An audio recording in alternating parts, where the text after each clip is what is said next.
we go. How I like that. We back from another one. Here we go.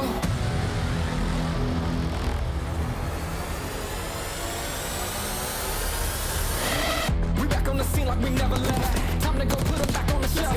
No, we do not need permission. We came in alone, now we leaving you by ourselves. Now nobody wanna play me. Everybody think I'm crazy. Guess I gotta live up to it. Nothing but to do it. Hear me out. Let's go. They know we done been there before. They know I done been there before. I think we gon' do it again. I think we gon' do it again. I'm ready to go for the win. Tell them let's do it again. Let's do it again. You know what we doing. Do it again. Tell them I'm for another one. Let's win. Let's do it again. You know what we doing. Oh, I like that. Do it again. Tell them I'm for another one. Tell them let's do it again. Who you know got the power to turn on the switch anytime that they want. We do. Who you know got the energy? I bet I can take it that you know who don't. I'm on the move and better believe I stick to the plan. I got the city behind me, yeah, 'cause they know I'm the man. They know we done been there before. I think we gon' do it again. Oh, I like that. I'm ready to go for the win. Who ready? Tell them let's do it again. Let's do it again. You know what we doing. Oh, I like that. Do it again.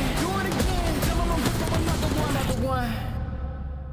Tell them let's do it again. Who you know got the power to turn on the switch anytime that they want. We do. Who you know got the energy? I bet I can take it that you know who don't. I'm on the move and better believe I stick to the plan. I got the city behind me, yeah, 'cause they know I'm the man. They know we done been there before. I think we gon' do it again. Oh, I like that. I'm ready to go for the win. Who ready? Tell them let's do it again. Let's do it again. You know what we doing. Do it again. Tell them I'm here for another one. Let's win. Let's do it again. You know what we doing. Oh, I like that. Do it again. Tell them I'm here for another one. Tell them let's do it again. They hit out the windows. Damn. Oh my god. That's right. So good, bro. Happy Friday, COD fans! It's the last week before Major 1, and you know what that means. The last chance to get to winner's bracket, duh. Let's go! The race is on between the bottom 6 teams. And some of you really need to step it up. Yo, chill out. And watch out, FaZe is mostly back and ready to charge up the standings. Vamos a Madrid! Let's get this started.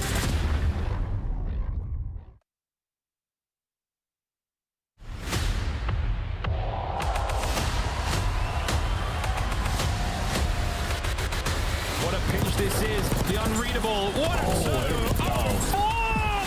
Here we go. There's one. Kenny. Oh my God. Here comes Chaos and his name is Dahoo. They cannot stop this, man. They can't stop this, man. Black Ops 6, we are in for a year.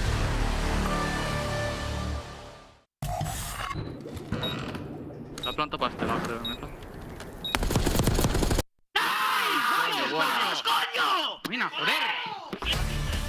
Miami Heretics stop their slide and search and destroy as Metals puts on an MVP performance. The squad gets a much-needed Game 5 victory over Cloud9. What does that mean?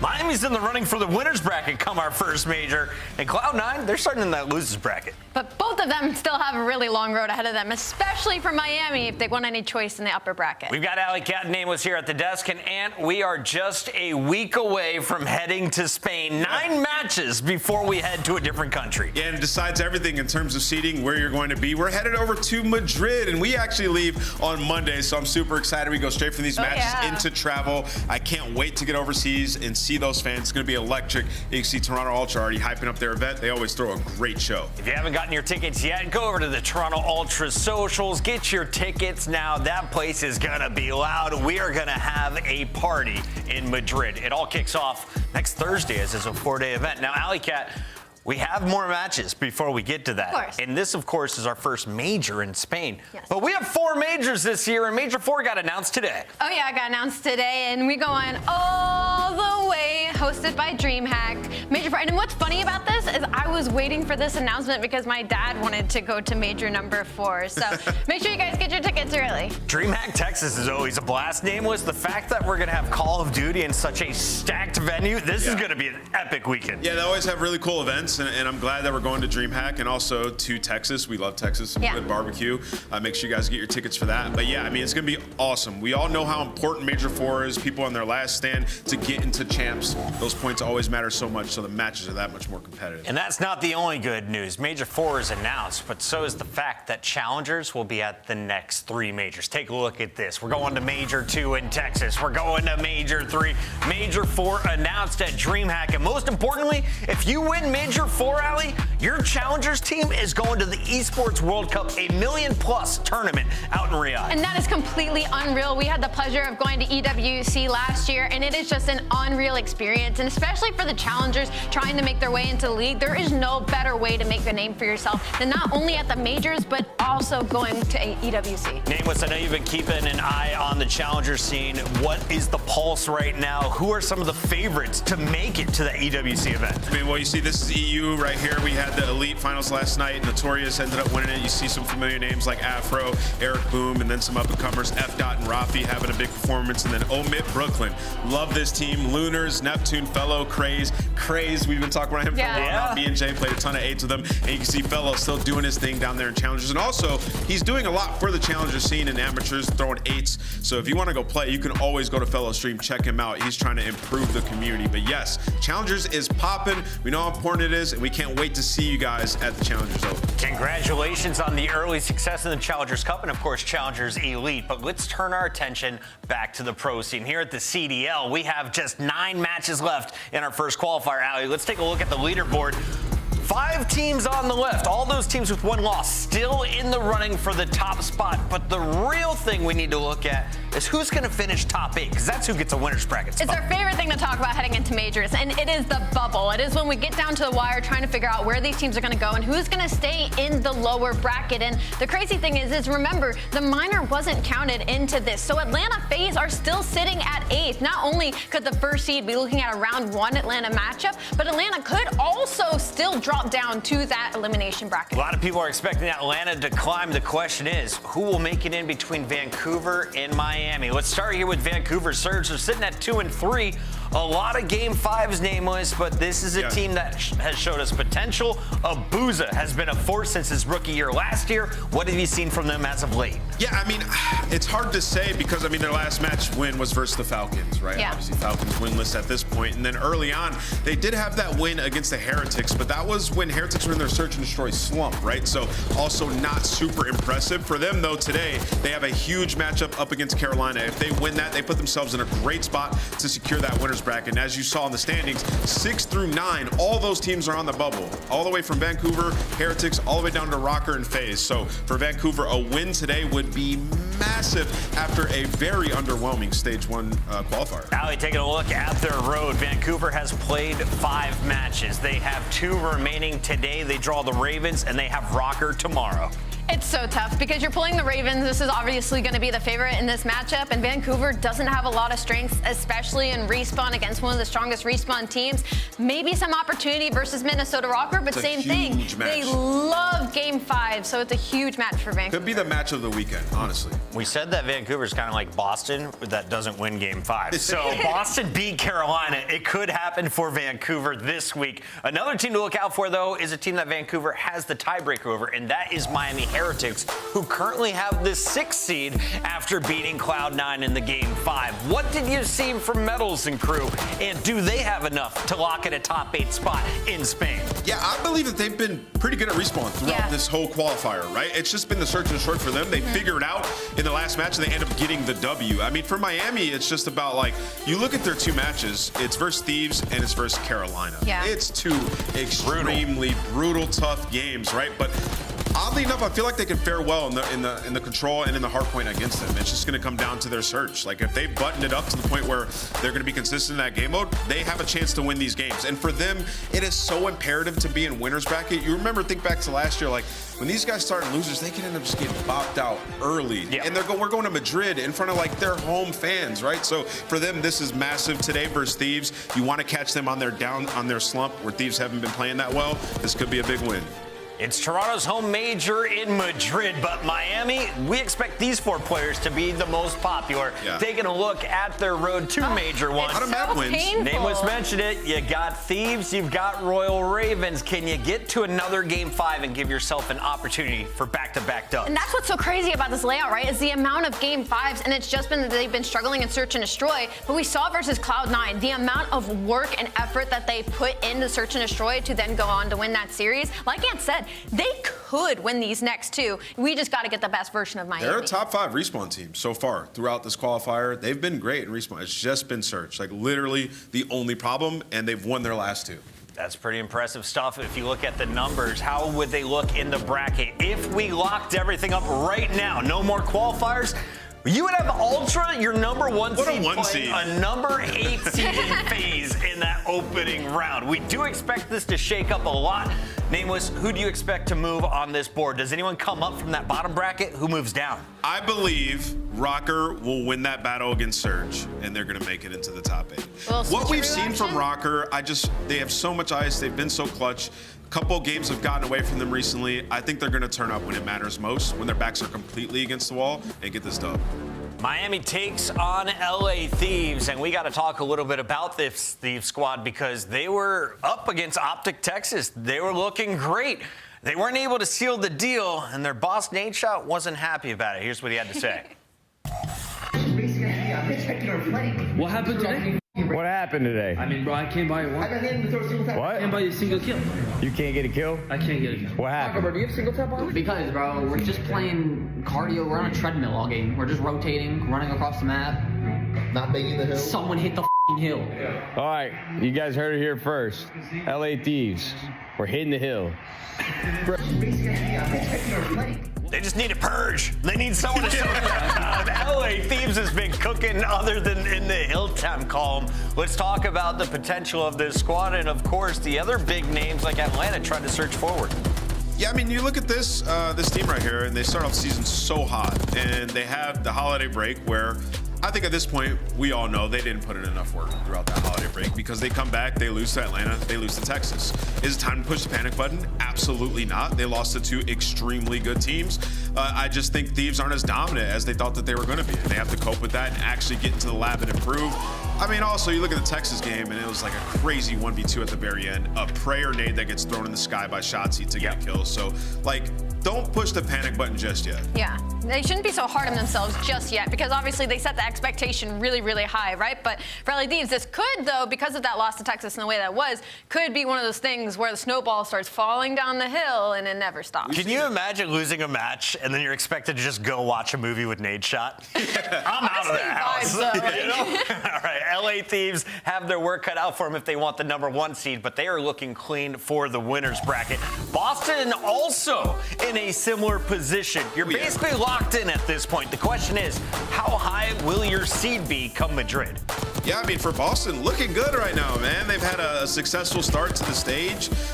There's not really a game mode that they're bad at, just trying to improve as a team chemistry-wise. But yeah, for Boston, like you said, it's just can they get the first seed, right? Like they come in, they get a win versus Atlanta today. They'll put Atlanta in a terrible spot, and they'll also gain some confidence and be in a position for that 1 seed, which would be massive.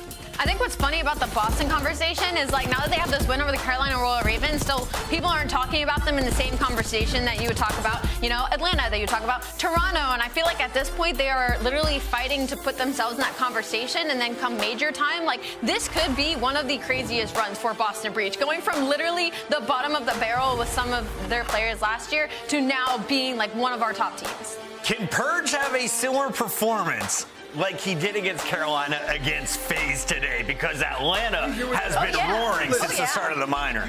We're talking about Purge. We're talking about Purge. Now, listen, it's going to be very, very difficult, right? But I do believe that they've started series hotter than anybody in the league. They're 5-1 at map 1, so it's going to be a banger. But we can switch gears and talk about Atlanta a little bit. They've rallied back, man. Atlanta has been great since the minor tournament where they get that championship. Now it was 5 straight hardpoints, #1 hardpoint team in the game. Just control that they're working on right now. What's just so hard about it right now is it's weird because in the qualifiers, you know, it wasn't Atlanta FaZe we were expecting. Simp has a crazy one before, and now suddenly, you know, they're winning the minor and all that. But all that work wasn't exactly for nothing. But when it comes to Spain, it was for nothing, right? So Atlanta FaZe still having to kind of battle their way out right now. But I will say to that point, their hard point looks incredible right now. It's kind of what's been keeping them alive in these series. Their S&D has been a little back and forth. I mean, they had 8 first bloods versus Carolina, and it was still around 11. So some tweaking to be done there, but I'm hoping this momentum continues for Atlanta FaZe. Taking a look at the numbers, they have not gone to a Game 5 other than that loss to LA Thieves. It's been back-to-back 3-1 since they take on the Breach tonight. Nameless, is that a Game 5 series? Boston loves to go the distance. It depends on the maps that we get. Like, I'm hoping Boston gets rid of some protocols versus them, but I actually think so, yeah. We're going to get to it in detail throughout the show. This is Headquarters, and we have an epic day of games coming your way. Take a look at the 3 matches loaded up for you now. Vancouver Surge take on Slashers, Carolina Royal Ravens, LA Thieves try and keep Miami in that losers bracket, and Boston battles for a top 5 seed. When we come back, it's that first fight of the night. Carolina takes on Vancouver live from the CDL.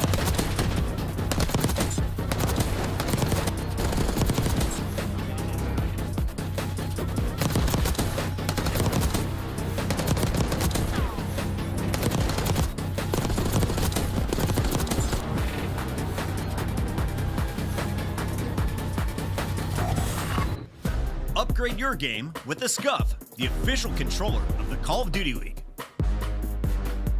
The Esports World Cup is an official partner of the Call of Duty League.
To the Battle of the Blue, we got Vancouver Surge taking on Carolina Royal Ravens. And Carolina, one of the happy surprises of the 2025 season. Yeah. They enter this matchup with a 4-1 record. A small blemish, though, on that record came last week. Nameless, what happened to Slashers crew? Yeah, I mean, they lose to Boston, right? And I was just looking at some of their series. They just had some players prone to the bad game. I mean, TJ in the finals versus Atlanta, and then in that Boston series, like, not ideal. Been good at search, but in the hard points, Yeah. been getting kind of cooked. And then also Vividy's been up and down, so I think it's a consistency issue for them. When you look at the HP, they've been like 1 in 6 in the last 7 hard points. So there is a problem there. A team that started so consistent and so buttoned up in that game mode, it's getting away from them. Yeah, 1 in 7, as you can see. Yeah, their hard point has taken a very, very long fall. And I was trying to point that out, that like it hasn't been as good recently. I do want to give flowers to Boston because their breaks were just incredible during that series, but the hard point was raising concerns. I told you guys last time they're 1-4 in their last 5, and the slaying was fine, but winning rotation was less than 50% of the time. So fundamentals here are lacking a little bit for Carolina Royals. How does your hold percent drop in half? I mean, well, that's just what happens when you're getting cooked. I think a lot of teams started to catch up and figure out the respawn a little bit. They were super clean. Yeah, well, you weren't going to be 100-point clubbing teams like that with this roster all year long, right? So for them, just about getting to the nitty-gritty and getting it down. Carolina are the favorites, but a lot of people have been cheering on this squad. The Vancouver Surge looking for success. They seem to have found their form recently. 0-4 with a pop-off series last week. Abuza with a great game. Nasty and Hixie, not too many bright spots in their first 5 matches. It's tough because I was actually kind of shocked by the slaying Nasty and Hixie showed us earlier on. And obviously they're coming off a win versus the Falcons where their hard points looked a lot stronger. But we're talking about like a 40-point vault. We're talking like a 60-point red card. So they were still fairly close matches. And unfortunately, the slaying for this team just isn't enough with Abuza alone when it comes to top teams. Yeah, I mean, I do think they have good teamwork, right? Like, you look at the damage numbers, and it's like 3 of them are all very similar. The problem with this is it's all under 3,000 damage a hard point, which is it's pretty low to have 3 players in that position. So for them, I've been like a big critic of this roster. I just don't love it. They don't excel really anywhere, and the search and destroy is the one mode you expect them to be good at. They haven't been great there. I'm sure Rambo's gonna have some words for me when we get to Madrid, but yes, I don't love the construction of this roster, so prove me wrong. Hey, Rambo, prove him wrong on these maps and modes. Here you go. We got 5 of them coming your way. Allie, how many times are we going to vault? Just 1 in this best of 5. It's awkward because Vancouver doesn't really have a map pool, but I will say the fact we don't have a protocol hardpoint is at least good for the side of Vancouver. Yeah, I mean, the Hacienda control looked good for them, so Vancouver feeling good when we get to game 3. But yeah, otherwise, I'm leaning towards Carolina in this series. Allie, welcome back. You crushed some of your predictions remotely on Sunday. No, today, you have to do it live. I was trying to be nice. You're at the bottom of the be barrel, honest. Allie. I'm Time trying to to be climb honest. on out. Wait. I got scammed in my predictions. Oh my by the gosh, way. I am so Let's- close to catching up to Ant. I crushed it. Yeah. You did? I mean, you scammed me.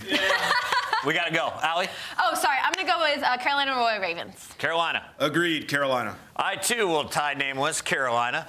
And the fans will go with Carolina Wait, Nichols as are well. tied? We send it over to Maven and Merck to start this party.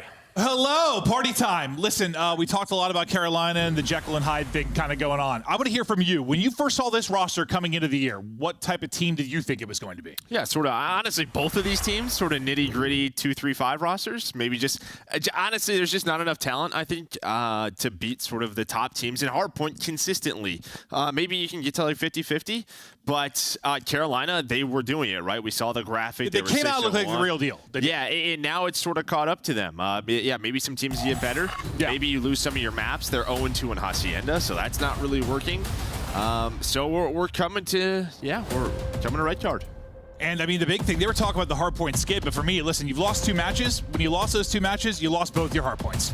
You're going to lose both your hardpoints. It's going to be very tough to win. Do you think like they're becoming the team that you thought they were going to be? Like they're not the real deal. Like, is that fear there yet, or is it just a little skid? No, I mean, it's tough. No, it's tough, right? I think they're a very solid team. I think they have a good foundation. To me, they kind of are the team that I thought they were. I didn't think they were going to win the minor. I didn't think they were going to win a major. I could be proven wrong, but we'll see. I'd love honestly. to be. Yeah. I mean, I like the team a lot, and I was impressed by what they were doing early on. But you kind of just had this feeling in the back of your mind at some point, other teams are going to figure it out. It's just interesting with like how good, Ravens have looked at times and how bad Surge has looked at times. They basically have the same win rate and hard points, which is kind of unbelievable. So is that like everything for you in this series? Is it just the hard points? No, I think both these teams really just got to figure out really the entire game. Trying to find a better control map. Yeah, I mean, obviously you want to get going in hardpoint as we head to a major. And then, I mean, we're still talking about like Vancouver. They're trying to qualify for top 8. Yeah. Right? Like a win here obviously helps. Carolina is still in you know, still in the fight for the #1 seed. So there's a lot on the line. Well, the one positive thing for Carolina, as bad as the hard point has been, that one hard point win, Joe, was red card against Optic Game. Yeah. So that's like the one silver lining kind of with all those stats. At least that's your map 1 here. Yeah, you know, this happens throughout the year where teams, your maps just get vetoed or they get removed by the league, and you have to adjust. So, like, that's just part of it. Our teams have to understand that. You're not going to see protocol a lot versus Carolina. Just not. You're just not. Unless maybe you're like FaZe. Yeah. We saw that in the minor final. Yeah, They beat them. No, that's I don't know. That's the fun part as we get deeper into the season. Just how teams attack each other in the vetoes, where people are going to make improvements or maybe have skids like Carolina kind of dealing with right now. But we'll focus now on the map in hand. Soaking it up will be Vancouver. You've got Gwyn already getting picks backside towards Garage. And he's trying to find another in a gunfight with Nasty. But we'll stick with Abuza for now. He has been a special talent. Just, I mean, a lot of pressure on him in the slaying department with this team, that's for sure. Oh, I mean, yeah, no doubt about it. It's not like they went out and got guys to help out 04 and Abuza with what they saw last year in terms of the slaying. I mean, Nasty has had moments, but the 2 guys you got were very much role players, kind of, gap fillers. It's not extra firepower that we've seen. Yeah. I wasn't sure when I first saw this roster. I was like, it could be like that weird one that just sort of works. Good. Like, they just play the game well. They play it right. Like, they really just, like, kind of have a good chemistry. And it's still good. The problem is you just haven't gotten Abuza at his level from last year, and I don't think you've seen the best 04. So then you slot in the other 2, and it's just not going to work. Yeah. I just feel like right now, like Abuza's having a bad map. It's like, okay, well. Yeah, see you later. Exactly. But we'll see. If they can turn it around, obviously still early in the year, but the pressure mounting is bringing close to the first major. There was a nice stretch of kills there from Carolina, but Abuza does pick up 2. See if that might be an opening here for them to fight in, but probably not going to push too much of this. You only got 15 seconds left in the hard point. They're still sending some bodies, just kind of make sure they're still pinned back there towards parking as they get set up for next. You've got 3 on rotation, 1 kind of playing picks. That's going to be Abuza, who is going on a little bit of a spree. We talked about him needing to pop off. He's up to 11, first to double digits. But on the other side, you got Slasher on 5 straight. Yeah, when we talk about the fundies, I mean, you have Vancouver Surge just out early towards this P4, but it may not matter. You can have great rotations, but as Nameless was talking about, you start getting young a little bit on the hill. This is can be what happens. Abuza almost makes it a play, but at least make it messy to allow his teammates to come off spawn and recover. What was looking like a great break opportunity for Carolina, there's still some contest, but both teams are here. I think one of the tough things, man, that's always frustrating for me as a commentator and like a viewer for COD, just the pace of it, and sometimes not knowing if a trophy's down, and you see these retakes, and you just don't know exactly where utility hit, right? Like, where a frag hit, where a Simtex hit, where a stun hit, and things just collapse. Like, that's the one thing. Sometimes it looks so easy. I'm like, what happened? You know, 2 people got softened up by an 8, right? Someone got caught with a stun. Field upgrades, right? Field upgrades. Yep. But Royal Ravens will hold this lead as we get ready to head out to 5th. Early there again will be Surge. Hixie is in a fight. On the other side, you'll have Abuza. They've got a little triangle they can collapse on this. Gwen just trying to finesse here inside of office. Nobody in the point for now. And well, we know this is a map that we may go to time. You know, talking about what Carolina's win over Optic. It was like a 203 to 197 game or something like that. So definitely our odd map in the rotation. Yeah, I mean, this should be a very good hill already for Surge, but TJ was able to find 2 big kills. So 04 just had to wait and play his life. He's able to find a double to get his team back into it. But yeah, neither team finding a lot of time. This has been a very messy red card. And normally the first rotation always feels a little bit more messy. I don't know if it's a messy red card or it's just a red card. Yeah. No, I think it's both teams have had chances though, right? Where you're rotating early, it looks like you have a good setup, and then they're getting cut down as you were talking about. But in terms of slaying, you are on slaying if you are Carolina. Well, there's also a lot of like central hard points, like vertically, where you get a lot of split spawns that come in, and things just get so. It looks like split spawn on top of split spawn, and then get so chaotic. Your comms have got to be on point. Your reads have got to be on point. And in the point for now, though, it is Surge. Fanning out to try and look for openings will be Carolina. Quality shots there from 04. Right over to Abuza. He's clipping wigs. The AR is hitting right now for Surge. And, well, some clean time for now. Yeah, I mean, great start so far for Abuza. Hixie just getting that time, already a minute in the hill. Nasty locking down the outside of the map. And yeah, so far, this has been like our cleanest hold has been at this P1. All the ARs are out, just looking over the different angles. They have a, kind of what we were talking about, a great idea of where Ravens are coming from. And now another 4 dead. So this has been the best chunk of time so far here for Surge. Absolutely. Maybe, like you said, sometimes the first rotation a little messy, cleans up a bit. We said Abuza needs to be a monster on this team, and what he's putting on right now is he's up to 20. Now you want to answer back if you're Carolina, but they're on rotation. You've got bodies for Surge. Some key gunfights now upcoming. Spawning out topside now will be Carolina trying to battle in. Bottom will be controlled by Surge. Into the goal we go. As Nasty's on 4 straight, hitting some nasty shots at 0-4, working the pinch. Yeah, he's going to pick up this kill, and now he's hoping his teammates stay alive, and they spawn them in the back. And they're doing that, but Hixie's got to stay up. Slasher's still here, and well, he is just going to get taken down. But yeah, the 0-4 right there on that pinch. He wants to flip the spawns. He's hoping his teammates get one more near stage, but that was Slasher was able to stay alive. But right off spawn comes Surge. TJ now trying to do his thing, but he's also cut down. Yeah, you'd love to get the flip and the time, but they got the flip. They're back into the time, and now trying to work a flip of their own will be Carolina, number 8. That's Vivid on your screen. His entire team is dead, but he's gotten to his spot up top. And he's going to spawn his teammates over there with him. So now off to the races we go, over towards parking. Vivid's POV again. Lined up 2. I thought he had it, but Abuza snaps. Yeah, I mean, nice. Still, nice play there from Vivid, as you said. Get them spawning out. Get his teammates spawning here. At this staircase hill. Number 1, though, 0-4. He's been out, so now he's just trying to make the play. Are they going to pick up on this? Looks like Slasher has an idea that someone's in that area. Well, now especially because he takes down Gwyn. TJ on the hill, though. Abuza, he is just not missing. Now up to 24 as he just walks up the stairs and takes down 2. Yeah, it looked like on the map, Slasher was trying to find him and like tail him for so long, but as Abuza gets 2, Gwyn has a double. Nasty with a pair as well, as they're finding them in multis right now. 2.5 on the play clock. 20 seconds left of the hard point. It's another double. Hixie trying to get rocking and rolling after his slow start. TJ hit the 9 HP, and he can't get out of that situation. He's able to get 2 kills, actually. The Nate finishes one off before he drops. So you'll hold on to this 30-point lead for now, and it's just like, when is maybe that solid hold going to come for Carolina? Well, this is their chance. Swing this back. Yeah, this is their big chance. You have 2 dead on rotation. You already have hill control for TJ. If you want a good hold, you can already see Vivid is picking up on the spawns. That was Hixie and Nasty, and well, they have the hill time. So nice reads right there, and they find both of them. Vivid with the pistol shots. They won the gunfights on both sides of it. I was like, how is Surge going to spawn? I thought it might end up being like a crazy split again, but they read it. Carolina does a good job. They're nearly going to bring this lead back, or this game back, and take the lead. Carolina looking for the lead change. It's looming now. Carolina go in front. Let's hear the comps as they're now in the lead. Crossing weak. PG over. 20 low now. 20 low now. Mid. One crossing. I couldn't kill him. There's 2 other side. One shot on hill, bro. Hit 1 in. Okay, top stage. 2 at old. 2 at old. Alright, all good. We're good. I'm cutting off mid right now. I'm up and no. I have a trap van. Yo, one spike can be bomb, I think. Is it?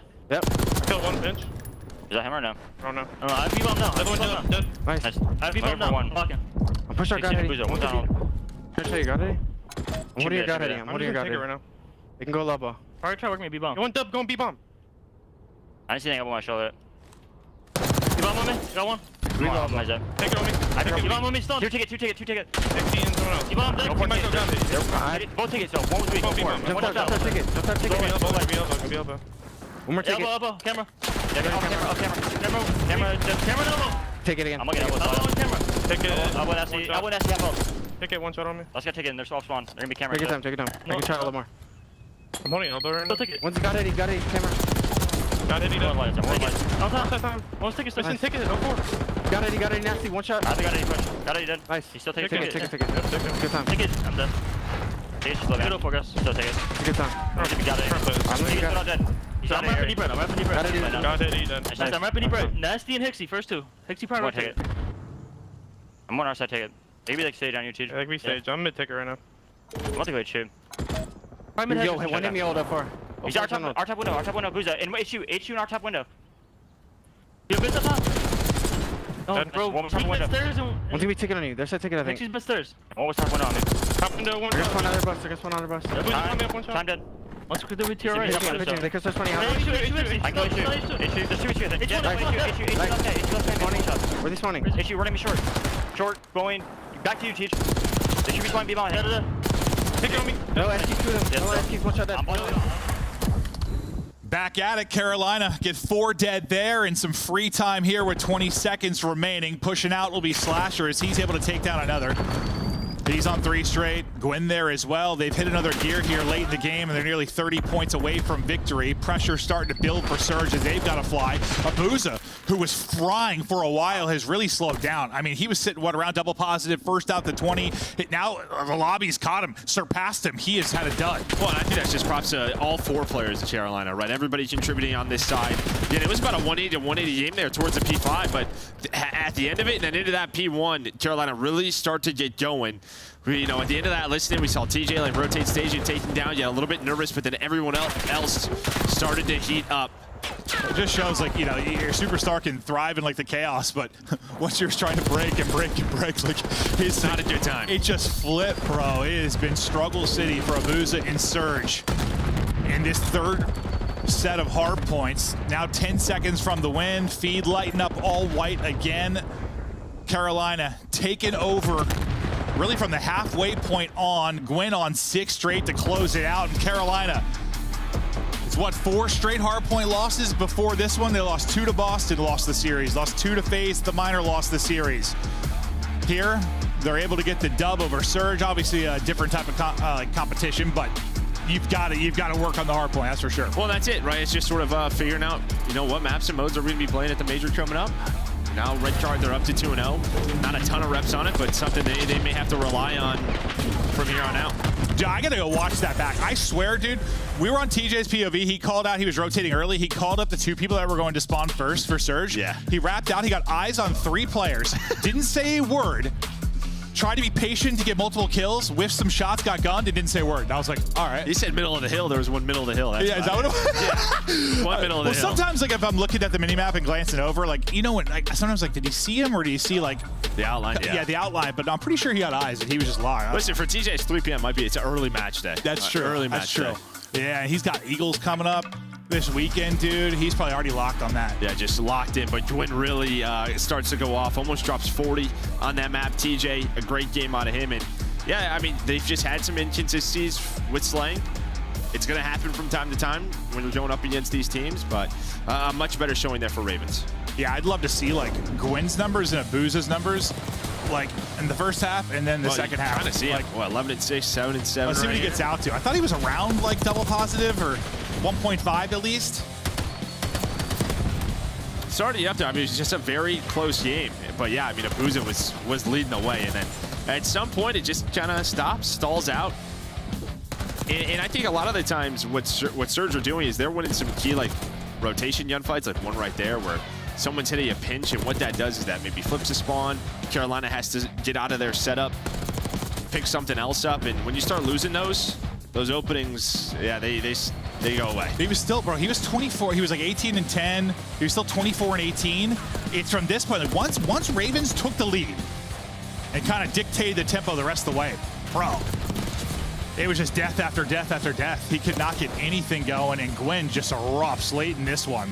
I mean, he was right around even for most of it, and then he just goes nuts. Yet again, you're getting a solid game out of 04. It's just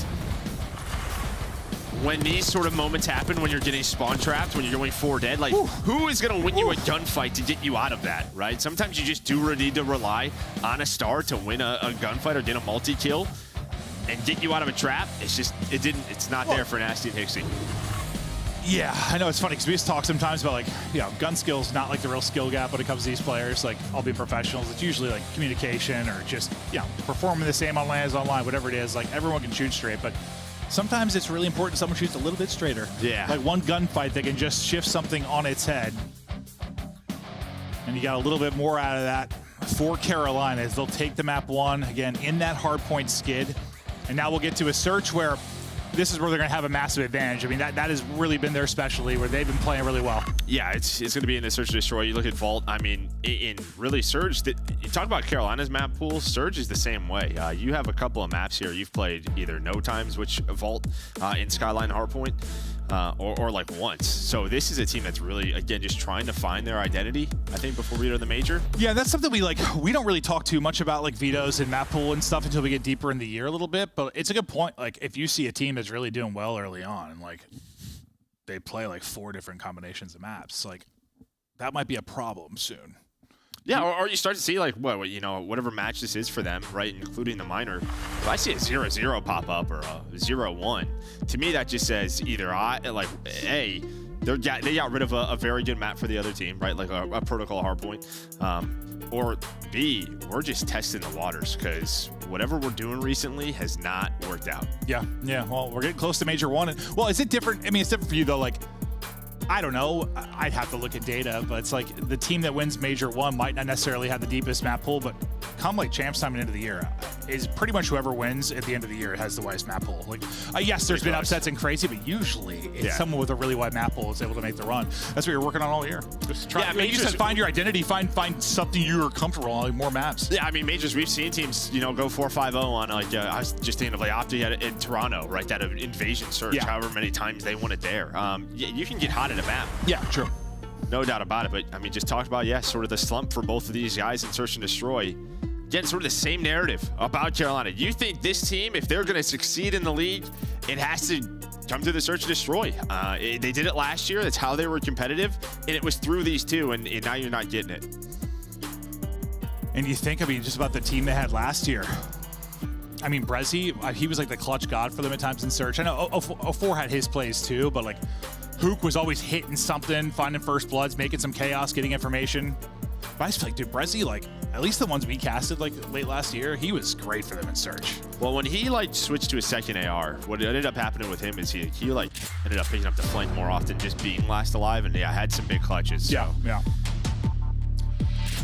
You see how it is overall, and while we're talking about the advantage being massively here for Carolina Royal Ravens, 8-3, and on the other side, you're on a 3-game skid. Well, if you're 12th in both of those categories, probably not good because we have 12 teams in our league.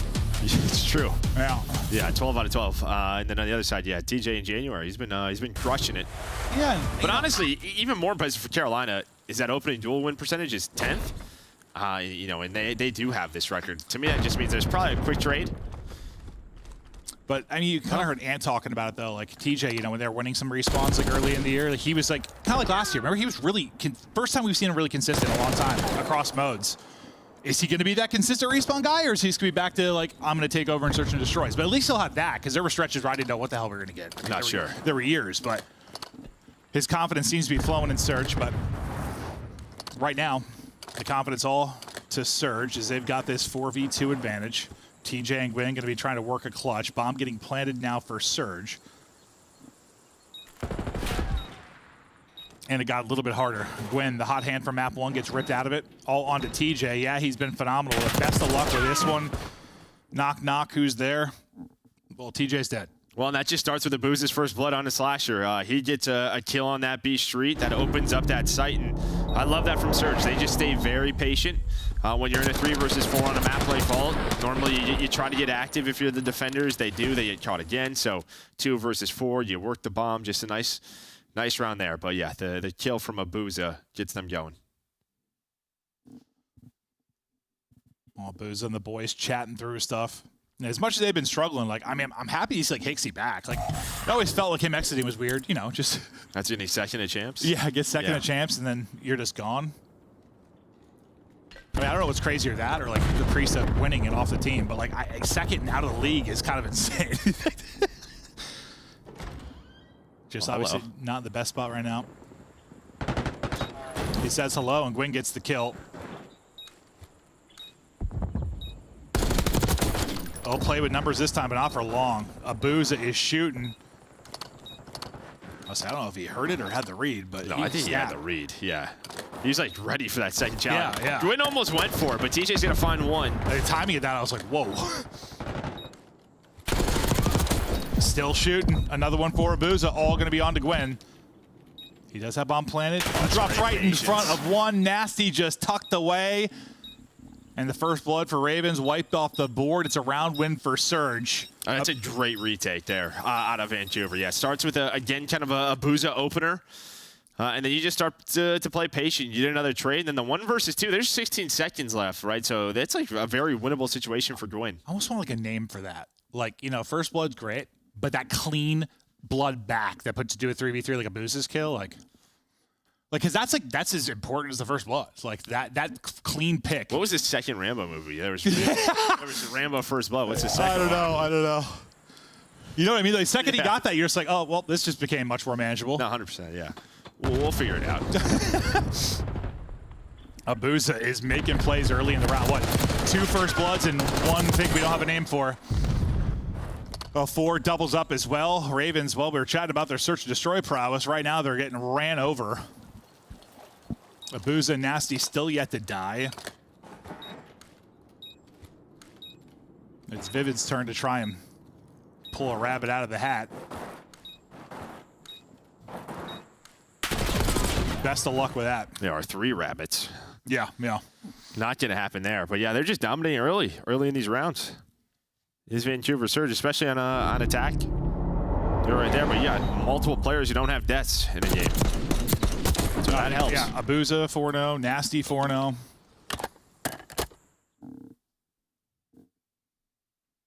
Doing great stuff right now in the search. But they'll try to keep it rocking and rolling. If you're Carolina, you got to make some kind of adjustment here, especially on defense, just getting picked, just being at a disadvantage so quickly, and maybe playing with your numbers a little bit better if you're able to get that opener. Gwyn was the one that was able to get a first blood. They lost the round, though. We'll see if maybe he can do it for him, or it'll be TJ. Gwyn nearly able to get one. Nade, a prayer over the top. That won't connect. The card does, though. Yeah. So, and you get a booze out of it, so there'll be no answer back in the kill department. No first blood from Abuza. A massive one for them. This is a round you got to win. You just got to. Yeah, TJ has the pinch.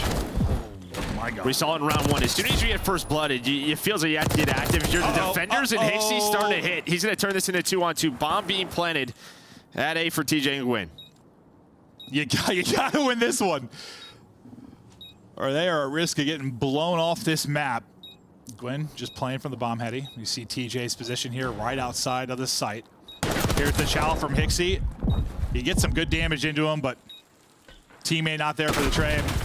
4 going to get dropped, and finally Carolina get a round win. This time they're able to work behind the first blood, although Hixie made it a little interesting. No, it does. I mean, Hixie takes the long route, right? Goes all the way through the other side of the map, hits the doors, and has a one-on-one versus TJ. He wins that. They pinch Gwyn. It might be over, but a great win there out of TJ. As yeah, this is not the easiest gunfight in the world, and I mean, Hixie was snapping right there, and then picks up the final one from Gwyn. So nice run there for Carolina to bounce back. Now can they string together a couple? Gwyn, what a delight he's been added to the league as the last year. The guy's been a monster. Let's see if they can continue behind the hot start they've had this year. Right now, can they just continue in the search and destroy? It's going to be a quick plan in for Surge. So it'll be a 4-on-4 retake now, and they're about to swing quickly. Yeah, it's going to be a fast reaction. They all hit catwalk. Did Carolina to take that away. Number 3 all the way in the back is Nasty, and 1-for-1 so far. Well, nice nade from Hixie. TJ had nowhere to go. Gwyn trying to give him a chance here. Wins it through the door. 2v2, but it was a fast plan, so time's dwindling. 25 seconds to go. Back to full health, and you got to try to make a play.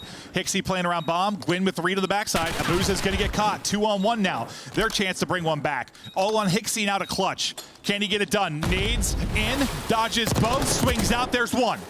Second one, not able to drop, but he gets it. Ooh, it's close. Like 0.2, I think, left on the clock.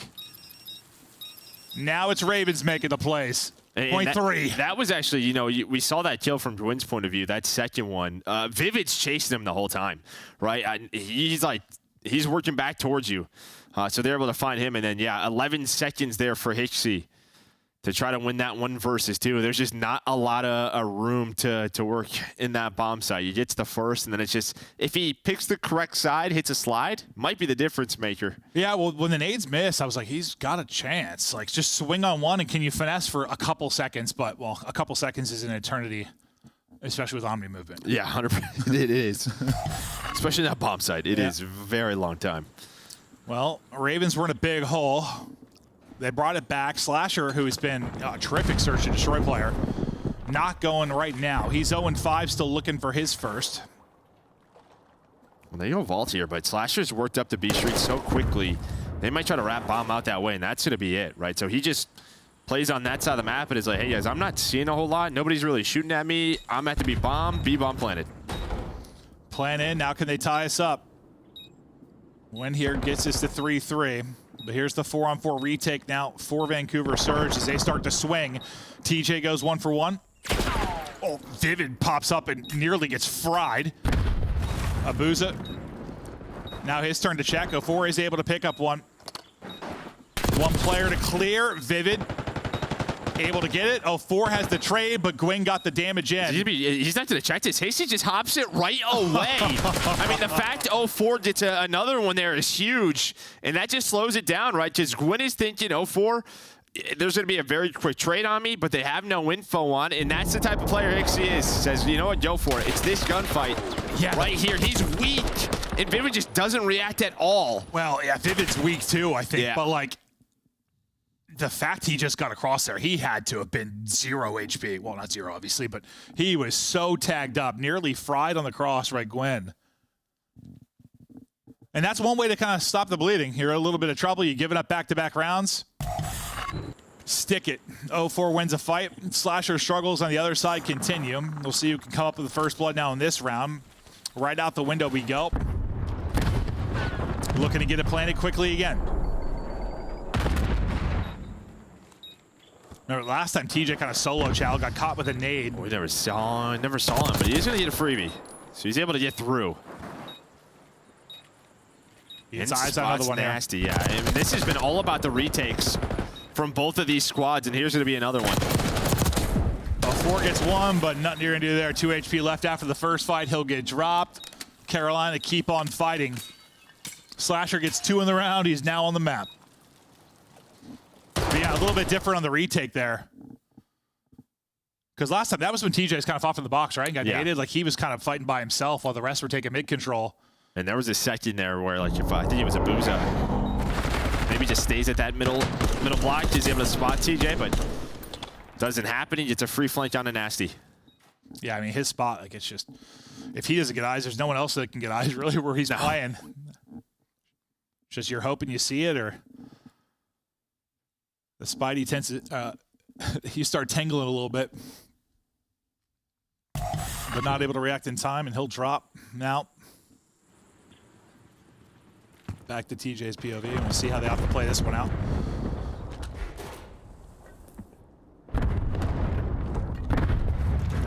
Waiting, planning. Kind of similar to what we saw from Surge. Then they hold one. That's going to be it. Yeah, They've had a couple of retakes now, have Surge. That's why they're very much in the lead. A couple of clutches as well, but Carolina hold on, and again, there's that first blood. And I thought it was going to go better this time. They had 2 players back there, but 04 wins the first. Nasty is just great at being tucked in corners, finding his time and finding the pick. Gwyn gets shots into everything but the player, sends it out the window. He's going to drop. The post plants from Carolina have just been getting picked apart. Well, I mean, for both, I guess, but. Well, really, Carolina. Yeah. Starting from round 2 that was. Is it a difference in setup? Like, what's going wrong for him? Well, I think it always hurts when you lose the first blood, and really what Vancouver's doing a great job of is that A bomb is one, with the whole, like, in the middle of the map. There's a lot of different routes that you could take, right? You could jump up catwalk quickly. They're just staying very patient. Like that second kill we saw from Nasty, just sort of waiting at those mid doors. I mean, if he's running around worried about the bomb, like, they may get caught, but just everyone on Vancouver just is like, all right, as soon as we get a kill, they're going to get active, and they're catching them in that time. Oh, it's like the third time that you talk about Nasty and a patient play. 04, great stuff out of him right now as he was 9-6. He's dead before I finish my sentence, though, as TJ gets a much-needed first blood. They're going to have to rip off 3 straight. The car's going to get ripped off the map. TJ, chance for another one here. Not going to happen. Wow. Hixie just peels his forehead. That was on Gwyn to bring it back. Thought shot shaky at first, but he's able to connect and take out Abuza. So they'll have the 3-on-2. This battle of the defenses continue. He saw his foot Yeah, it's a tough. Just barely. Oh no. Oh, he gets lucky here. He gets lucky here. I thought he got caught. Now, unfortunately, Vanassi has made these great patient plays. Now is not the time where you really can do that anymore. Well, yeah, bombs down, and there's three other players left. He's going to have to get moving and grooving. 25 to go. Just this, with an AR trying to win this down low with both players here. Maybe spotted him for a second there. Tries to peel him off bomb. Can't do it. Carolina stay alive. I mean, I thought maybe with that Hixie shot, there was a chance. Because he does peel him. That was insane. That is not an easy box. No, I was thinking that, like, yeah, when he got to the box, I was like, oh, freebie for Tej. No. And then I don't even think Tej's shot is gone. Maybe one bullet. And he was just gone. Yeah, then the 2-1-3, yeah, just not able to get that first player. Corner just deep enough to keep going alive. That's the only problem with being on a heady. If they hit their shots, they're just hitting headies. he got evaporated. Carolina trying to rip off 3 straight to mount this comeback. TJ's worked some first bloods for him. Gwen's been doing in that category as well. Trophy is doing its job. TJ gets eyes on one for a second. He's just worried about so much right now. You can see just like head on a swivel. It's a 4 with the first blood. TJ nearly gets zapped again. Yeah, he's had to get instincts, right? There's been players crossing back to B. There was a player top cat. It's just some bad timings for TJ. Now they're down a man. As Vivid got caught, and they're going to have to try to plant this bomb over towards A. But 04, the timing on point from 04. That is the search and destroy sense we talk about with this guy, and he's able to play his life as he's up to 11. It's funny because the timing was so bad on that pre-aim, though. Like, the second he gave it up, the player came in right under his crosshair, but he won the round for him here. A Slasher pulls off something insane, not going to happen. Abuza puts him away. Surge start out strong. They take a 3-0 edge of the search and destroy, and it gets interesting, but they're able to close it out. Big round from 04 at the tail end of it, but you just had to, I mean, one of these offenses. Yeah. I think there were 3 retakes like that I can think of. Carolina, that's one you have to go back to the VOD and just sort of rethink maybe your post plans, what you want to do, how you want to set up. Maybe, you know, be a little bit more patient, see if you can get a first blood, but either way, doesn't matter. They got to work on that. It didn't matter which site. No. Like, even when they worked B, like, Hixie just sticks it, right? But you hope, like, when you're getting a quick, like, uncontested plan in, like, worst case, like, you hope it comes down to time. I know there's the one round that came down to like 0.3 or whatever, but a lot of them like weren't that crazy. Like, they were just getting picked and shut down. Plenty of time for the defuse. Like, there wasn't really that chaos that you kind of hope comes from that, at least when you get a quick plant. No, there really wasn't. And I know the map's not that large, so it plays pretty quick, but I don't know. It should have been harder on Surge with some of these retakes. Yeah, and then props to Surge. Yeah, 04 drops 11. There were just great patient plays really on their side in those retakes. You know, Abuza, he only has 5, but he's a big part, you know, of that 3 versus 4 round they were able to get. So it's just intelligent search and destroy plays there from Surge. Yeah, I mean, he had the first bloods to get them started. And like you said, the one to bring it back. On the other side, TJ, I think, had 3. He was doing stuff in the early round, but it wasn't the early round that was the problem. It was after the bomb got planted that things fell apart for him. So as good as they've been in search and destroy, definitely something they have to work on. I mean, you feel good if you're, I mean, what was it, 12th and 12th when you were talking offense or defense, really, for Surge. So improve the stats there a bit, at least on the defensive side of things. Doing an absolutely excellent job. Yeah, I mean, opening dual win percentage was 12 too, so you got a little bit better there. Absolutely did. But to break it down before we get to the map 3, Desk, take it away. Thank you very much, Maven and Merk. And I want to ask you two, what happened to Carolina? Because after finally winning a hard point, they dropped the search and destroy. Was this Carolina falling short or the Surge starting to play better in search? I have to say it was the Surge playing better in search, and the only reason I say that is because in the first 3 rounds of that search and destroy, Carolina had 2 opportunities at defense, and both times Abuza not only got that first blood onto Slasher in both of those defenses, but Carolina Royal Ravens is one of the best, if not the best, defense team in the league. They are the number 1 retake team at 60% of the time. You can go back to that round number 7. It's a perfect example of how good their retakes are. So for Vancouver Surge, this was clearly just a really strong attack from their side and a really strong start to this S&D. Yeah, you know, very interesting map choice as well. Vault, Search, and Destroy, a map we haven't seen from Vancouver that often, and we go into this one, they look great on it. I'm glad they're starting to play it more.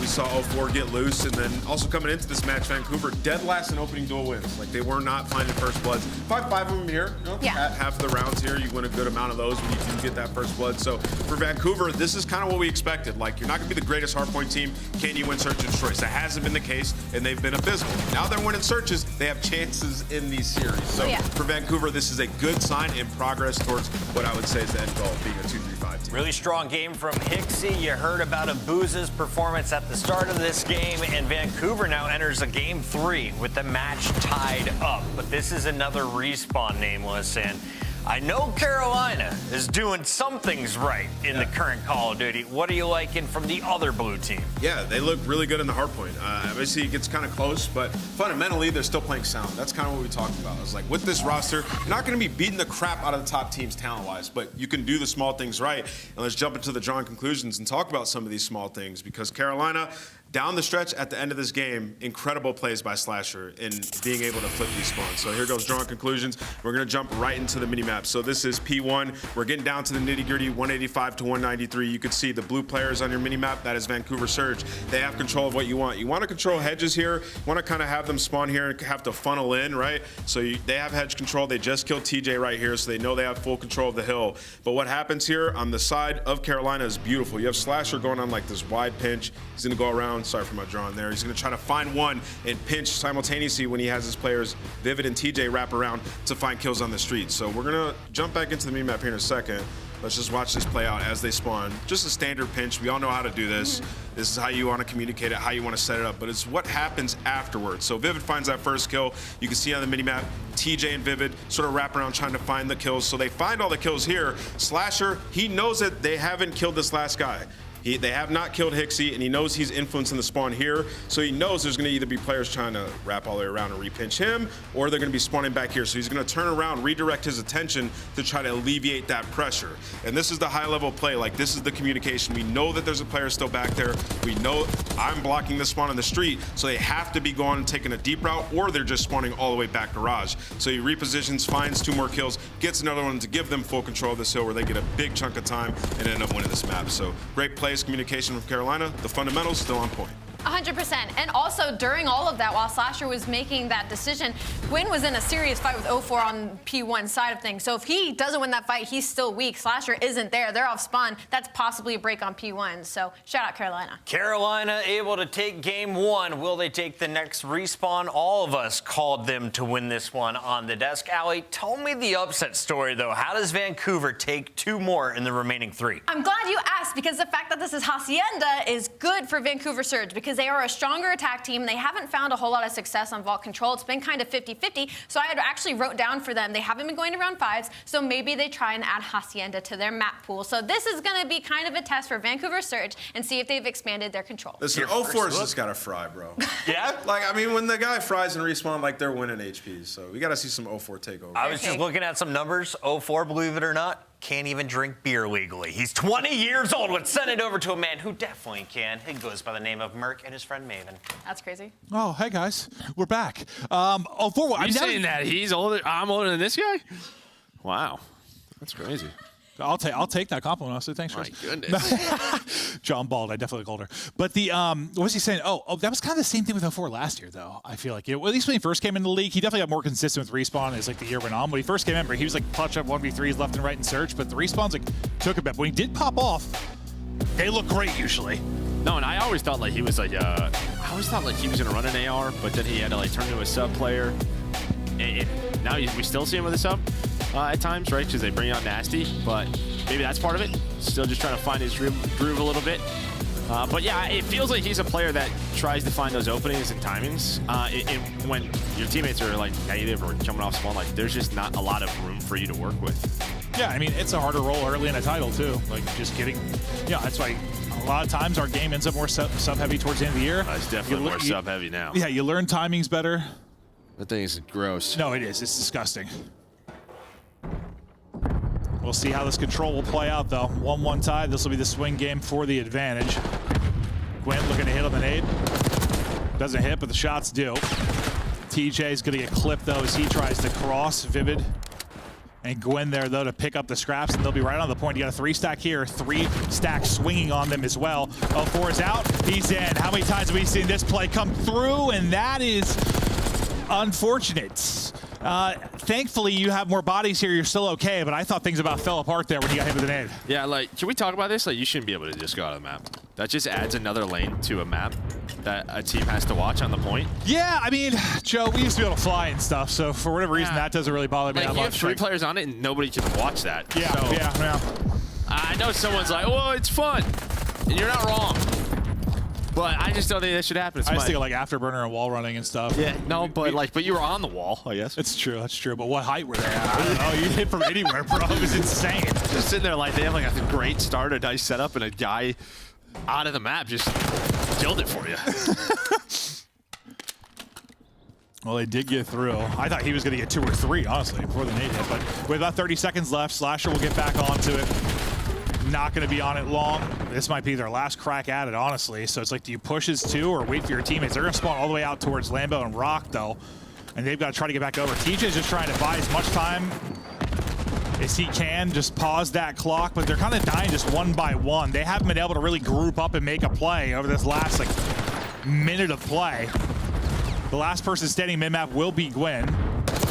And he's able to pounce. He's out to 8-2, so he's having himself around, but they only have 7.1 on the clock. They're even in lives. They just need this extension desperately. He needs his teammates to go wild top halls while he just tries to play on the point, but as he drops, TJ gonna be the one that tries to lunge in.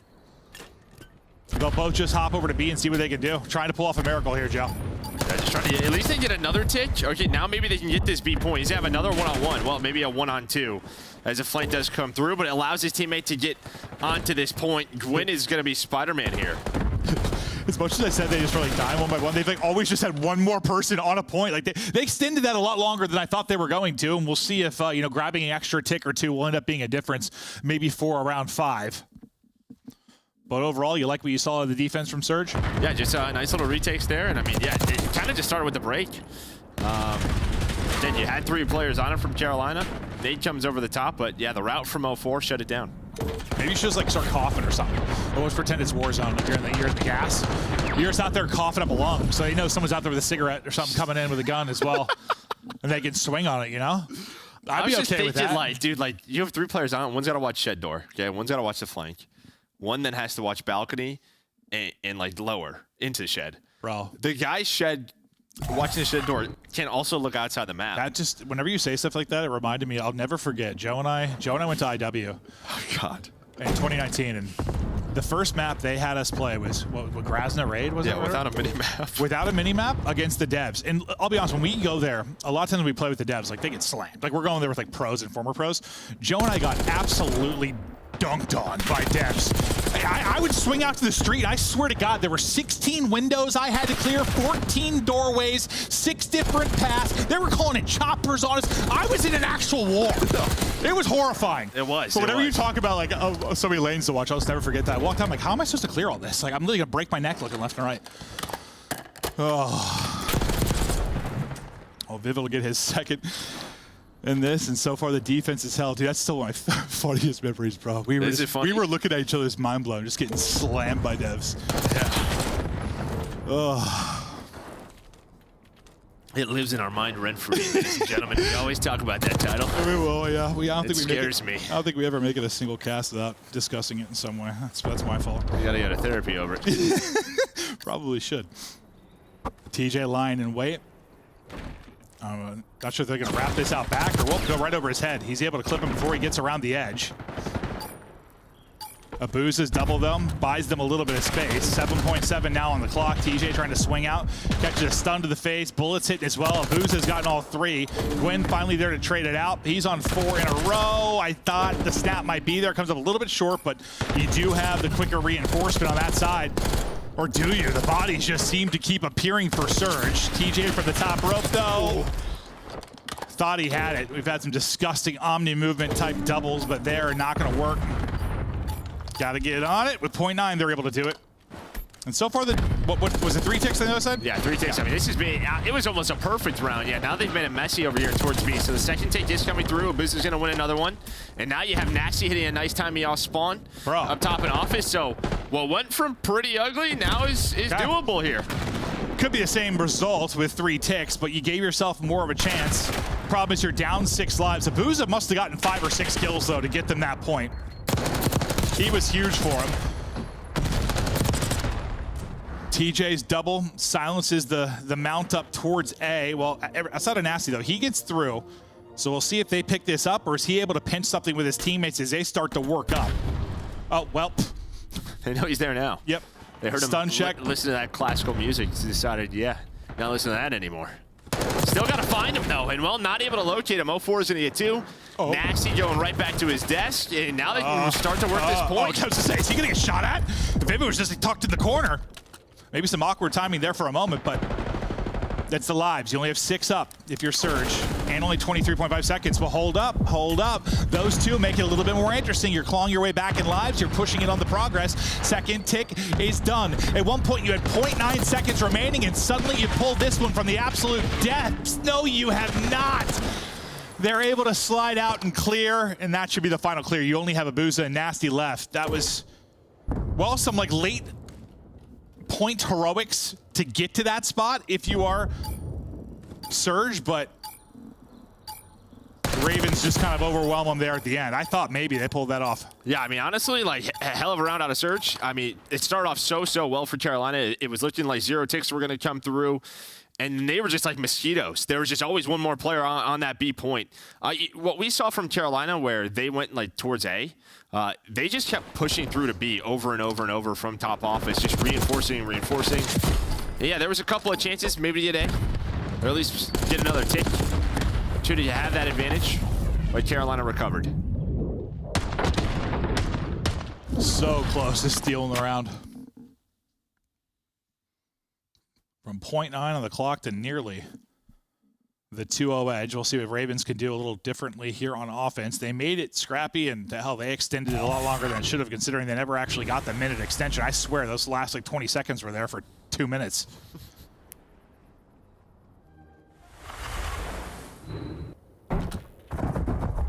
Gwen's having a map, by the way. He's on 17 through 2. Yeah, his respawns have been great today. Oh, hello. Nice little slide and chow there. Just trying to shoot him through the fences, but TJ's repositions. He's able to take that a second one. His teammates unfortunately dropping around him. The wall bang will ring true, though, for Gwen, so he'll keep them kind of second guessing around that B side, at least for now. Just going to tuck here inside of the doorway, bide his time as he waits for his teammates to maybe win some fights, as Vivid is able to do that top hall. On the long flank around, that'll be number 3 and Nasty, but that's going to get picked up by Vivid. Yeah, Dre read here, and you can tell, right? Both offenses are really just trying to work this B point. You get that far boat spawn if you are the defense, where 1 and 3 just pop up, and now you have, well, all 4 alive. You're going to 3-stack this. Gwyn, look outside the map. Never mind, we're just going to put Slasher in the shed, so that can't happen. We're going to try to get this done. That's one way to deal with it, Joe. No, it is. I'm learning. I'm going to write that down. We just need to bring back, like, just barricades, bro. Just put it in front of the shed. Well, I mean, they needed it there, because somehow 0-4 gets 2, and all 4 players off the B. Yeah, no, it looks so good, but yeah, you try to stop that play from happening. You don't have 3 stacked on it any longer. It slows it down a bit, and suddenly, yeah, they end up swarming. You see where we look in the ticks department. But obviously, you've had more offense here for Royal Ravens, and they're in a similar spot kind of last time around. 22 seconds to go. Now, they extended this 22 seconds for a hell of a long time the first time. Can they do it again? Gwen, he can't get away. He's a magician. Oh, my God. If he got that one, that would have been a sick play. But instead, they get wiped off the board. It's just going to be TJ here now to do something. Well, what are you trying to do? You're just find your kills. You're by yourself, and you don't find any. Vivid's going to get dropped. Looking like maybe no heroics this time around. Maybe Gwyn can get to B. It's going to be close. There's one more player here. Dives on it. But they just swarm him, but he got to A. Okay. Okay, yeah. I take it back. Well, it's like you get to the one hall, you can just get to either point so quickly, but this time they clear them with far more efficiency. The defense has been solid here for Surge. Well, you can already see just like both teams in really the league, right? I mean, last weekend there were just a lot of offensive round wins, right? This map's newer, not as many reps maybe in scrims. Like, kind of what are our priorities as a defense? And I think early on in this map, there was just a lot of sort of, you didn't realize how far you spawned out from B, like towards that top boathouse, just like how difficult it can be.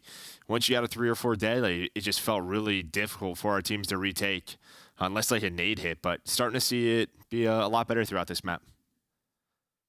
No, I think it's just, I mean, just the nature of how close these two sites are to each other. Like, it just ends up with these insane situations where offenses are just scrambling, throwing bodies off the catwalk around a hallway, just trying to get onto something. No action yet. Just to hear the utility going out around the map. Hixie gets an opener for the offense. They follow it up with more. Vivid shots are all into the wall as he gets gunned to sleep by Nasty. Nasty on a little bit of tear here early in the round. He's on 5 in a row, and he's been the one really popping off for Surge. They start to make some progress.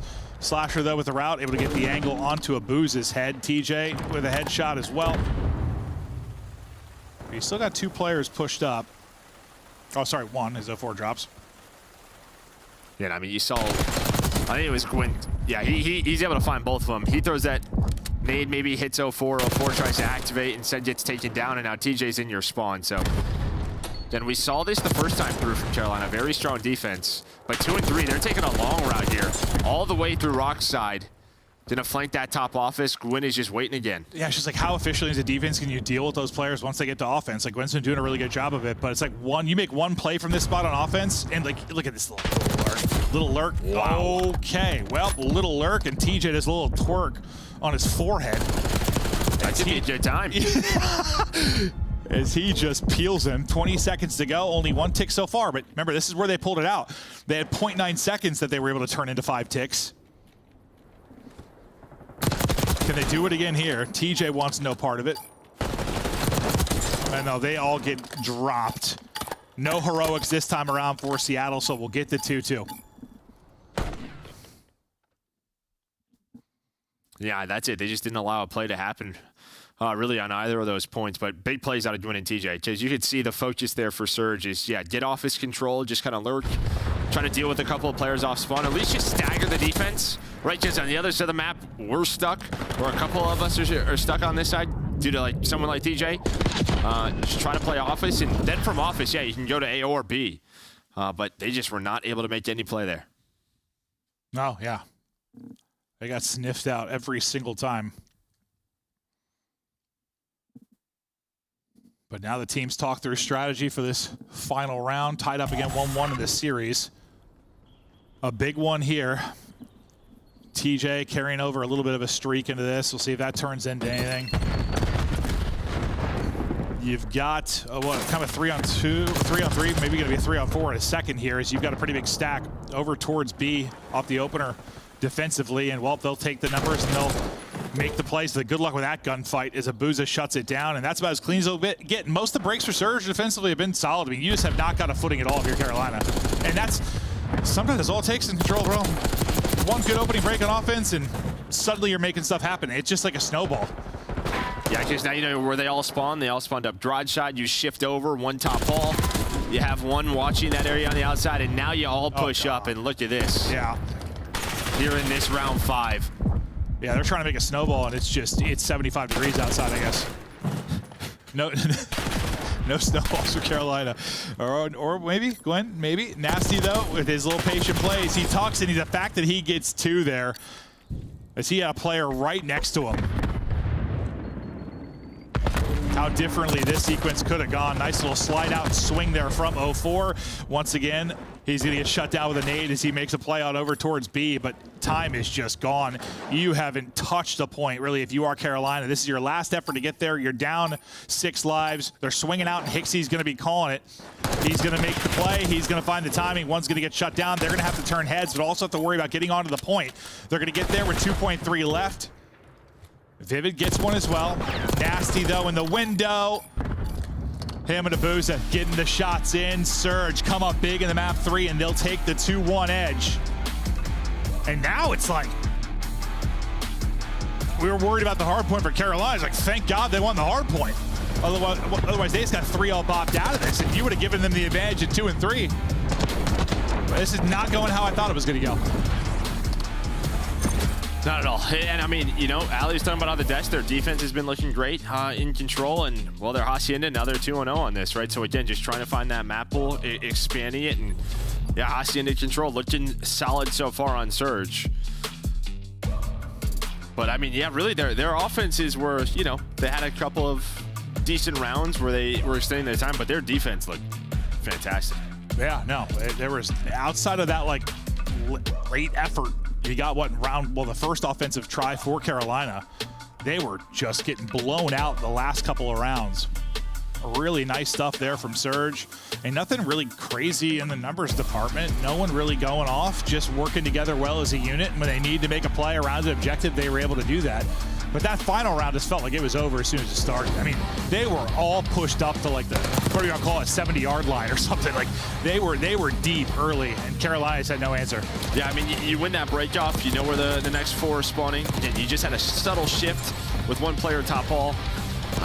Just made sure they didn't get through on that side, and then after you find that second set of kills, yeah, I mean, Carolina just has to run across the map. Good luck with that. Yeah. Like, there was a chance maybe they would be if, like, someone's able to find Hixie on that flank. It just doesn't happen.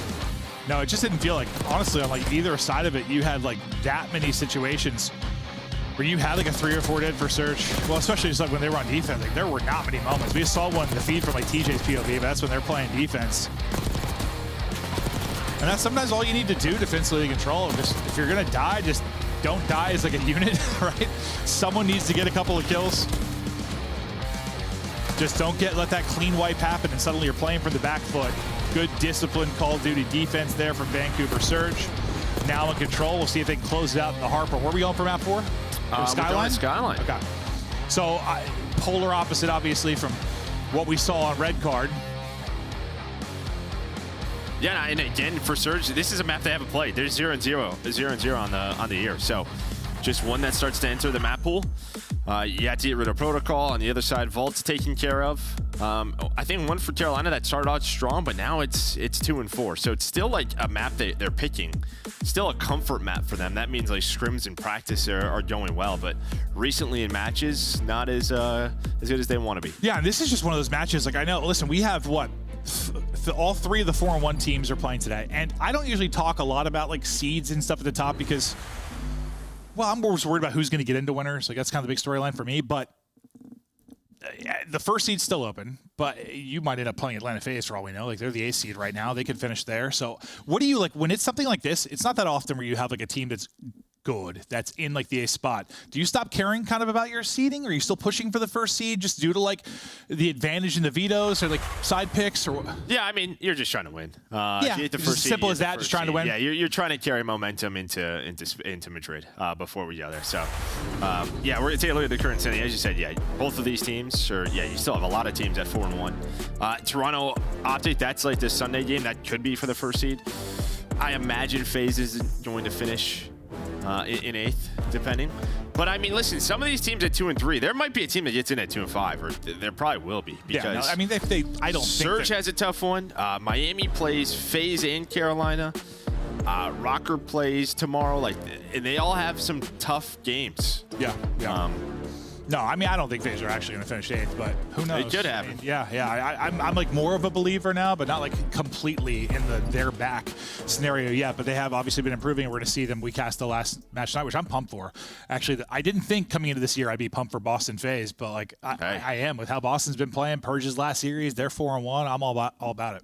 Yeah, and I mean, it's like, yeah, FaZe is just, it feels like they are rolling, right? Cell's playing at a very high level again. Yeah.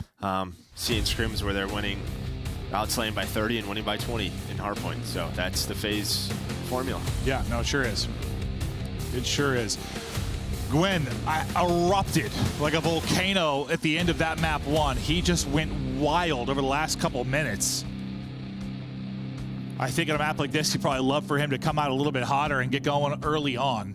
But the pick here for Carolina, they won the map 1 pretty convincingly. Maybe it's a 60-point game, but like they really took over late.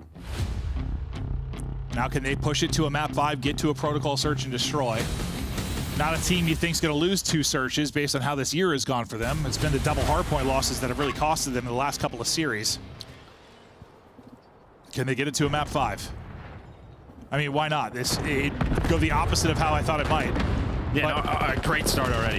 You're going to get all 4 dead. Okay. And I think that's important just because it felt like just towards the end of that game, like Seattle Surge, everybody was, finding multi-kills.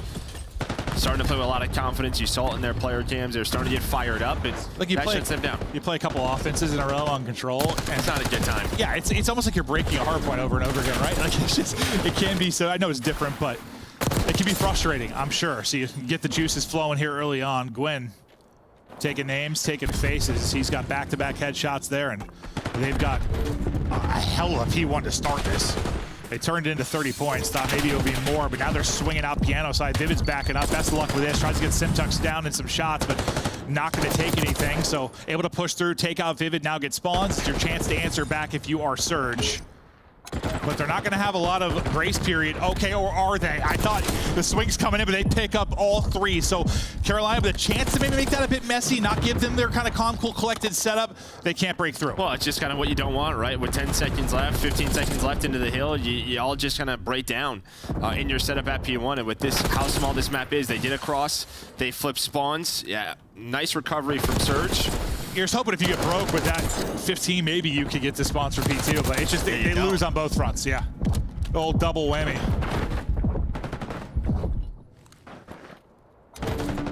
Pixie on 3 straight. He's leading with 7. And if it was a good P1 for Royal Ravens, this has been a dominant P2 with 15 seconds left. Every second had gone the way of Surge. I mean, you might have got a point. No, you didn't actually get the take, did you, for Royal Ravens? So it's all been the Surge side of things. Now, Ravens, what can you do here at P3? You've got mid-map control after that gunfight win from Slasher. You're into the point. Lurking out Jacuzzi side was Vivid, but he's going to get dropped. And Slasher is playing from the point. He's just going to get ripped out of there, and his teammates find the rest of the kills, though. Yeah, I was going to say, it can be frustrating, right? Around this P3. A lot of different angles they can get you from. There's so many angles on this. Yeah, and I think the big thing is, catwalk side, you can just drop down, right? So it's like someone can watch one drop down, they hit the other, able to find that angle. But some nice early time, and Gwyn is snapping 4 in a row. A great slide, nice shots on Nabuza and 04. Another 4 dead, and now they're going to try to go and get to P4 and flip this spawn. Surge you spawn up, and that's what you see. The arrows just kind of stop for them for now. Slasher, the guy for the point, he picks up the 1 spawn out. They had, what, 3 spawn right, 1 spawned out left. Slasher picked that up. He's still trying to battle inside of the hard point. He'll finally drop, but now a chance to chain things together. You've got 3 flying in fast, and you kind of a parallel side on the left side as 1 spawns out from either side. It's just off to the races, trying to get back and give their team numbers. But it's Gwyn with another massive multi-kill. He's up to 11, trying to go huge for the squad. Gwyn goes huge. Yeah, I mean, it kind of is the difference right now is the multi-kills from Gwyn and from Slasher. They're able to bounce back in that P3. They found Nabuza on rotation, 5 in a row for Gwyn. Up to 14 and 7, double positive early. And what would I say? He'd probably like to have a little hotter start, not have to go God mode late in the game like he did in the map 1. This time he's bringing the noise early on. But it's Skyline, so still close. Yeah, it's still close. Yeah. You would love to have that time. I mean, you got some nice pressure there through the back, did Surge, but they weren't able to get the spawns. Last couple of players spawn up, and yeah, they're just winning gunfights right now. TJ, though, does get taken down, 04.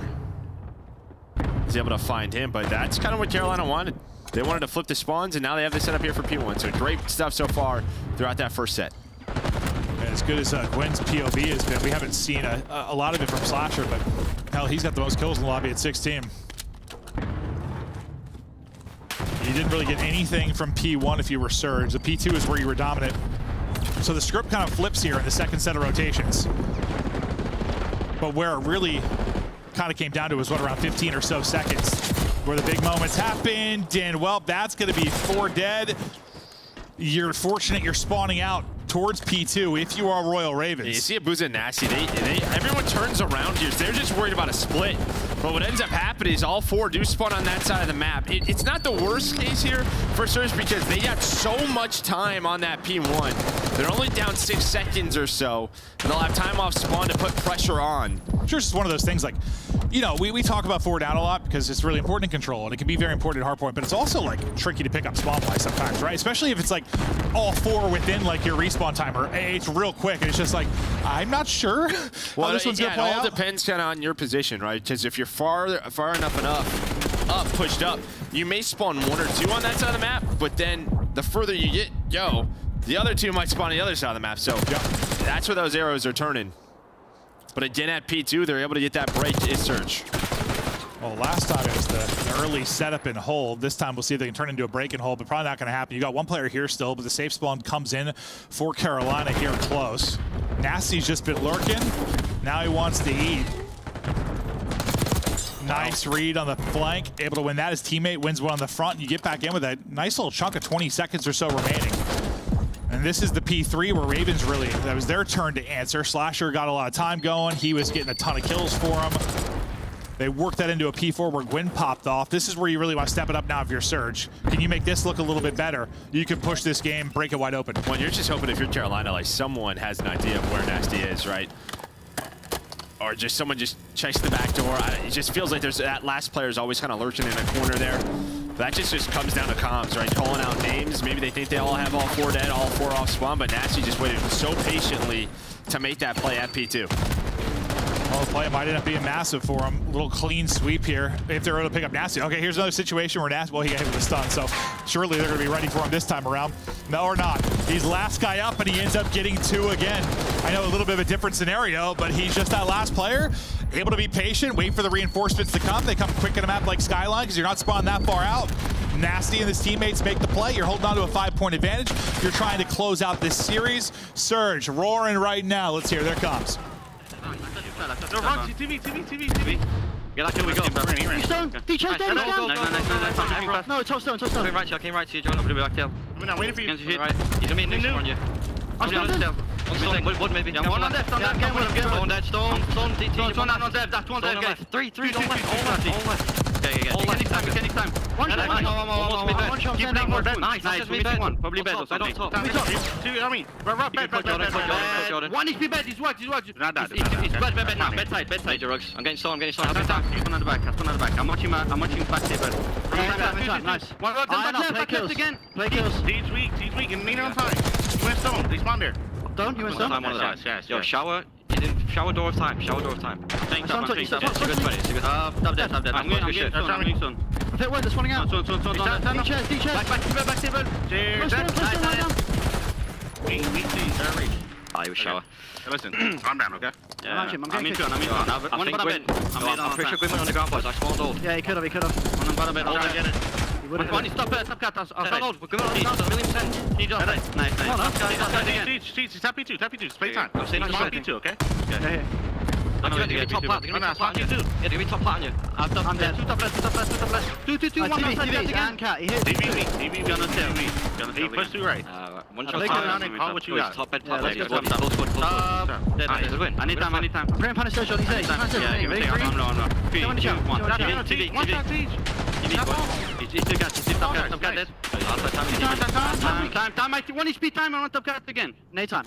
Daytime time. There's a guy TV still weird. I think he's just sitting on the bar. Yeah, I'll top plat. Good. Put it on the bar. Stop outside there. Two. David left time. Time. TV on time. TV. He's gonna challenge. Tell me, Austin. TV's weak. I'm going top again. Still TV on time. One break. Stop on me. Well, you kind of heard what it sounds like when a player's making a play against the team. They're trying to find TJ, trying to deal with him. He goes on a stretch during that P1 that was massive for Royal Ravens, and a part of why they have a 20-point advantage right now, and they are into the P2 and trying to hold. Good chance to close it out and push it to a map 5. But here comes Surge out and punching, looking for openers, but the subs have been shutting it down. TJ and Gwyn trying to lead the way, but they both drop, and now you still have life if you're Surge. This has been the hill. This has kind of been the pain for Carolina. throughout this map has been this P2. How good Surge have been. They found a big breakthrough Nasty last time through.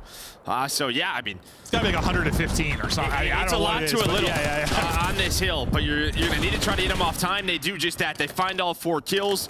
They're able to get the flip, and now a much more comfortable situation to close this game out. Yeah, the fact that there's enough time that they can win it, all the pressure on Surge to send it. They can't think about rotating. They got to go in and fly. They're getting picked though. The subs once again stepping it up. TJ has been frying, and it's Gwyn, the other sub there with the trade. They get all the kills at the end of it. It was Gwyn taking over late in the map 1. Here, him and TJ really dictating things late. And, well, they struggled with the P2 until they were able to close the map out there, win both hard points. It's been a pain point for them as of late, but right now, a little bit of a roll. But, I mean, this also is a team you need to beat in hard point if you're, I don't know, if you're a 4-1, top 4 type team, like this is, you need to be winning respawns. Yeah, I mean, yeah, they're doing it in a very solid way. Just a great start there from Carolina, and everyone's kind of having their moments here for the Ravens throughout that map, whether it was Gwyn, whether it was Slasher. I mean, Gwyn's been fantastic through all three respawns now.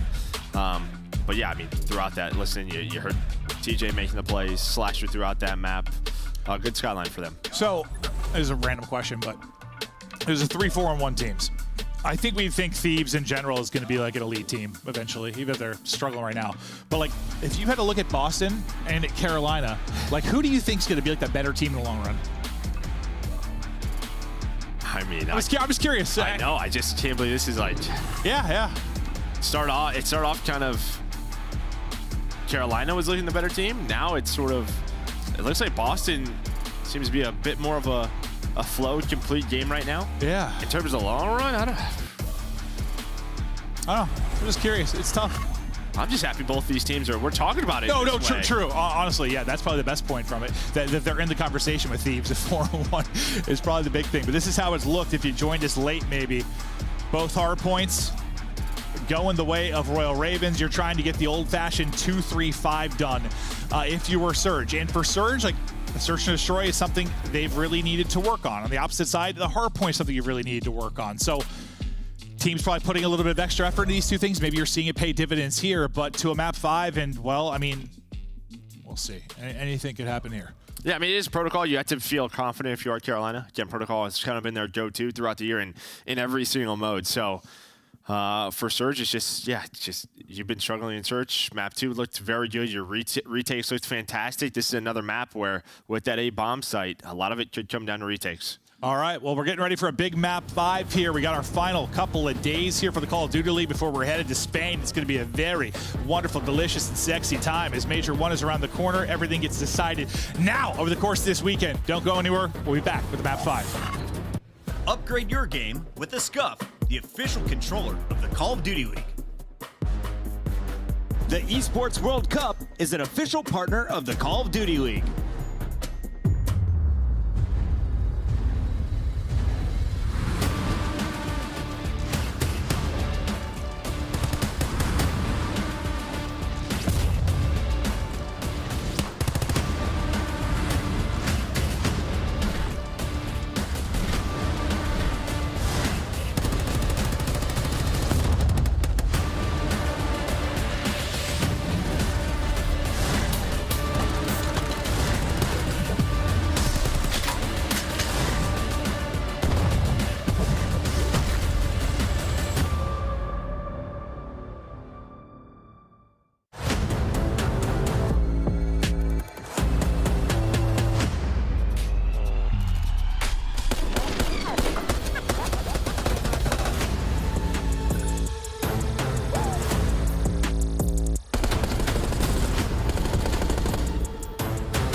there like screaming. Oh, do I need to? Okay, all right, I can. Okay, here we go. Can I open? Am I strong enough to open this? Yeah. You can open it for me? I'm not strong enough. Are you serious? I need you. Well, we got to take this You're off. my work husband.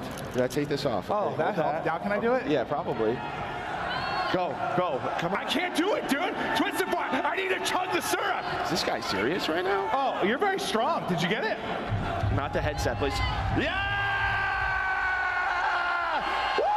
Oh, God, what are you doing? Oh, my gosh, that was way too much. We've got inside on stage. That's delicious. Okay.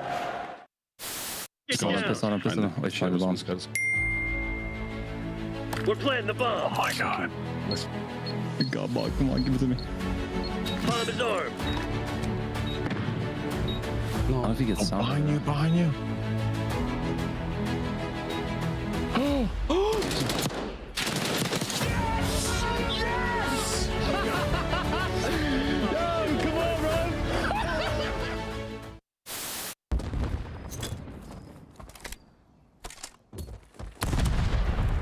Iron Doge does it all now. Oh, Kobe. Unicorn. I have Roach in bed now. Roach said, I feel all the left. One more. One shot. I just want to shut them out. They can only go top. Only can go top. Here. Help time. I'll spawn. Yep. Done. Rugs. Low piano. Rugs, low piano. Stay down. Good shit, boys. Oh, I'm done. Sit down. Find out. There. Find out. He's still there. Right corner. They spawn here. Spawn here. All three. In the shower. Deep gun. Dead. Hold on. On the tub. Hold on. I have a pinch. Tub. I can't get in. One more.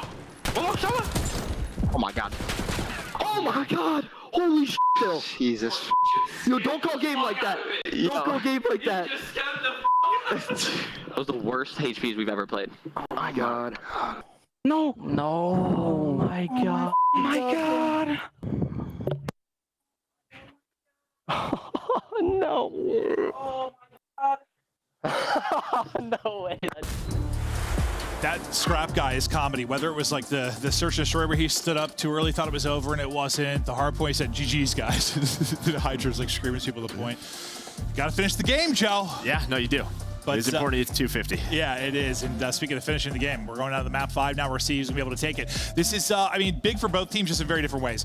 If you think about the Surge side of it, you're trying to get that third win. It should get you into winner's bracket. It should get you into top 8, depending on how everything else plays out.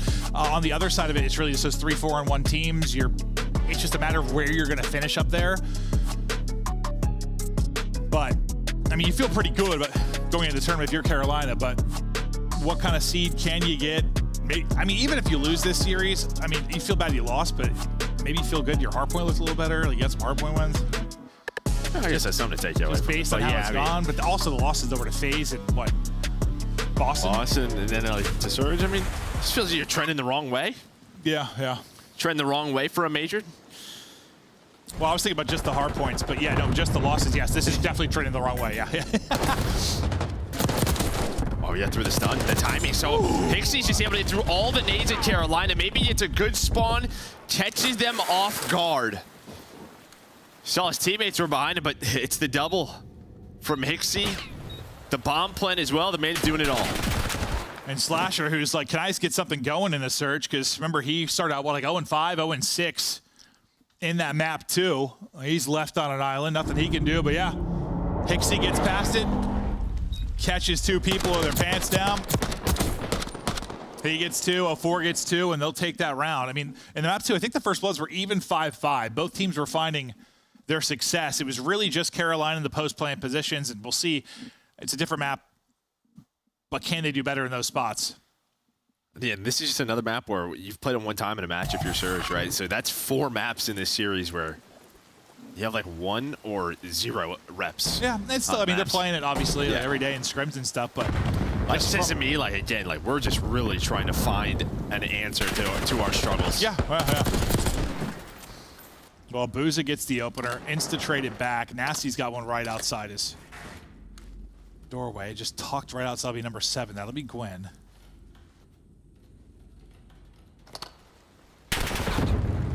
He's right under the zip right now. I think he just came up. Yep, he just came up. Gwen was lurking that whole time. He finds a great timing there. and you're firmly in control right now if you were Carolina. Last guy up will be 04. Came into the league, made a name for himself with his 1v3s. Can he get one done here? If he can catch one like before they get this plan in, be nice if he had an AR. Yeah, there's just still so much time, and you can see they're just kind of waiting on that. They're allowing, you know, Slash to get all the way through the back, just pretty much into a perfect setup. So when he goes for this plant, there can't be any shenanigans, as they like to say. So 04, he's going to have to win some gunfights with a sub. All right, well, at least it finds an AR, but as long as Vivid is at that helicopter, you are not going to be able to win this round. You got the helicopter on one side, then Slasher all the way back gun. It's like, I feel like back gun, you have a chance to just hit straight headies if you catch somebody. Like the heli kill, like it's just Shoulders. It happens. Just shoulders. Yeah. Throwing shoulders. Can wallbang it, but yeah. I was gonna say, if he just got beamed right there, I was like, all right, just ignore me. He's like, I got zapped. He's just gonna carry his 2 streak, and okay, well, screw the heli, because Vivid's head just got absolutely locked up. Nice shots there to get to 3-0, but to lose the round. So far, both offenses able to get it done. And, well, I mean, that's what you could do, Joe. That's what you could do. You know how you improve in your post plants? You get to a 3v1 when you plant. Right, that's true. That's a way to improve. Well, yeah, no. Certainly helps. Don't stop plant the bomb until we have firm numbers. Last time on defense, though, is Hasty who found that timing. Let's see if he goes for that again, or are they just going to switch it up here?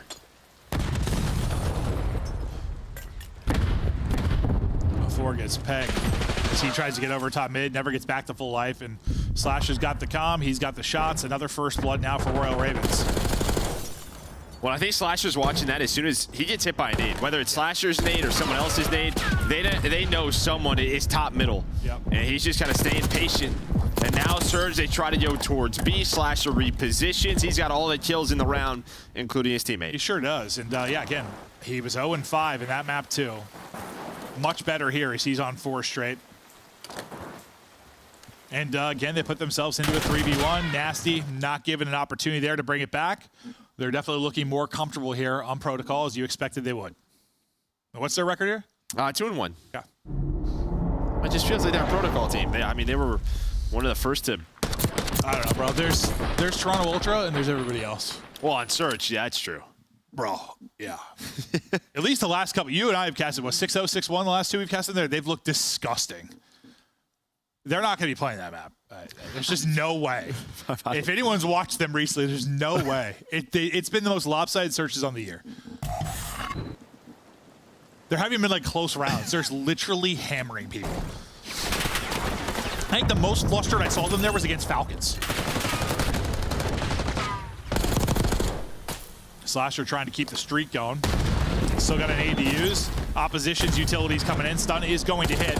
Now they're going to swing on him. Oh, yeah! Gets out of there. 17 HP.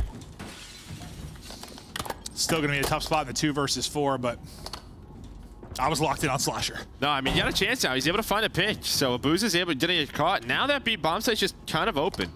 And now you might just commit to the retake. If you are Surge, you'd see nobody's really moving. And Hixie's the one player on that side of the map, but they're just going to group up together. And well, Slasher's just going to try to play patient. It's just a question of what kind of timing does he get. Still a bit of time here to work with, 30 or so seconds. It's always the scariest thing in the world as you try to breach inside. You're just clearing everything. As they go swing onto B and get a spot check. Another gig is up. Plant now in. It's going to be tough. Well, yeah, double ARs. I mean, maybe you find a sub on the ground if you're one of those players from Carolina, but... Does anybody have anything left? Any stuns, any nades, anything to use? Nope, they're just going to go in and hit it. But David wins a big one. Gets it done with the R. He's traded out. It's all going to be on Slasher. He's on 5 straight. Now a chance to clutch in the 1 versus 2. He's got a car. Does he want to use it? Nope. He's going to use the gun instead. Hits the slide. Nasty wasn't even on it quite yet. There was just so much time. I was thinking maybe was he going to try to leave, maybe call in the car, but doesn't happen. Still, heck of an attempt in a 2 versus 4.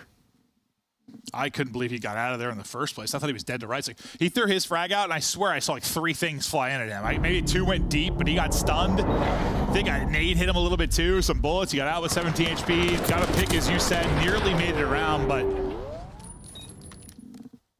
it's just a lot easier to like omni movement swing there with a sub, and maybe Chow want to get out. It's gonna be tough to do with. Yeah, I mean, Vivid gets the first. Slasher's probably hoping to get one crossing, like onto the trade from Vivid, but it just doesn't happen, right?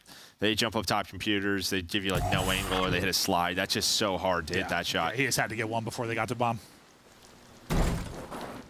because then he's playing blind. We saw Hixie with nice timing early in the game, getting through stuns. This time playing a little bit slower, and, well, his position given up. 04, though. He's in between basically the entire Ravens. Wow, and he went from, like, having the best timing in a first blood to Slasher somehow hits some insane route. And now they know he's here. So whatever, like, timing is in Slasher's head, it worked. And now, look, he's back up. Oh, 04 is going to be a very frustrated man. If this gets checked, does it? Oh, my gosh. Slasher checks it and picks him. That's a tough one there. 4-0-4, and just the reads, as you said, from Slasher, his internal clock making the play. What looks so good for 04 is so bad a little bit later. Carolina 4 versus 2. Still can win this. If you can just get an opener, not going to happen, though. Both heads get plucked off. Nice job from Carolina. I mean, even the fact that, like, Slasher goes back up the zip with an AR. Yeah. Right? Like, yeah. And then I was wondering, is he just going to check the corner? Like, and we swapped off it, like, right as he peeked. And just guns him. Just like you're playing hide and seek sometimes. It is.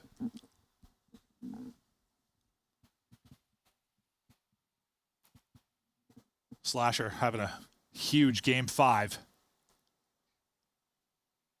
And things looking a bit better than they did in the map, too. They started in, what, an 0-3 hole. Had to try and bring it back. Post plants were atrocious. Right now, sitting 3-2 advantage. Slasher on 6. I mean, this is anybody's game still, but looking better. Oh, well, Slasher. His little run comes to an end, and 04 takes over top middle, able to get both. If he had a frustrating last round, well, he gets it back here. Well, and I think everybody on the Carolina side was looking at Hixie, number 4. Like, he hits low side and is up the stairs around P2, and that's what TJ and Slasher were both looking at, and 04 just hits a mid route, and behind both of them, and is able to get those first 2 kills in the round. Well, now Gwyn trying to pull off the 1 versus 4. It's like 45 seconds to go, but he's going to have some gunfights that are probably be tough with a sub in hand. He's like, screw it. I'm going to stick it. Why not? Make them come to me. Hope a couple of ARs, and I'll be able to pull off some omni movement. Nope, not going to happen. Hits the grapple. 04 is ready and waiting. Easy to fuse there. We'll get to 3-3. And I don't know if that's the intent of that strat, for Hixie to just hit like low side and go up the stairs and maybe just open something up from 04, but if it is, that's next level. Because it worked right there, and he hits 3 in the round. I mean, literally, TJ and, like, Slasher are both just laser eyes. Yeah. We're on that side of the map. The fuse coming through. So we'll be tied up. 04 shoots out to 7 kills after that big round. We'll see it again. This is how he gets both to start us off, and TJ just reacts a little bit too slow. He's shooting at somebody down towards P2. And this will be the final one, and that's a freebie there. Guesses the route. I mean, you're probably just thinking, like, he's in a 1v3, he has to try and get lost, right? Like, he can't just sit down there and hold an angle. Yeah, he's hoping, like, maybe if I zip line, I just hipfire all 3 of them and win the round. Whenever I think of, like, hipfire cheese, just back to that simp kill. Oh, yeah. Dude, what was it, Embassy? That was something. Well, now the car's going to get used. It'll turn into a first blood. TJ follows it up. Abuza trying to swing it back, but only able to get 1. Nasty now, best of luck as he's in a 1v3 quickly, but they play behind the car. They're able to get A-side control very fast. I mean, they're just committing, hey, maybe someone spawns up with a trophy, right? And depending on that call, they're headed to that bomb site, but the car's already waiting for them.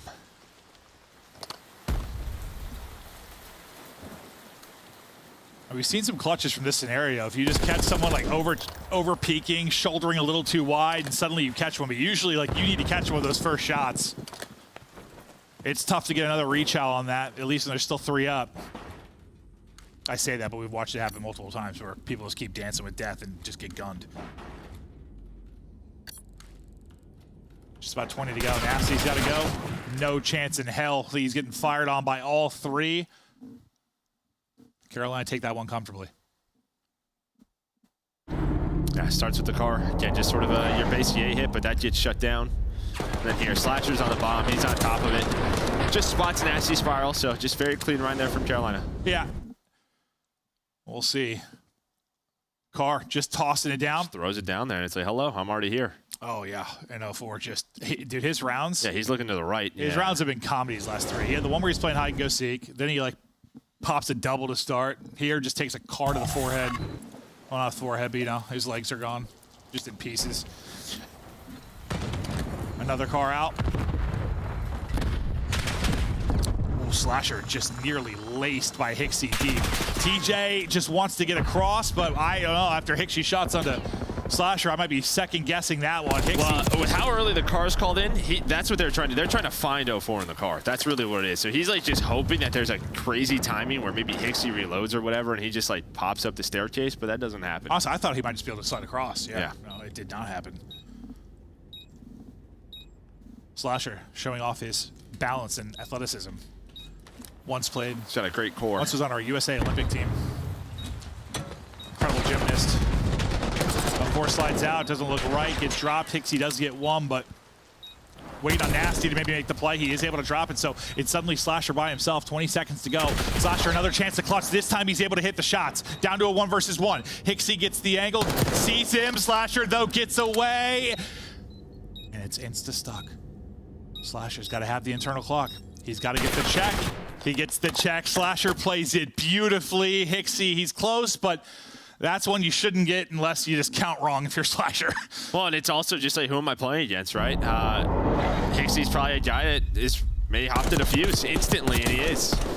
We saw it in that map number 2, but that is just a 3 versus 4 there for Carolina. It's one of those things you're like, not again. Yeah, we talked about like sort of the retakes, how good they were. That time, not great on their side. You had so many nades. You had a lot of utility to work with due to the car from 04. I mean, you gave up a lot of the map, so there was a lot to clear. But you're thinking numbers, a bomb site should be clean. It's not. It's Slasher now up to 10. Yeah, it's got to be the most frustrating round for the Surge side and puts you on match point. If you are Carolina, Slasher gets eyes on 1, maybe 2, and he's like, I got to get out of here because they are hitting B and hitting it heavy. You've got someone backstat you. 04 is pre in there, and he'll be able to get the first blood. Slasher trying to bring it back. He's able to hit the shots. Great shots there from Slasher to get to 3 versus 3. Loses another teammate. Slasher might be another clutch position. But this is going to be so hard now. Like, yeah, you've got back statue, but you've got a player heli, low heli. You got to rely on TJ probably to make a play. Can TJ find any kind of opener? Maybe beat the person out close and Chow. I thought maybe that was a play at first. Just shoot some shots and hope somebody flies at it. Slasher thinks he finishes the first, snaps the second, but never got the original kill. So Surge get it done. And that's just they just hit it. He sees the hit coming from top mid, but 04, it's a great timing. He's had some routes on this map where he's able to get through. I mean, just the player in the back doesn't see him. I thought maybe like they did call it out, but it's just, yeah, he's able to get on through, plays that deep corner. Well, I mean, I think Slasher only actually got eyes on one player when he peeked the window, really. But I guess it felt like from our POV, well, we can just, we're omniscient, but it felt like a lot of shots were coming in. I thought he realized it was multiple, but I'm not sure. Another car. Slasher was able to get damage and a kill in a couple rounds ago. Doesn't turn into anything here. Surge, with this round win, if they can do it, will go all the way to the round 11 here in the 5-map series. Slasher has POV for Big. He's been the hot hand, and well, it's like if TJ goes off, Slasher can't. Slasher goes off, TJ can't, because TJ is sitting on 2 right now, but maybe he'll make a play late. And what do you think the plan of attack is right now for Carolina? I mean, this is like a classic Slasher around here. Just sort of play for a pick.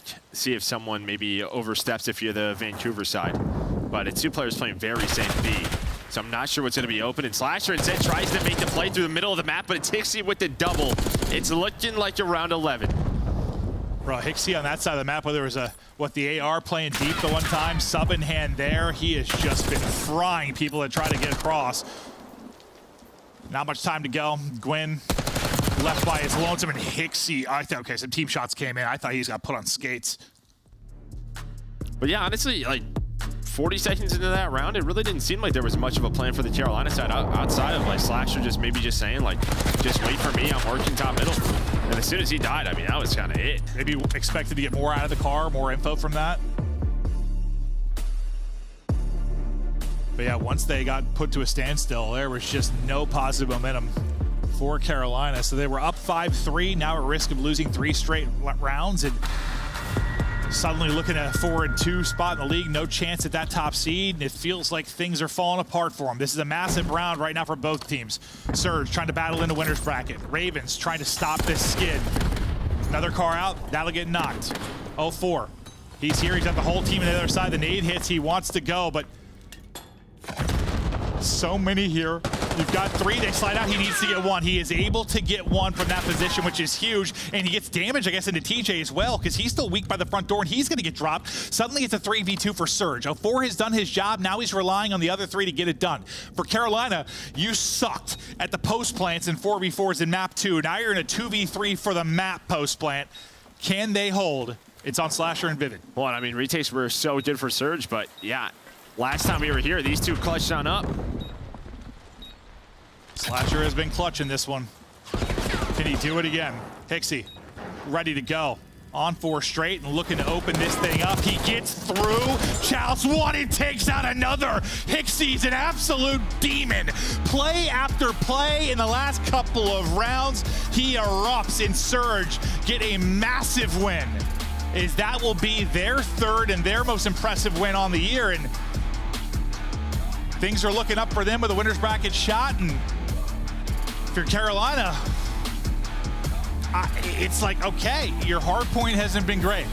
You win both hard points, now you're losing both searches, which has been your bread and butter. Is it maybe one of those things where you put more effort into improving the hard point, you fall off a little bit, or? I think it's just this matchup. Yeah? I think it's a matchup thing, 100%. Again, like, these are very, like, similar teams the way I looked at them both. Like, yeah, they could live through the 2, 3, and 5, and Surge is doing that right now, but it's 0-4 and Hixie. They just kind of dominated, well, especially Hixie, bottom middle, a good amount of the time through A. Hixie's got 11. It's a tough map there for Tej. Slasher was going off. We talked so much about him, but it's just a team that would not go away for Surge. And it just felt like, it's not like luck, but like when like Hixie needed like a timing to get across, whether the stun missed, or he's able to get through on a slide before he gets dropped, like those plays were working out. And on the other side, whenever we saw those moments, like they were just getting cut down. They weren't finding those openings. The defense you saw like in control, like it was there in Search, like they just had their angles, they were locking it down. They take it in round 11, they win 3 straight rounds, they get it done the old-fashioned Neslo 2-3-5 to take it. And you know, there's been several teams I've just wondered if they're just, I don't know, pretenders. Just they start out strong. I don't know, man. I mean, I listen, I think no matter, it's not like they're getting blown out by any chance, but the fact is, yeah, I mean, you're just trending in the wrong direction now. Again, some maps start to get vetoed versus you, some maybe maps get removed from it. There's a lot of adjustments that have to get made, but again, early in the year, you might just be ahead. Other teams are starting to catch up, and I think we're seeing that. But you kind of hope, like, when we've had that in the past sometimes, like, that carries through to, like, the first major sometimes. Well, we just had a break. You pull off, like, a top 4 or something. This, I mean, you're just falling off at the worst time, right? I mean, it's just the break. That's what it is. Yeah. It's played into it, and other teams catch up. Yeah, that's absolutely the case. That's our first match of 3. That'll be it for Joe and I for now. To break it down, back to the desk. Thank you very much, gentlemen, and congratulations to Vancouver Surge. You walk away with a round 11 game 5 victory, and I owe an apology to Hixie and Nasty. I said they haven't been contributing enough. Hixie took over that game 6 streak to close things out, Allie. I mean, unreal. And what's so crazy about it is, like, we've seen Hixie do this before. We forget him going on to the Toronto Ultra roster, watching him on land, just absolutely fries. So for Vancouver Surge, it is amazing not only that both of them were able to show up only against a team like Carolina Royal Ravens, but they needed this win heading into Major 1. They needed at least one for the opportunity to get into that upper bracket, and they got it against one of the hardest teams in their schedule. Yeah, so put them in a good spot to get winners now. Yeah. 3 wins, right? And, they also have a ton of maps. Like you said, they had some game 5s. But, on top of Hicksy, also 0-4, man. What a performance today. I mean, the guy had 4 first bloods and also got a huge first blood in that last round to basically secure them the victory. I want to switch gears here for a second because Carolina, coming into the minor, #1 seed, right? It's very good. They make the final. They look great. I don't want to read too much. I think Vivid might be on the chopping block. There's just some things that I'm noticing. Looking at this team, Slasher flipping his camera at the end of that. Yeah. There were 2 clutch rounds where it was him and Vivid left. One of the rounds where Vivid gets pushed, puts Slasher in a huge 1v2. He ends up clutching it. Then we get down to that last round where it's he's playing that cut so safe where he's laying down. You can see this is the replay right here. A guy just slides across and Slasher's left in a position where he gets sandwiched. Vivid is playing so scared in these search and destroys. 4 and 7 in the first one, 4 and 8 in the last one. He has to figure out S&D. It's not a one-off. This has been consistent. So I think there could potentially be some turmoil there just reading into the player cams and some of these clutch rounds.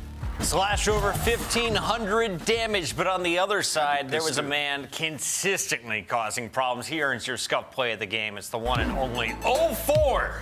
2 double-digit surge performances. He goes 11-6 game 2, 10-6 to close things out in game 5. We wanted to see him step up his game. The last 2 weeks, he's doing it, man. Yeah, he's been unbelievable. This is what we want to see from him. In this series, he was great.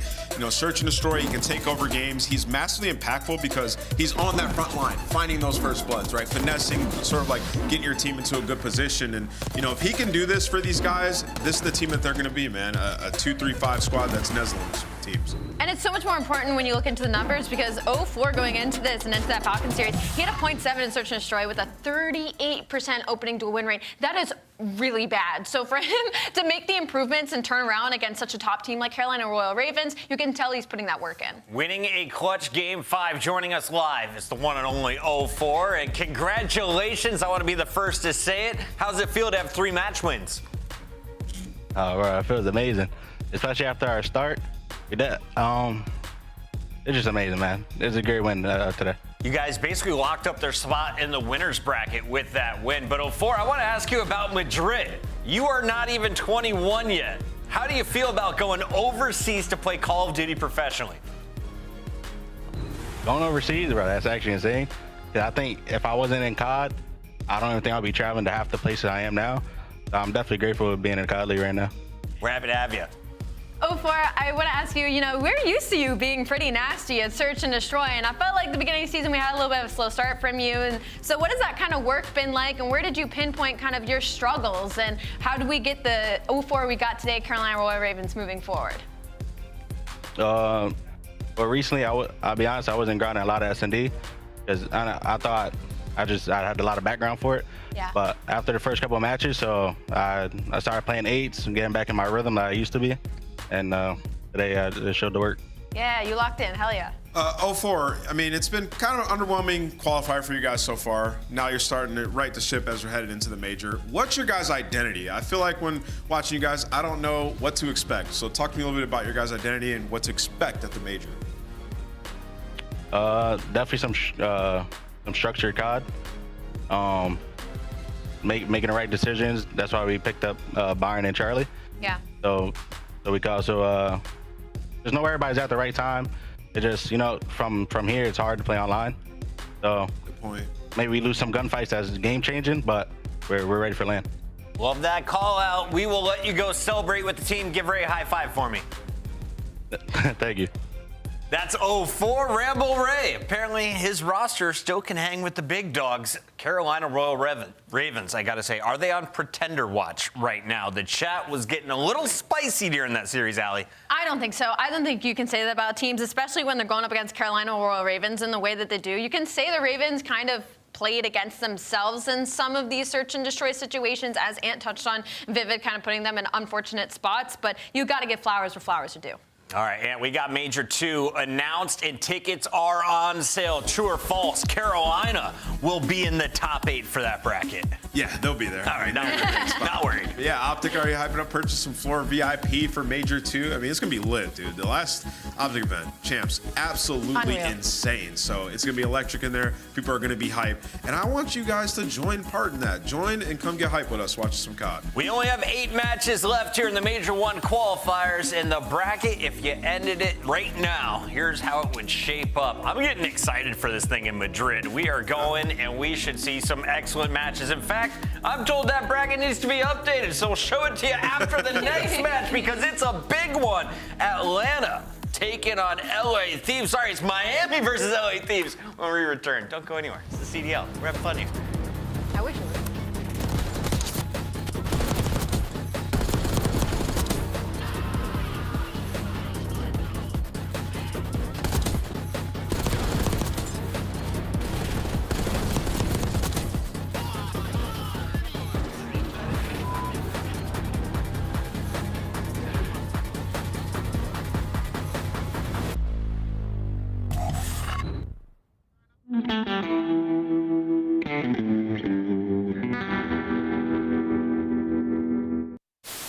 If I leave, do you guys leave as well? Do you remember me from DMT? No, I don't think so.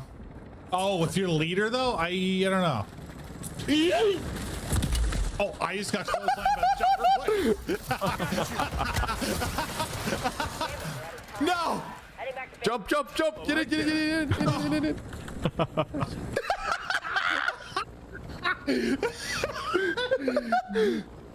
I'll be honest, that didn't cross my mind. I was trying to send it in, boys. El otro, cerca del...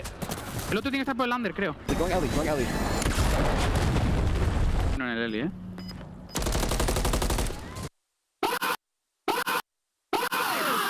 Let's go. Eso es, joder. Bueno, Javi, coño. Madre mía. Nice try, man. Oh. I calmed it, dude. I said, like, wait for that. I know what you meant. I know what you... We were hyping this up, right? It's the 4th matchup. You know, we've seen you guys constantly in grand finals. You guys came out and made that look easy.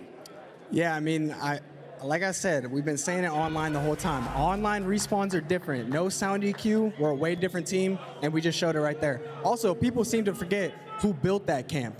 I know how they play. I taught those kids how to play Call of Duty, so don't forget that. All right, like let's. Nice, I have 8. Guarantee that kill. Oh my god! Let's go. They got one tick on B. You suck, dude! Let's get it, bro. We gotta win this now. Oh my gosh, Subclay? 4-3 in game 5. Oh no! 4v2.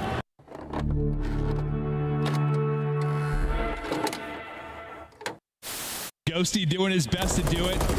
Oh, here we go. 3 are going to drop. A chance to go. One person. It's Rods that's got to go clutch. From the position we saw Crip do it, he doesn't do it. Ghosty able to put him down. They get on the point. Everybody's up. That's not going to hit. Second bit of progress done. They got to surge on forward. A BZ with 1. Can't get through. Oh, and Sim connect. But you win it if you're Crip.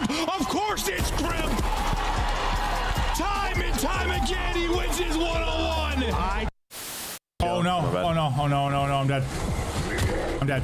No way. You buy self-revive? Nope. Honestly, it works out. I'm starving.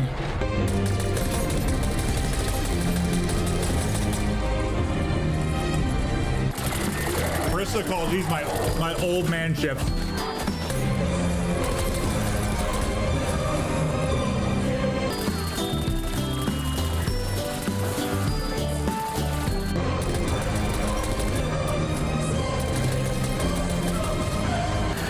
And Joe, I eat a bunch of tacos.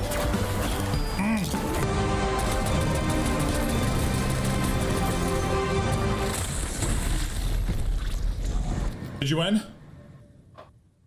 How do I have the same amount of eliminations as you? Yeah, that's some horseshit there. There's no way that's true.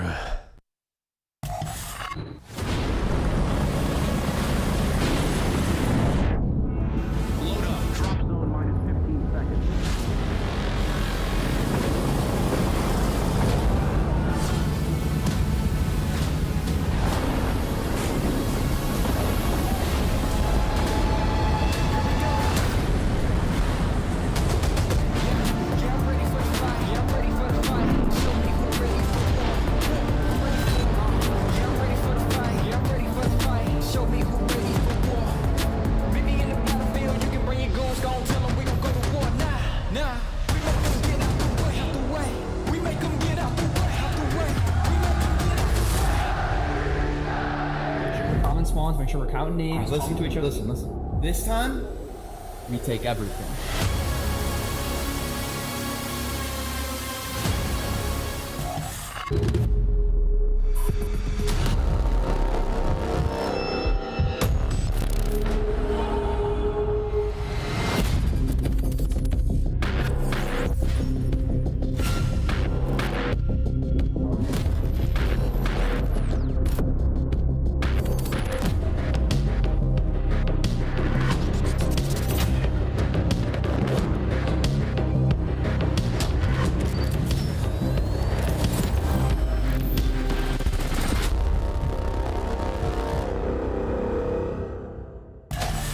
Welcome back, everybody. We got Miami Heretics taking on LA Thieves. And as promised, our graphics department updated the bracket. Let's go, baby. We have it ready to go. Now, this isn't official. We still have 8 matches to go. But if we ended the tournament right now, this is how things would kick off in that winner's bracket.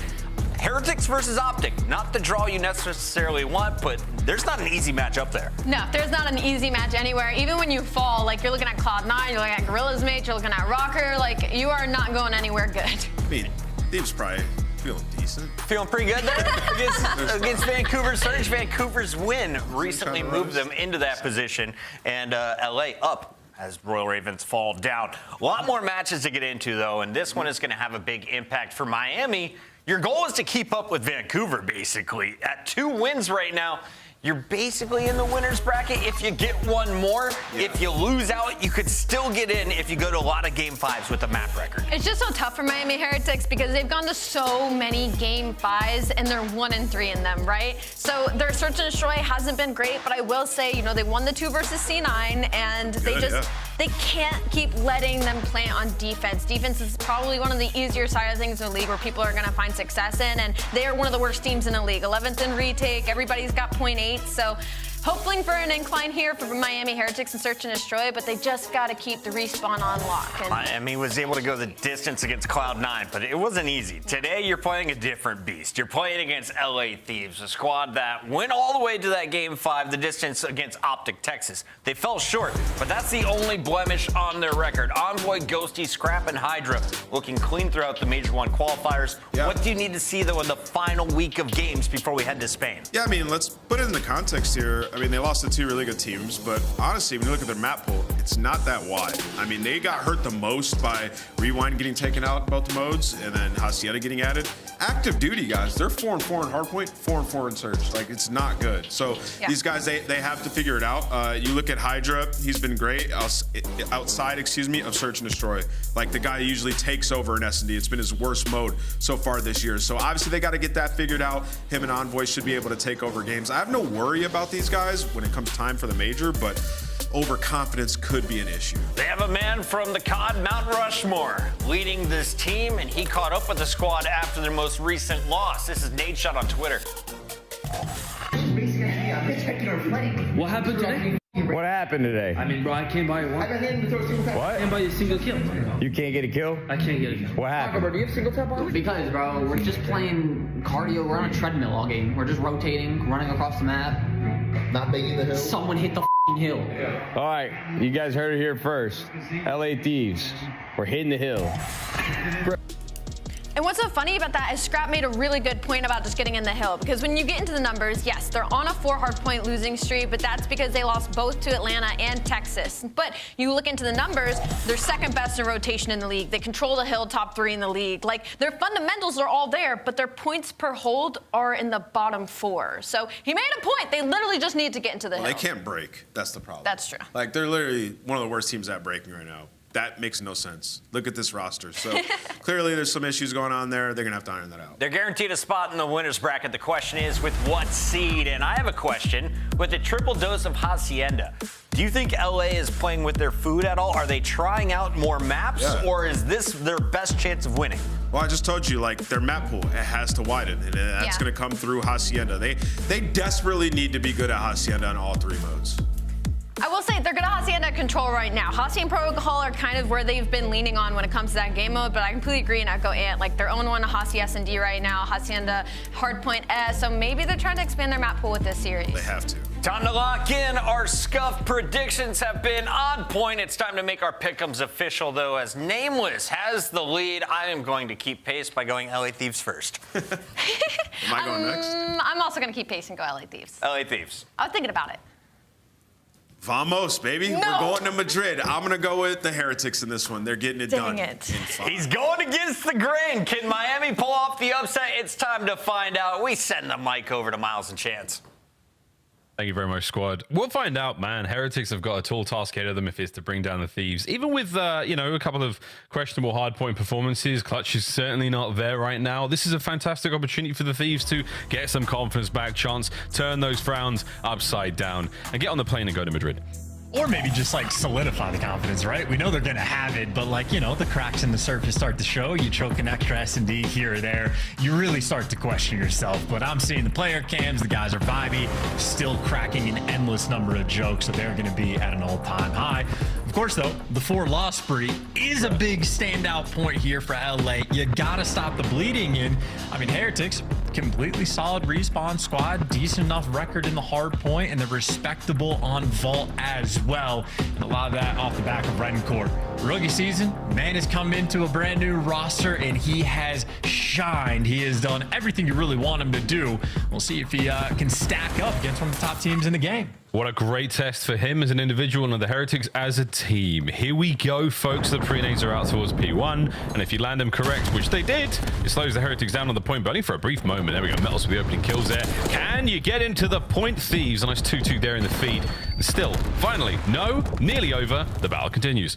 Yeah, just got to get there. Scrap, he'll be taking that seat right on time. And everybody's got their bases covered. Easy there watching the flank from Hydra. Good reads on the spawns as well. Lucky does win a key gunfight for that rotation, though. So you see LA Thieves in time, head on a swivel, and they're getting chopped down. So Lucky wins one huge gunfight, open things up, and Hydra wants to be the guy to break it down. But while the holds have been clean for LA, they haven't got a good chunk of time. That's what the desk pointed out. And, well, this is what we're seeing shaping up on the P1. Not a massive lead on that rotation, though. It's going to get a little bit weird. Heretics, they find the entry kills. They do find the entry kills. Split spawns for now. Parallels there with the Thieves on the bottom side of the minimap. We're going to be flying through mid.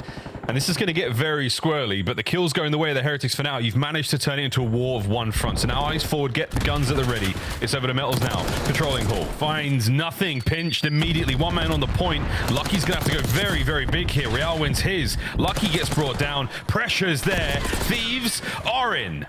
And break is going to be tested as well. That is exactly what you're looking for a nail-biter game. Metals doing his best job to stay alive and successful at that.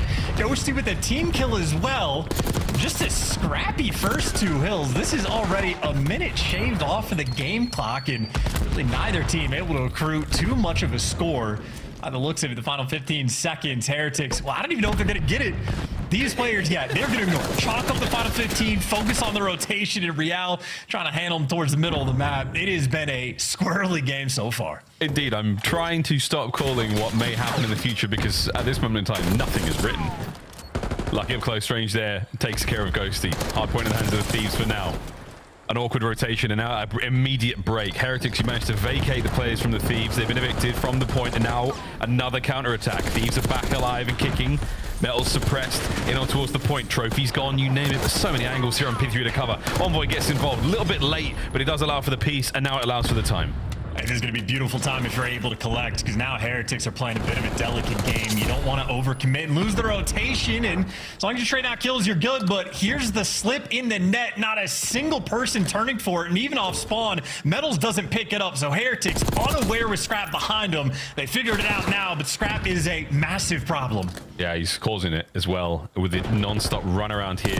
Puts himself in the bushes, over the top, finds one, doesn't account for the player behind him. And whoa, nice turn on the Metals, not enough though. Heretics, you win the battle for P4. Backside of the building covered. Envoy's going to be brought down on the approach towards construction, so there you go. Nice hold. Heretics, opportunity to take the lead.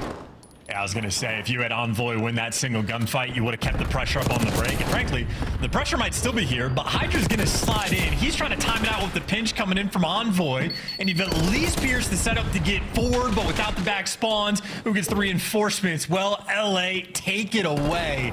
And that is just an overwhelming moment, excuse me. All 4 players just getting in the mix. LA Thieves running it down. Yeah, right back and forth, though. Once again, lead change, LA Thieves. Now they've got control of this big old P4. Coverage on the front, all good. Metals, can he find the entry to the side? No. Nice damage. 3 down, though, for the Heretics. They're in trouble. And look at the Thieves fly forward. A kick-out moment from Scrap as well. I mean, he's the one that really sort of started the pressure on P4, sort of a nuisance behind the line for Heretics, and goes on a nice little spree to solidify that time. Still, though, a minute and a half on the game clock, and neither team yet approaching a 100-point margin. Granted, LA Thieves in the driver's seat on the scoreboard, but a perfect-looking setup so far for P1 from Heretics. Maybe an opportunity on P1 to collect a little time. Maybe. As this game's gone, you can't really guarantee anything. A nice 4 out of Rencor, the final 9 HP. He's going to be breathing a sigh of relief, but not for too much longer. Immediate pickups again. The Thieves have a very, very ruthless approach. Supreme aggression and trades have been endless, man, so far on Vault. Good lucks out of Real. That's a nice 2-piece. Staying alive on the point. Rencor can't get anywhere near this one, but again, good aggression. A front line now from Real that is so strong. Hydra, the last man to punch through, and not a huge amount of time gained from this chance. Yeah, Heretics are trying to just play that rotation as well. And if you paid any attention to the kill feed, that is 8 Jackals on the map for P1. So if you're a ranked player trying to look to up your game, make note of that. Everyone is flexing when it comes to that time. And now on rotation, it is Scrap once again, the man behind enemy lines. But I think Heretics read it, clean house, take care of business, and they'll be set up around P2. 2 minutes off the game clock. Still, neither team passed 100 points. Second go through. And now in the second hard point, once again, it's the Heretics in first. Break attempt right now from the Thieves. They've got spawns in the back as well, and it's a very crowded moment, a little bit chaotic. Scrap and Hydra, they managed to thrive in the moment. Right through the eye of the storm they go, and Rencor gets picked up from behind over the Metals. A man alone to the point, can't get any more out of that life, and that is finally the break for the LA Thieves. They are in. This is a game of instability. Heretics just not really able to handle the back spawns too well at all. And Scrap constantly finds himself behind enemy lines. Sometimes he has to walk his way there. Sometimes he has to spawn his way there. But even when Thieves get control of P2, it lasts for all of 10 seconds before Heretics just run them over again. So the mixiness that has been this Vault hardpoint continues as 3 players on Thieves surging for, desperate to get that arc control, and Scrap, well, will make it by. The question is, this little battle between him and Lucky, who's going to win it long term? You see Scrap heads up. He knows there's pressure on this side of the map, but Lucky hasn't shot his gun. Lucky finally lets it rip and gets ripped. Instant looks. Ghosty on one side of the map, top side of the minimap now completely covered. Little break through the useless side, that's top right. For the Heretics now on the approach towards mid-map, but not just mid-map, it's the low left-hand side of the map. That's where they want to go next. P4 can be a money hill. Thieves haven't been superb on the holds. You have to make sure you get a good break out of them. You got to make sure someone gets on the hill as well. There's number 8, Real. He's found his route through. That is death for Scrap, and now the men on time have to turn their heads, and that is a lot of time being just exchanged away or sort of left white. Half the game clock has been evaporated, and, well, now because of Real's positioning and his play, I was going to say you're set up for new, but Lucky, he's by himself. A game of instability, Miles. It is simply going to continue. Yeah, the Thieves, their kills, though, they come in waves of 3, so you get 3 down nearly every single time. Lucky timed it. Whoa, what a win from Envoy. That is huge. So that's hard point in the hands of the Thieves once again. Bad looks right now for the Heretics. You've started to run out of air in the lungs, lads. The run was going great. Can they find some form of reprieve here? Trying to get through the back? Not yet. Rencor next up, but all this time being burnt chance. At the best time anyone's gotten all game, and even then, as Scrap falls, look at the kill feed. Metals picks up one as well. It's only 2 men by the time, but Envoy maybe gives you enough to keep this play up. Thieves still on top of that hill, and the best hold we have seen so far this game, the difference maker this P4 has been. The Heretics have completely and utterly fallen. Our second set of hard points. Air is out of the lungs. Envoy, though, just starting to pick up pace. Perfect stun connects. Metals, though, good shots. Is this a sign of life? Are we able to get something going here on P1? Spawns in the old hardpoint side right now for the Heretics. Are going to be a difficult journey across Scrap as he picks up the final few moments of time there. But nearly an 80-point game chance. Massive turn from the Thieves. Yeah, squandered opportunities a few different times from Heretics, a mixy game, and never able to get those P4 spawns. Officially, LA Thieves game to lose. All of a sudden, it is just shaping up to be an absolute blowout. Even long-term, Thieves do have those right side spawns, so a lot of things going well, and great finesse by Ghosty. Unfortunately for him, all of his teammates fall, and he falls in line as well. Heretics, maybe T1 has been the best hill they have had for themselves all game. You see how squirrely it can be around these pillars. Oh, a Toronto player in sight and all this mention of squirrels. Once again, Heretics back to a little bit of time here on the contest from P1. Endless attack here from the Thieves. Have still got themselves P2. The first time they have had the rotation since the map has begun. Will this amount to anything for them? Or will they be broken immediately? Can the Heretics mount the comeback here and now? And it is a bit of a turtled setup. Maybe they're playing for Heretics just to run it down and play it close. Real's working the pool, Renkor's working in pinch, Metals attempted to go through Catwalk, and Real does find the route to get towards time, but traded out instantly. The battle for spawns gets one as well. Envoy takes care of that, and Hydra cleans house. LA Thieves on P2, as good as it gets, and this is the space and distance and control the team was looking for. On Hydra picking up these flanks. Another one there on the minimap, foreign players all over the place. It is a target-rich environment. As Hydra still on a run. Heretics have been held back. A nearly perfect hardpoint out of the Thieves. The young French phenom dips and dives into the pool. No water, thank God. As he manages to finally be brought down, their Envoy will pick up that piece immediately. 15 seconds to go chance. And no rotation yet. But look at a Hydra on the spawns. You're trying to get your boys over towards the top side of Nu. You're trying to find that time, and you're trying to close out map 1. Yeah, just the long-term safety net. You even have Hydra just staring bottom art in case someone from Heretics was able to get through. Envoy was checking it out as well, but it's just a safety game. They're playing containment, and you get the kills before you hop on the time. You see the feed getting traded out, and actually Hydra does win the important one inside of Art, so a small sign of life here for Heretics. You got the spawns you want. Unfortunate for them, not necessarily getting the kills. Scrap has been flying at them from the top rope. And this is going to be a race to a power position. Scrap at the ready. Real with a pushback.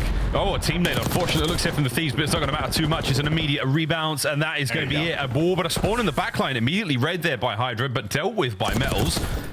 You're not out of the woods just yet, Heretics, but this is tough. You got to find a way into the point. Go for it, boys. Send it, fly forward. Scrap trying to find the multi at the end there, and this is going to be the last ditch attempt here from the Heretics. Oh, and you go, boys. Forward. Hydra cuts you down from behind. The perfect setup and the perfect hold out of the LA Thieves. And add to the kills column as well towards the end there. Clean shots out of Hydra, and maybe the second half of the game clean from LA Thieves as well. I mean, you had like a 15, 20 point nail biter shape up the first go around, and then that first P4 happens, and Heretics had their opportunities. Had players get behind enemy lines, winning some gunfights back ARP, and then it was Envoy and Hydra from top and bottom P4. They ended up slamming them, get a near full 60, and the lead just becomes insurmountable. And of course, you love the look from LA Thieves as well. Once you start getting control of the game, get the distance, get pushed out a little bit. Maybe their brains just had to warm up to the competitive environment just a little bit, because once they had it, they never looked back. Yeah, they broke the shape of the Heretics, and they were just unable to reform. Turned from a solid to a state of liquid, and it was all gas from the LA Thieves non-stop there on Vault. Great stuff from them. Just shy of 11 minutes. I know Jeremy Studd is counting this one, but hey, that was a fast hard point and a strong one there from the Thieves. I think a lot of silence there from the haters, as they've got to be feeling good. Finally breaking the hard point end chance. The end of that dirty little losing spree is finally in sight. They've done it. Now it's over to search and destroy. And of course, that losing spree was, you know, amongst some of the top hardpoint teams in the game. And Heretics is certainly a contender, but remember the graphic we showed at the start. Renkor's stats in the game mode have been electric, had the 6 overall KD, but it's a true test when you're going against an AR player like Scrap, and in the lobby, well, you saw there is still a bit of a gap. Scrap had 27 non-traded. I think Renkor maybe had 22 total, so it certainly helps when your team is putting yourself in good spots. And here's a look at Envoy doing exactly that. Those were the difference maker kills, so you always have to keep an eye on Envoy. When he's snapping pieces like that, it is for incredibly high impact moments, and frankly, the moments that help this team win the game. Yeah, I think another major win there for the LA Thieves. Statistically, they were a bad-looking team when it came to the holds. They had some fantastic holds in that hardpoint final. Well, halfway through the second set, third set, nearly all of it. They were great, really, really watertight setups. They were fantastic. It was really well identifying the Miami Heretic spawns. Pressure, non-stop pressure. Not a huge game that we saw out of Hydra. You know, remember the first time we saw him on Rewind, we were like, okay, it's his year. Very, very different looks. Playing more sensible kills. Doesn't have to get that many for a big win. That's what you want to see out of the Thieves. For the Heretics, you started off strong. They just couldn't keep the pace. And this is a very strong indicator of that. P2, after that, folks, 2 seconds in 2 hard points. Very good looks out of the Thieves. Yeah, and of course that is that secondary P4 that they had where they went from 132 to 180. Those were in the highlights, the kills you were seeing from Envoy. Just shreds a guy up top, lives with 2 HP, picks up another 2-piece down low, has Hydra waiting in the wings above him as well. And that well-orchestrated effort, well, Miles, you said pressure was the name of the game. Pressure can either make diamonds or it can crack you in that game. Miami Heretics cracked like an egg, but over towards that Protocol S&D. And this has been a map that I think has really been able to separate different teams and show like a skill gap in the game mode. Obviously, Ultra have gotten a lot of love because they've been steamrolling teams on it, but it's also a map where like the expectation at the start of the year, you just bang out the A site. There's like a standard set play for the attacking team, but now there's been a lot of developments, a lot more plays over towards B, a lot more effective retakes on the site coming through as well. And I think we're finally starting to see S&D evolve a little bit. We get to test these two teams and see who is ahead of the game, because I know for Heretics, started out super slow. Now they're finally getting some wins. Again, you got wins. Now you got the Thieves. Turn that momentum, keep it rolling. That fuel is a powerful, powerful source of energy for you guys. Heretics, we've seen him have it in him. We've seen him close out, a game 5 here or there and search and destroy when the pressure is at the highest. Talking about pressure. Pressure's on now, boys. You do not want to go down 2-0 in a series against the Thieves, especially with the way that controllers looked. And especially when it's the type of team that, like, if you get wins, you start to believe yourself a little more. But when you have these game 5 losses against Boston, who's been incredibly formidable, Ultra, who might be the best S&D team in the game, it plants that seed of doubt in the back of your mind. So for Heretics, can't entirely be trusted. And again, a team like Vancouver hasn't had the hottest hand on the online portion, but now those guys are starting to look a little bit better as well. But the middle of the pack is just an absolute bloodbath this year. Teams really struggling to set themselves apart. And I think we've really shown you have to be electric at all 3 game modes, really just to have a consistent fighting chance. Yeah, absolutely. Everything's better down where it's wetter versus the Thieves. Next map. Again, before we get into the triple dose of Hacienda, which is going to be very interesting. And again, the trend when it comes to these Heretics matches is game 5, win or lose. And obviously a couple more losses there in the tight moments than it has been in the dubs. For the Thieves, it's just trying to keep the mood good. It's trying to keep everything fine. They've faced a very, very solid amount of adversity. And I hate to say it, and as I've said it, we've been queued up a moment, folks, here. It's the 1v1 between Scrap and Dashi, which was fun enough in itself. That series was an unbelievable test of the mental for these guys. Let's have a look at the clip with comms. No, don't try bad. I don't know, we're still there. And take it, and take it. Yo, ping Brandon. Oh my god! Come on, my bad, bro. I just scammed. You're the bro, I meant to sneak, bro. That is the goodbye. Oh my god. You're looking at all time. Oh my.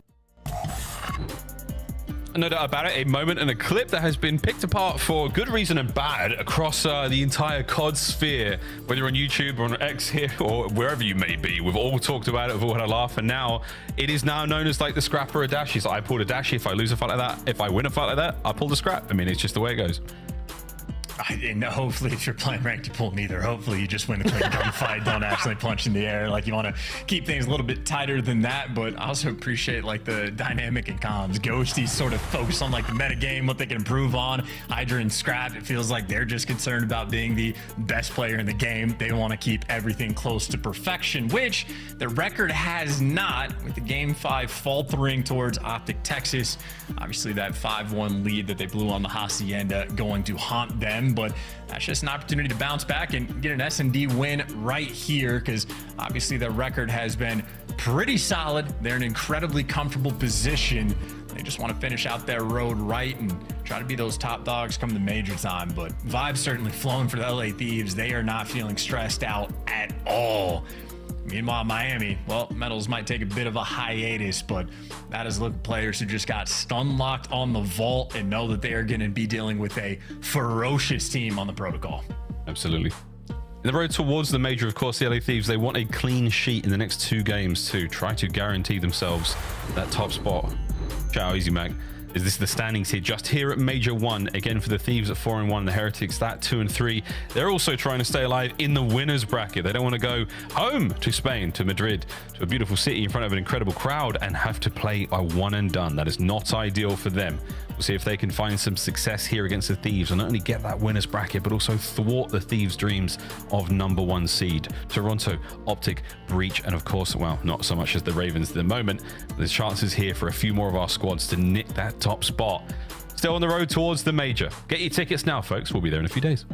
It's super interesting battle too, because obviously for Heretics, you might be tied with Atlanta FaZe, but you're expecting Atlanta FaZe at this point to start winning matches. Like they win the minor and everybody goes, yeah, all right, never mind, they're back, it's cool. Salium getting way more active on the map, so you just need to sort of hold that line and keep that top 8 spot. So Miami know how important this is, how important every set of 10 points you can get on the CDL standings is going to be. But finally, a little levity on those bottom side cams, maybe some fist bumps getting out and about as well. Looking to see who's going to be the step up player on the protocol. And obviously in my mind, SMG players are going to set the tone. I know Hydra specifically in S&D, he just has like tales of different stages.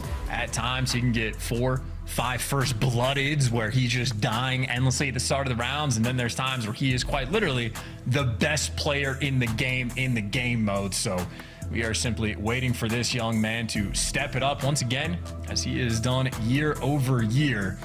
On the flip side for the battle, again, maybe these two, him and Scrap, just going to see who can be a top slayer in the game, but neither player until LAN comes around can take that crown. Not yet. We're also waiting for one of these players on your screen to successfully join the lobby. They're having a connection issue, but in the meantime, Scrap, who's taken a walk, this is how S&D has looked the month alone. January has been very kind to him with a 1.57 chance. His opening duel's very solid as well. And that kill per round is a guarantee. You know, the stats we get once you have more like data coming through, if you're above 0.9 kills per round, you're one of the best S&D players in the game. So he has been setting pace and then some. He is comfortably one of the better S&D players we have. And I know he's talked about this on stream before. Like he's built the reputation of like a main slayer in Respawn, but I mean, he comes from the S&D scene as well. He was running pockets for years, even as a child.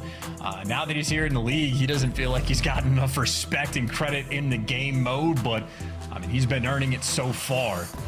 Those stats are pretty nutty, and I'm just trying to figure out who on the flip side for Miami is going to be stepping up to the plate to go toe-to-toe. It's going to be a fun battle indeed. Yeah.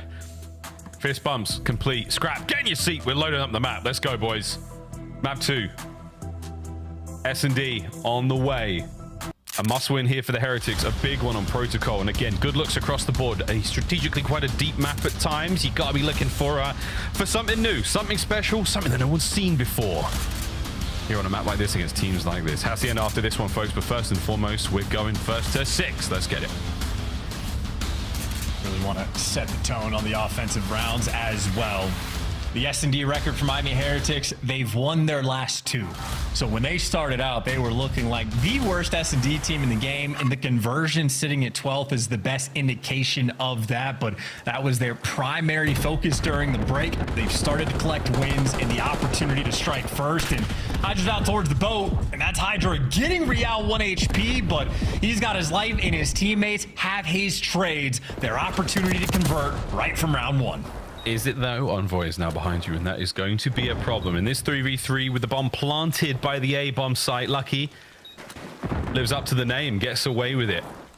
He's going to be in the fight in just a moment's time. Envoy still on the prowl, waiting for the third man. Opening gunfight there as the bomb site has been totally vacated by the Heretics, and with good reason. Damage on the outside. The Thieves are scrambling. Wait, there's a Lucky behind us. What a plot twist this is. 20 seconds, and you overtake the bomb site. He's on the defuse. Renkor's got to move. Renkor's got to go. Got to find the kill, and they do. And what a spicy start to our protocol. Yeah, indeed, because that got a lot closer than he'd probably want it to. Scrap was more than 3/4 of the way through, but lucky by name, lucky by nature, as you pointed out, ends up making a really solid play call when he needs to hunt down Envoy. And by that, I mean, doesn't hunt him down, just sort of hides away, gets good timing to check up the top lighthouse. And even though Envoy gets through, their team converged around Big Door, and Lucky got active at the right time. Once there's noise being made, get in the mix, and efficient stuff there. So that's the first blood in conversion for Miami. That's the type of thing they needed to do. And right now, LA Thieves maybe looking to set the tone and go for a B hit, but another first blood from Rancor might have already shut this push down. Slices Hydra down through top mid. Ghosty trying to play for intel here. Top mid, so many places you can be shot from. You got to watch out for the flank that's developing right next to you. There's Real in from behind. What an opener. Scraps on the hunt. He got spotted. Wow, nice shots over the box. Man advantage Heretics. That's intel on one. Obviously, Metals, he's got the A site basically by himself. Rancor's throwing shoulders P2, and he got lucky out by the helicopter. So the only route available, funnily enough, is through the double doors in the middle of the map, and that is the exact route that Envoy finds. So Envoy able to pick up a freebie, but unfortunate for him, his teammate doesn't help him out, leaves him in a 1v2 that he might just make work. Lucky Envoy. Two pivotal players in the previous round, and now they find themselves head to head to decide the winner of round 2. And Lucky might be able to catch him out once again, and he does. The power position, whether it's the triple windows or whether it's top grandmas, pays off. Heretics find their second in a row. That's also 2 rounds where Lucky just gets the perfect reposition to catch Envoy as well. The first round, it was letting him sort of slip through over by Lighthouse. This time, when Lucky wins the gunfight on Scrap, that was bombed down. Lucky knows that that's bombed down towards P1. And I mean, if you're Envoy, you're just expecting Lucky to be hanging out, chilling by that helicopter and looking over the bomb. But Lucky takes the opportunity, seizes the moment, knows if he's down P4, let's take some space and get to a spot. Envoy just doesn't have time to check. So 2 perfectly played rounds out of Lucky. Heretics happy for the first bloods as well, hunting for the first one here, but Lucky falls. But you got the trades there, and that's A-site dominance for Miami. Also got the RC car. Let's see if that works out a little bit later on. Bomb planted, here we go. Envoy. Clears bottom side elevators. Stun check, gets away, draws some aggression. The rest of his teammates now trying to make their way through the other side of the map over towards Spiral. Real gets tags in, tagged up himself though, has to retreat. Pressured out through the front door.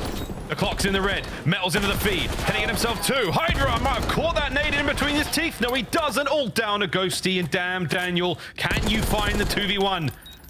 What a spot to be in. Shoulders in the depths. Real up close, and no hope in hell. Heretics 3-0.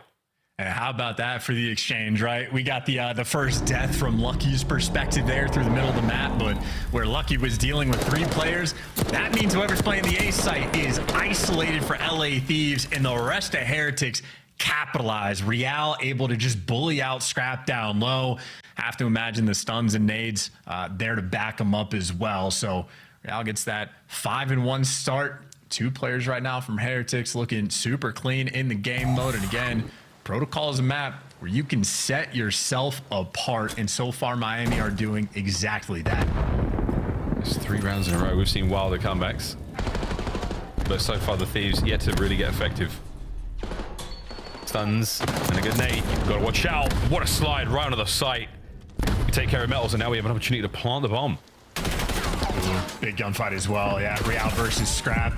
Scrap's got the reads and the damage. He just backed him down, so he shut down that push. And Real, maybe watching players fly, but that's a trophy. Gonna stop that as well. A 4v3 hold on P4. Easiness from Thieves. Don't do it, son. They've got the numbers. They've got all the corners. You got to find his teammates get a little bit of damage elsewhere. But this setup is very, very strong. That's a bad one there. 4-2. The life count. Timing. Oh, no. Lets the shot fly, and that's enough to turn heads. Immediate trades, and that is it. Done. Thieves. Man advantage. Thieves with the setup. Thieves with the round. Yeah, and a lovely setup for the 4v3 as well. I mean, you can easily leave one player to watch the bottom elevators, and that means, well, one player can watch the elevators, absolutely no sweat. You get a guy on the computer's heady, he can watch big door, that's not a sweat. He's never gonna die, even if there's multiple people, he can just back himself down. And the other two players for the Thieves just worried about Spiral, and everyone in position to be able to trade out any single gunfight given the situation. So that is the bounce back round. Thieves were necessary to get. They do stop the bleeding, but Heretics in a pretty solid spot as well. They're spreading the map, playing for picks. Rancor's got eyes on everybody. Can you find this first blood? Real was unable to finish a kill either, so the Thieves have got away by the skin of their teeth. Lucky, though, manages to stop that.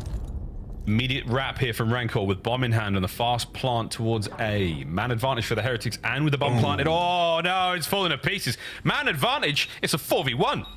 Yeah, I honestly can't believe Heretics didn't get a first blood quicker. They had a demon set up to trap the players coming in through mid, and it pays off. Players like Real just so distant on the map, and for Ghosty, Rancor might have given him a freebie there, but the instantaneous trades in Heretics, I mean, night and day, the difference in their S&D gameplay for the first 2 weeks and now. And Real continues to have a field day. 7-2 start, and him and his teammates found themselves in the perfect spots off the jump. The info is just instant from Rancor. The follow-up is there from Real. Lucky, able to strike in the feed as well. I'm players taking turns, and they have just sort of had a nice little reset, a 4-1 lead, incredibly comfortable in this S&D. Incredibly comfortable, and not a good look for the Thieves. Map count. They don't want to lose these rounds. They want them to be clean. Again, we're thinking about first seed, but for now, we're just thinking about the series, thinking about 10 CDL points, thinking about all these nades and stuns. They've just hit computers, and the slide across the Heretics, finding themselves in the preferred positions down low. This could spell doom for the Thieves.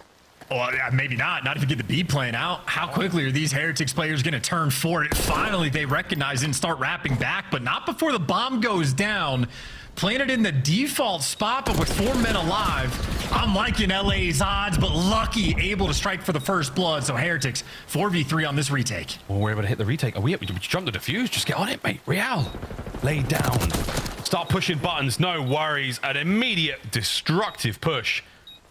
Hydra. 25 seconds, last man alive. Number one. Oh, he can't even get it. Rancor stays alive, and the Heretics, a big smile out of Lucky. What an unbelievable search this is. And that was just the full send strat, and they got broken down immediately. Another first blood from Miami, and I think that might be 3 for Lucky on this map alone, who, by the way, sitting on a 5 streak. And when talking about Hydra and his differences in S&D from different stages, sometimes he is non-existent on the map, and when he figures it out, he can become and ascend to the best player in the game. But right now, 1 in 5 on the map, struggling in this game mode. Struggles will continue. 5-1. You've been here before, Thieves, on the other side of the stage, though.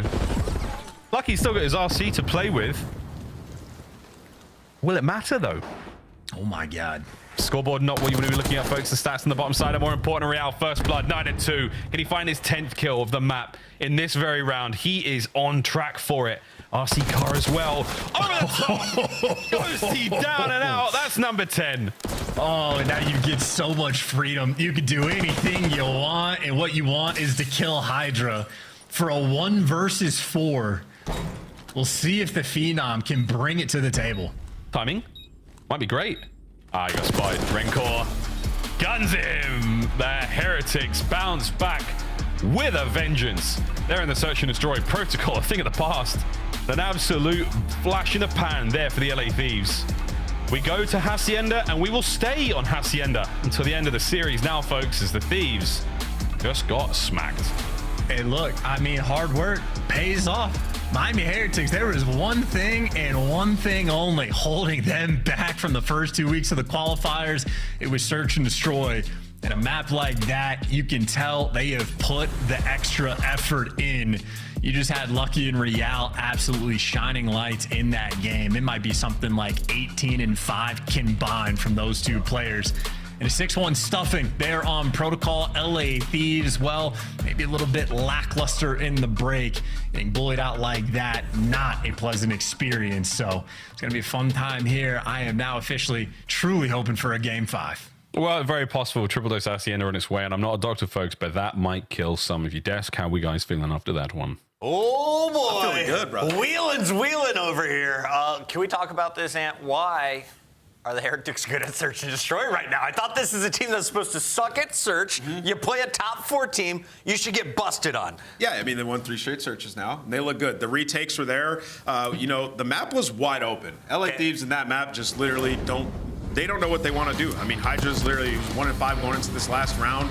You saw like a player just gets top their building off the rip and then there's no response. He ends up finding 2 kills. You have to be able to take initiative in this game. Like, there's a couple different ways you can play it. Right. Like, you can all play together, try to bang out one side of the map and play retake, but like, Thieves just aren't doing either way. Like, slow playing a pick, at least you have to get information. You can't give up all of the middle of the map, right? So for Heretics, they've done a lot of research. They've done a lot of work in search and destroy. They're going to take that space if you give it up to them, right? So it's just simple concepts of like, you're going to give us space, we're going to take it. And this is the round where like the retake comes in. Like, this bomb's down, it should be a round win. Instead, a player gets through, finds a pick, and now you lost. So for Heretics, they look good. You guys highlighted that Hydra was kind of on watch, especially when it comes to search and destroy.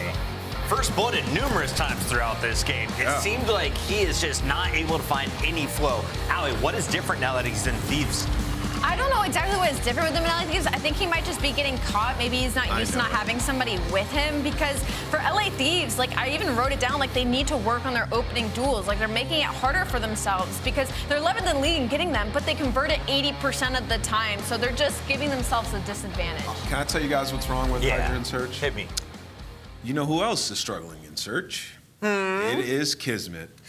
Maybe they needed each other more than they thought. I mean, when you watched it, it's kind of the same thing, man. Kismet feels like he's lost in search, making plays alone. They have to figure out a world on different teams, like how to work with their new sub-duo, because it's the same thing. When I watch Hydra and when I watch Kismet, it's not the same. Nameless is calling it week 4 of the Major 1 qualifier that Hydra and Kismet need each other. Do they return on the same team before the season's over? I just think that they were so accustomed to both wreaking havoc on the map, getting into such advantageous positions and being a nuisance. They played off each other really well, and now both of them have a different sub-duo, and they're both seemingly struggling in the game mode. I think it's just a huge dynamic shift for them, and they have to learn to play with their new guys. Okay, Allie, we got to draw some conclusions before this game 3. Let's jump right into it. Map 1, break it down for me. We're just going to jump into the hill that basically kind of gave LA Thieves the biggest advantage throughout the entirety of this map, and also just the way they played it together was really good. So we're going to go straight into the mini-map. You know, this is kind of what I stare at the entire time watching a hardpoint, and it's basically just going to be LA Thieves off spawn here, moving towards P3. There's not a lot of time left on P2 here, and so they're just kind of going for some pressure on the top side of the map and hoping to push through to the end. The biggest player to watch right now is going to be Scrap. He's going to push through all the way to tower and try and get this kill on this guy in Miami all the way here in the back side of things. So he's going to make this push. Excuse me, my play button is not wanting to do its job right now. But basically what Scrap does here is he is going to push himself into this tower. He's going to get the kill on this guy, and they're going to get the full time here to put themselves in position to get about over 30 points, so that it's the biggest lead in the entirety of the game. And so let me see if I can get it to play. Let's see. Teamwork makes the dream work, and helping out. I think it's a little bit bugged right now, but it's all good. Right now, we're a little bugged right now, but basically that was the breakdown. Is this was just a big hill where LA Thieves finally were able to pull away and win the hard point. They get big kills, and then they go on big rotations, and they win by 100. But that was game 1. Game 3.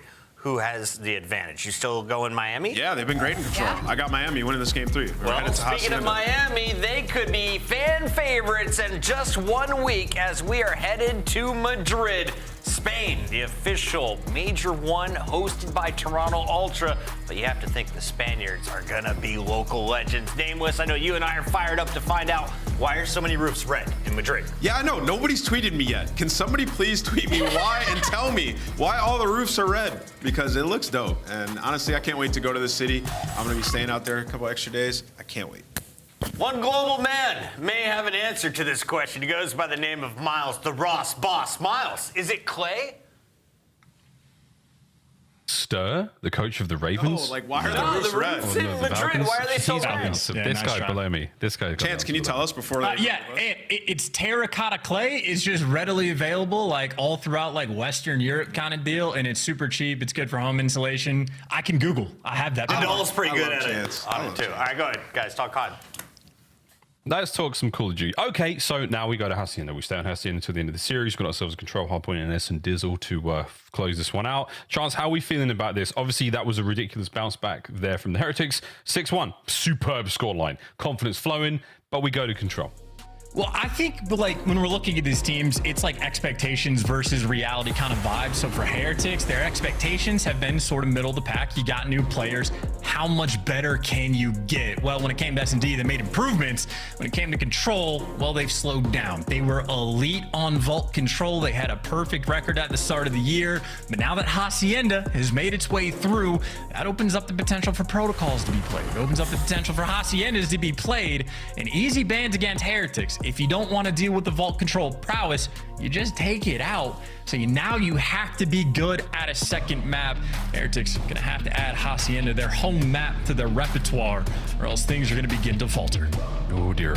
Well, 4-2 for both our squads, but Hacienda, the relative unknown at this moment in time, again, the newest addition to the CDL map pool. Who knows, might get a couple more in season 2 when we get back from Madrid. But until then, we're going to be keeping an eye on Ghosty, who in January alone, a 1.22. Plenty of damage there per 10 minutes. We'll see if this amounts to absolutely anything. Are those stats going to tell the tale of this map? We'll find out. Yeah, clean slide by Rancor, so athletic in game.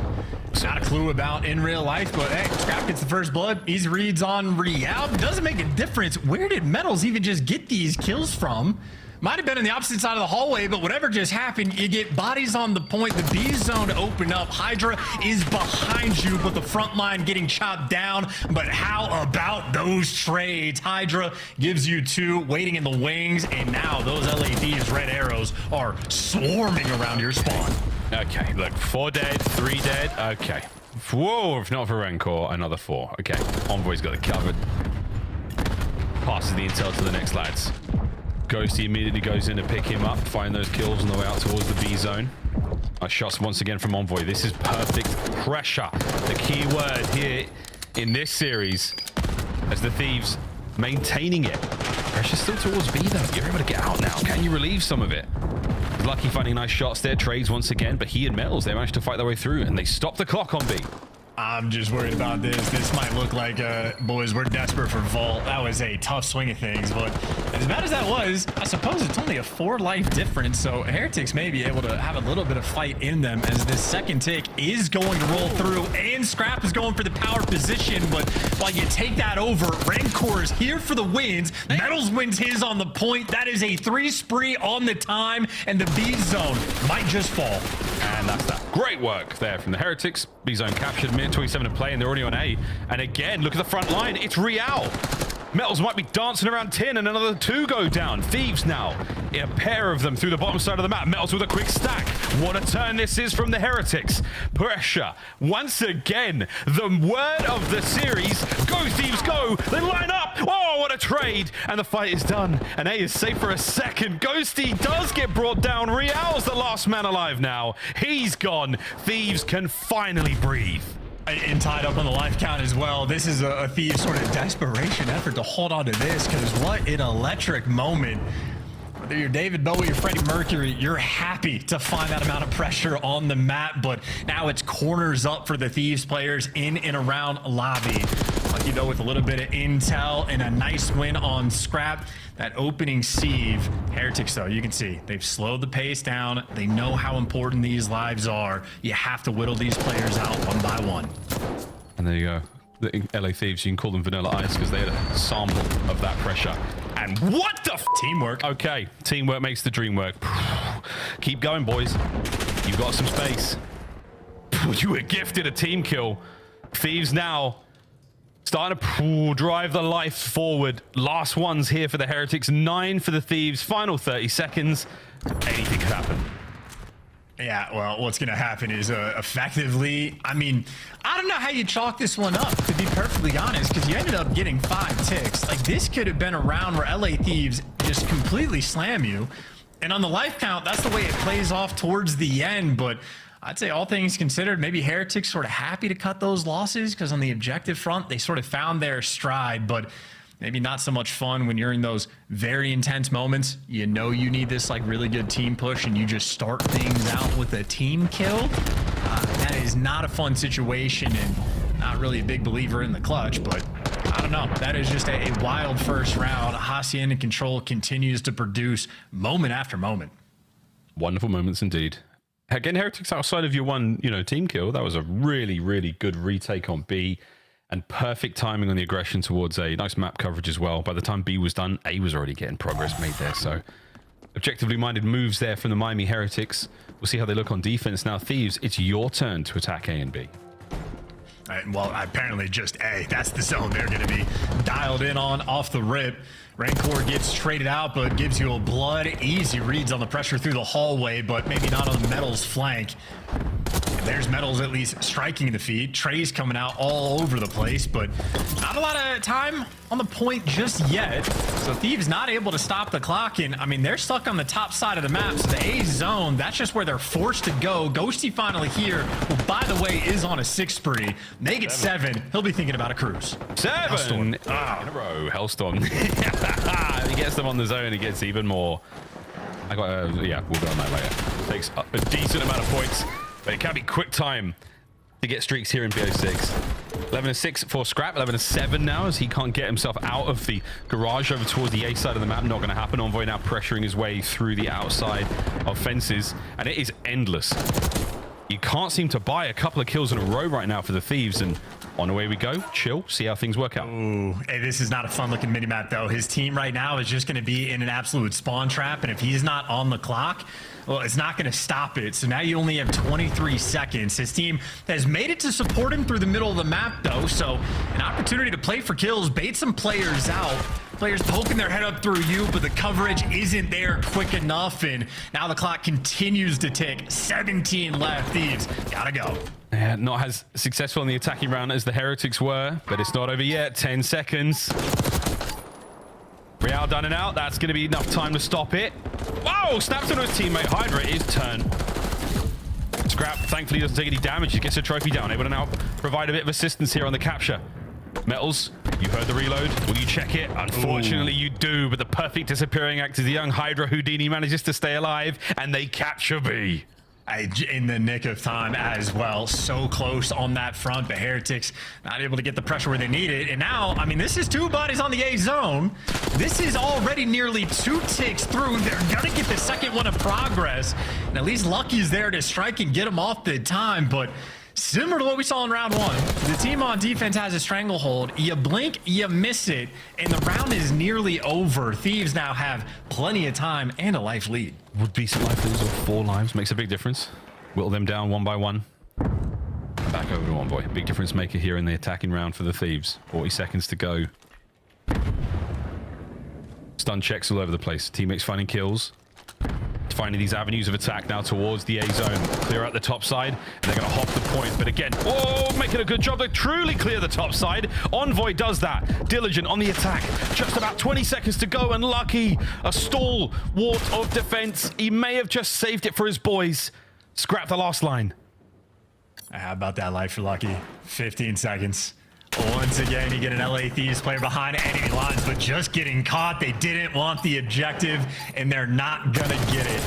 Deja vu all over again from round number 1, where the team on offense, it looks like such a painful spot. A minute goes by, they get 5 ticks of progress. So all tied up on the Hacienda Control front between these 2 squads, and maybe the only thing to pay attention to going to the next round is Lucky just had a monstrous performance. Here's a look at the best play where he was able to collect, and he turned this life into a 6 spree as well. So him, Ghosty, Scrap, they've all taken turns trying out to see if they can get a Hellstorm in the back pocket. Lucky, an opportunity to give you something a little extra. And he gave you a lot in the Search and Destroy as well. So Lucky delivering today for the Heretics teams and fans. We're not done yet, though, folks. We swap sides once again. Heretics map point to take the lead here. Oh, wait, what the hell? Am I faded? I'm faded. We all take that all back from time to time. Time to It's only round 3. Chill, Ross. I just took a peek at the script. Sorry, guys. I jumped a few pages forward. My bad. Anyway, back into it. Lucky still in a 6. Who wrote it this go around? I can't remember. Let me check the back. We all take turns, folks. Lucky keeping the capture going. He's got Metals there patrolling the top side of Plat, who manages to get rid of Hydra. So you remove Hydra from the play, and you keep the capture going at B. That Hellstorm, excuse me, has absolutely got Lucky's name written all over it if he can keep this going. Yeah, Metals just does his job, by the way. So we're on Hellstorm watch for the moment. We can't ever remember what it's called, but what I know is Lucky's job has been made easy. It's just guns forward, but easier for Scrap is winning that one and taking them off it. So who cares about the score streak? These cared about the zone, not even 2 ticks of progress, and what was sequenced to be a beautiful setup there for Miami Heretics. All said and that ends well, and for Thieves, that's just the time. They're in a comfy spot. They got players all over the map, and if they didn't know where Real was, they certainly do now. One thing is to know, the other thing is to get the kill. So good stuff, Hydra. 45 seconds remaining on the round. And that's annoying. Nice 2 dead. A little bit of space to work with, and Rancor just cooling off after a big old gunfight. And Scrap. Perfect reads and a cranked headset. Gets himself 2. You know, honestly, for me, it's Schadenfreude. I hate when players take the swimming routes, and I love to see them die. So my bad on that one, but, you know, shout out Scrap. Either way, action back on the B zone. And that's 2 in the feed there from Heretics. So, again, a blink and you miss it moment. Last 2 players on the defensive end for Thieves, and they're gonna fall. Lucky there to take it from you, just as they have taken this B zone. Last-ditch effort, but that's just gonna cost you some lives, or Scrap gives you 2. The unpredictable, and Scrap is undeniable. That's a clean 4 down. That might be round. That might be round. Look at the pressure. The P word again, folks. That's right, and it's the Thieves delivering it once again. Envoy laying down behind. Well, you are dead to rights. Oh, my word. The goal line save from the LA Thieves. What a 3rd round. Wait. No! What a dive from Rancor. What a play from Scrap. Yeah, and we're going to check out the best play as well, hopefully, because he had no right to win at least the first 2 gunfights. You know, if you're the 2 players on time, the only play is for these guys to jump over the plat, but, well, you bait for Scrap, and he delivers. That is trust from Envoy and a strap from Scrap. Gives you 4, or at least contributing effort in a 24-11 performance. He is a titan in this lobby. Remember all that talk about the script, boys and girls? I lied. Thieves. What a round. They've turned heel on us. 17-9 out of Scrap. An unbelievable play. Sorry, 24-11. Bottom right-hand side of the screen. That's what we're going to be looking for the correct stats right now. A slight lead in the segment war, though, for the Miami Heretics. They'll be getting defense in round 5 if we can get that far, and they're going to want it. Thieves trying to make a case for the B zone, and so far, it's quite compelling. And Scrap is the entry man for the team as well, so if you don't think he's willing to get in the mix, take a look at that. The SMG players, they're going to be the last one in line, and unfortunately for Envoy, he's found himself in a triangle of players, but the teamwork there for the Thieves on point.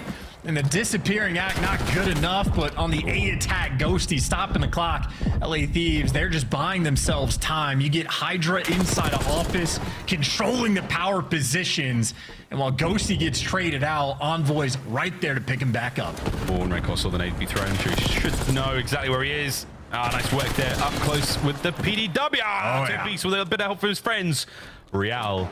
A very tall task now, mate, to get him off of the A zone. Lucky covers his top side of the corridor. Now pressure in. That's Real. Real finds 2 there on the point. A little bit of help from the boys, and they save the second segment at A. Yeah, he was 13-22 at the start of this spree, but if you're in like spawn kill position, you got to make something of it, but the stun grenades make something of him, and his teammates not there to get pressure on the map. Thieves, I mean, they are prowling right back, attacking this B zone. Immediate pounce back over to B. Here comes Hydra. In and out, waiting for anything here. He's got numbers, and now the stack. Thieves, you could close out B here right now, and that is going to be it. Defense secured. A 3-man stack. Trophies in place. 2-man. It's not over until it's over. There's the secure.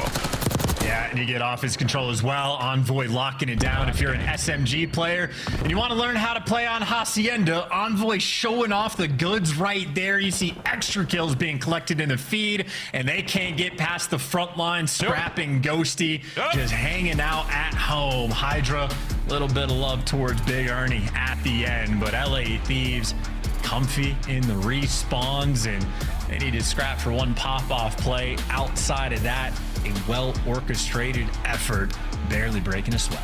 And after that one play from Scrap, you were a fraction of a second away from completing the capture on B. That would have changed the whole map for the Heretics. Scrap had himself a map, folks. We've said that many times, and we will continue to say that until he has a cataclysmic drop-off at some point in his career. Then there'll be a YouTube series, and there'll be a heartfelt, emotional, tweet longer or whatever it is these days. He'll do a video, he'll retire, he'll become a coach for another team. It'll be an incredible story.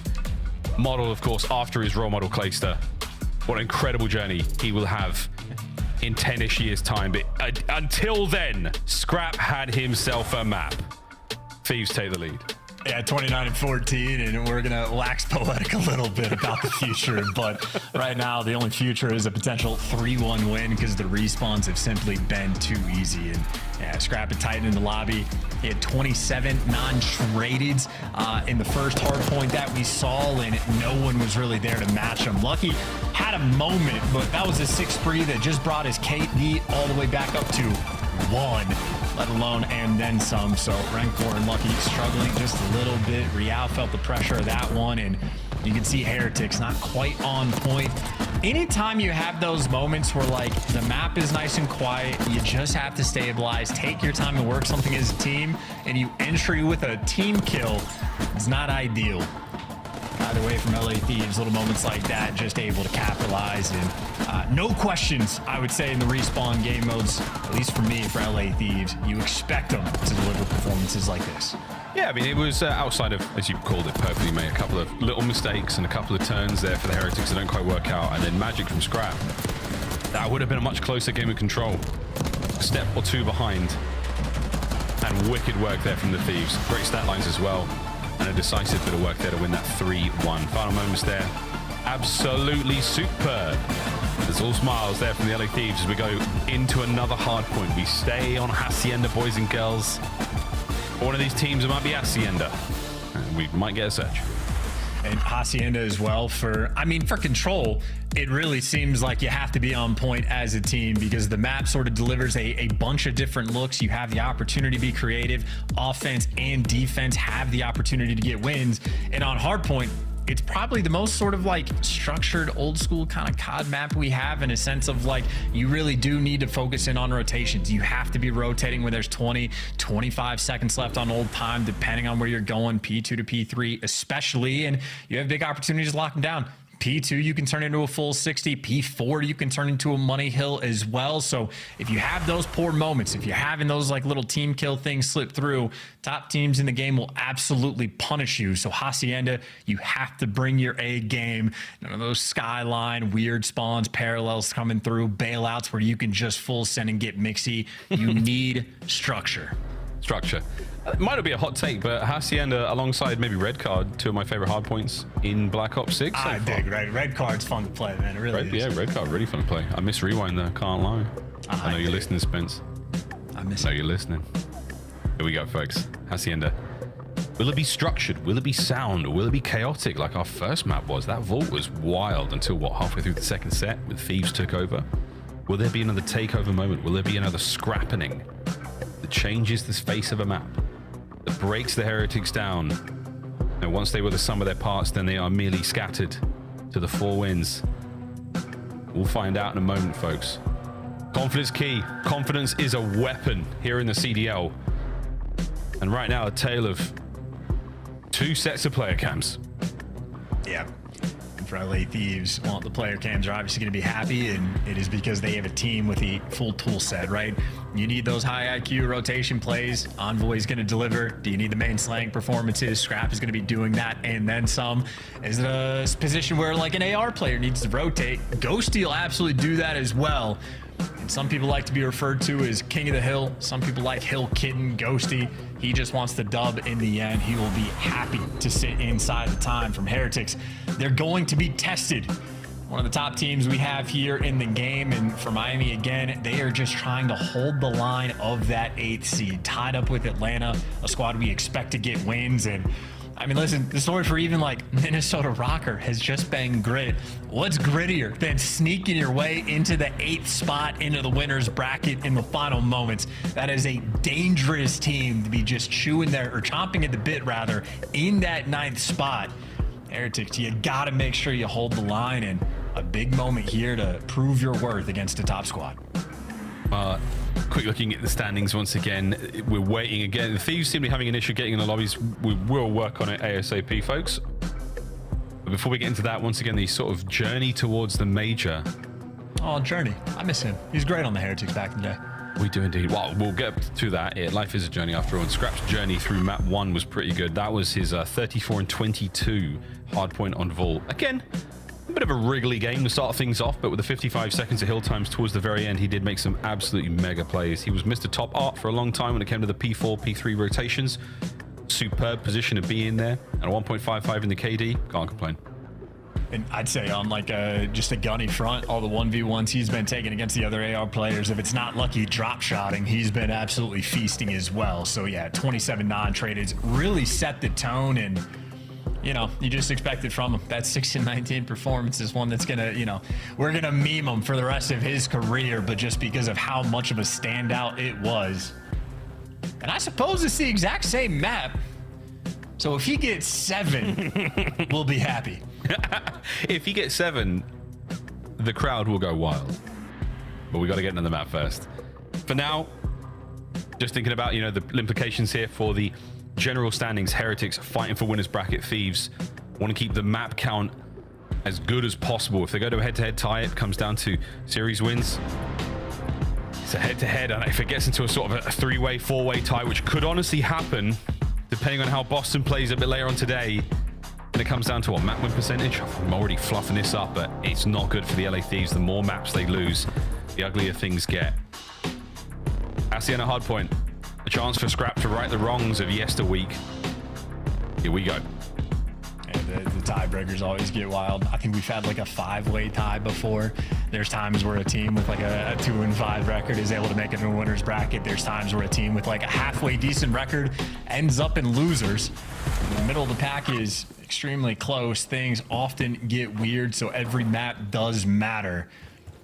And Hacienda is certainly one that Lucky, very familiar with it. And again, he was teaming with Metals and Journey. Way back in the day, you're used to the hallway chows, and that is a bloodbath in the middle of the map, and Hydra loves it. There to give you 3. The man who wins it all, though, is Envoy, the king of the hill, the last player standing until the respawns come through, and boy, are they coming through. Here they fly.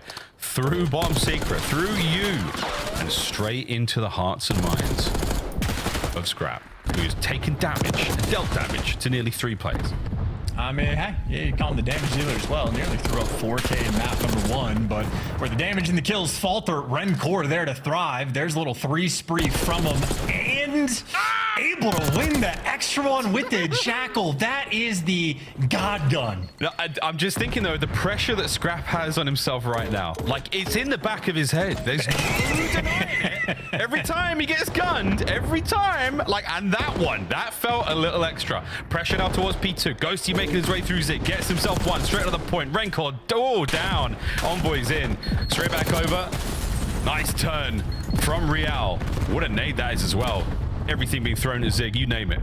Yeah, it's always Zig control, though. If you control Zig, you get the time, and that's why LA Thieves are able to make that first break. Ghosty, able to work his way through, but if you get Zig control, you can break anything. Rancor gonna break it down, giving you 3, but Real keeping up the pressure as well. Now, how about that for the AR battle? Maybe it is Rancor's turn to thrive. Final 20 seconds. You got Thieves players gonna have to chalk it up and maybe play containment. You don't want anybody to slip through on this rotation, but maybe Rancor able to take a route.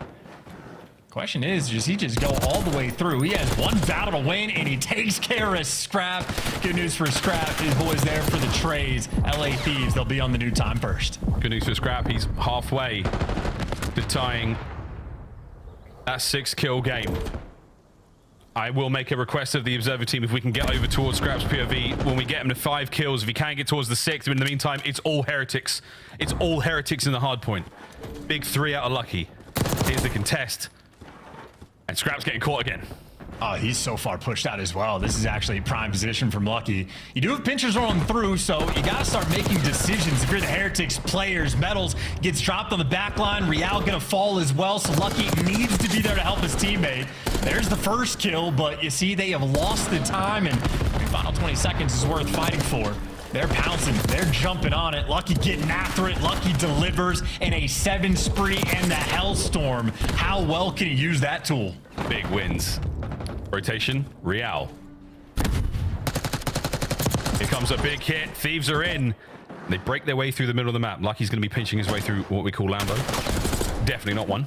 Nope. Hydra, nice work. He's 11-8 so far. Big turnaround in the game here for the LA Thieves. Trying to mount the comeback. Here comes the Hellstorm. Rancor is the man with the hallway control. Metals wins a gunfight on the pinch. You don't want to die to the extra cruises, though. You got to be careful. He landed right on top of Envoy. Heretic's able to break through, but it's a pinch right now. The Omega pinch coming in from LA Thieves. Every single angle being attacked, and look at those strikes. You trade him out. You gun him down. Lucky, the last man to fall. Horrible usage of the Hellstorm, and LA Thieves happy for the time. And they'll take it. 14-8 now for Hydra, makes it 15. A 7 spree now on the other side, but he doesn't do it objectively, so he's nowhere near the Hellstorm. Scrap stunned. Naded. You name it. They're going for him. And he gets brought down again. Scraps, once again, he and Envoy having a bit of a struggle, but the scoreline's still working out here. Thieves, they are fighting on Hacienda. And honestly, for Heretics, they are fighting more. Hydra's doing everything he can, but it was the kill Hydra got inside of P2, taking down Lucky first. He just bought his team an extra 15 seconds of hill time, because now Lucky off spawn is going to be so out of picture with the Hellstorm. So a painful moment. All that effort for nada, and now the ARs dominating the kill feed for LA Thieves, and you get Ghosty comfortable on the time. Is this kill number 6? It's not. What a snap from Envoy. The damage into the second player buys his boys more time with the hard point. Exactly what you're getting. Thieves are doing a lovely job of holding on to this time. Let's go for a quick listen in with the LA Thieves. Fire, in out, low fire. One shot over secret, and then low fire. Out low fire. In the back, already Scrap. He's on statue. Just hold. We're gonna spawn out. Absolute. One shot back statue. Back statue. One on old. One on new. One on new. Going straight to new. I'm going to the back. I have your side wall door. Nothing wall door. Look for Lucky in the back. I'll do back, I'm giving up wall door. On time, on time. Spawning out. We're gonna be in lobby. 2 on time, I think. I'm front in lobby. Weak. He's going well door. Well door. One shot. Front on me. I got a side door time. On time, bro. Front time. Side door right now. Close time. Should this? Let's stay alive there. No, my bad. He's on. They're gonna streak up front. Yeah. Front side time. He's behind the line. Out front. That's a spawner. Nice. Good job. They spawn in the back. Streaking this. Give me a second. Side door me. 10 seconds. They got one trophy on time. One time. Yeah, one time with 2 spirals. You curving in the hill or no? Nah, right on the Lambo. Really weak on the Lambo then. Give me a sec. I have Lambo. Right side Lambo, weak. Okay, I'm gonna row here, guys. One out. Okay, they're gonna be pushing. They're gonna RB through flat. Alright, backing up flat. Yeah, we got this shit, boys. I'm picking up 10. Alright, I'm all the way 10. Can you guys get like window and shit? I'm trying to. Let's spiral. It can be plat as well. Spiral to mid. Yep. It's top plat right now. One screen window. One shot elbow, Rancor. Really weak elbow. 2 on in. Elbow and plat. Elbow on me. Elbow and plat. And one's front. Alright, no, never mind. Just out. Front, Lucky. That's the guy window. One window. Window. I'm gonna go in. Window done. Nice. I'm repping our side. Low level. Stunning me anytime. One time it's weak. I need it outer. In fire. And the one in the back. In 10. Win you. Mental. On time, Lucky. Done. More inner side. Inner. Nated. Inner. I'm picking up plat. I'm gonna block. Yeah, I'm blocking. He went you. Thieves, good comms from one side of the stage. The kills and the time starting to mount, but our team in the lead is time to go to the other stage. Miami Heretics, listen in. Para, quedando chapa. Inner. Exterior, no, mala muerto. Sigue conmigo. Sigue un tiro. Vamos, Vale, la plata de cara de Inner se mantiene. recargando, bro. A ver, cierra también. Pues me arriba, sí, estaba el punto de que le da. ¿Me puedes pillar?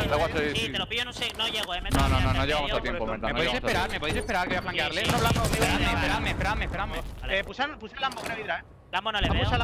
Tengo uno, blanco, uno, tú. Son dos medios. Lambo una bala, tengo que pillar el medio. Uno Lambo y dos medios. Están pushando los dos en lado, ¿vale? No sé qué, nací un poco. Está en Lambo, vamos a buscar el de Lambo. Medio, bodega abajo y bodega abajo y blanco. De blanco está arriba el blanco, muerto, tío, Chema. Blanco y blanco.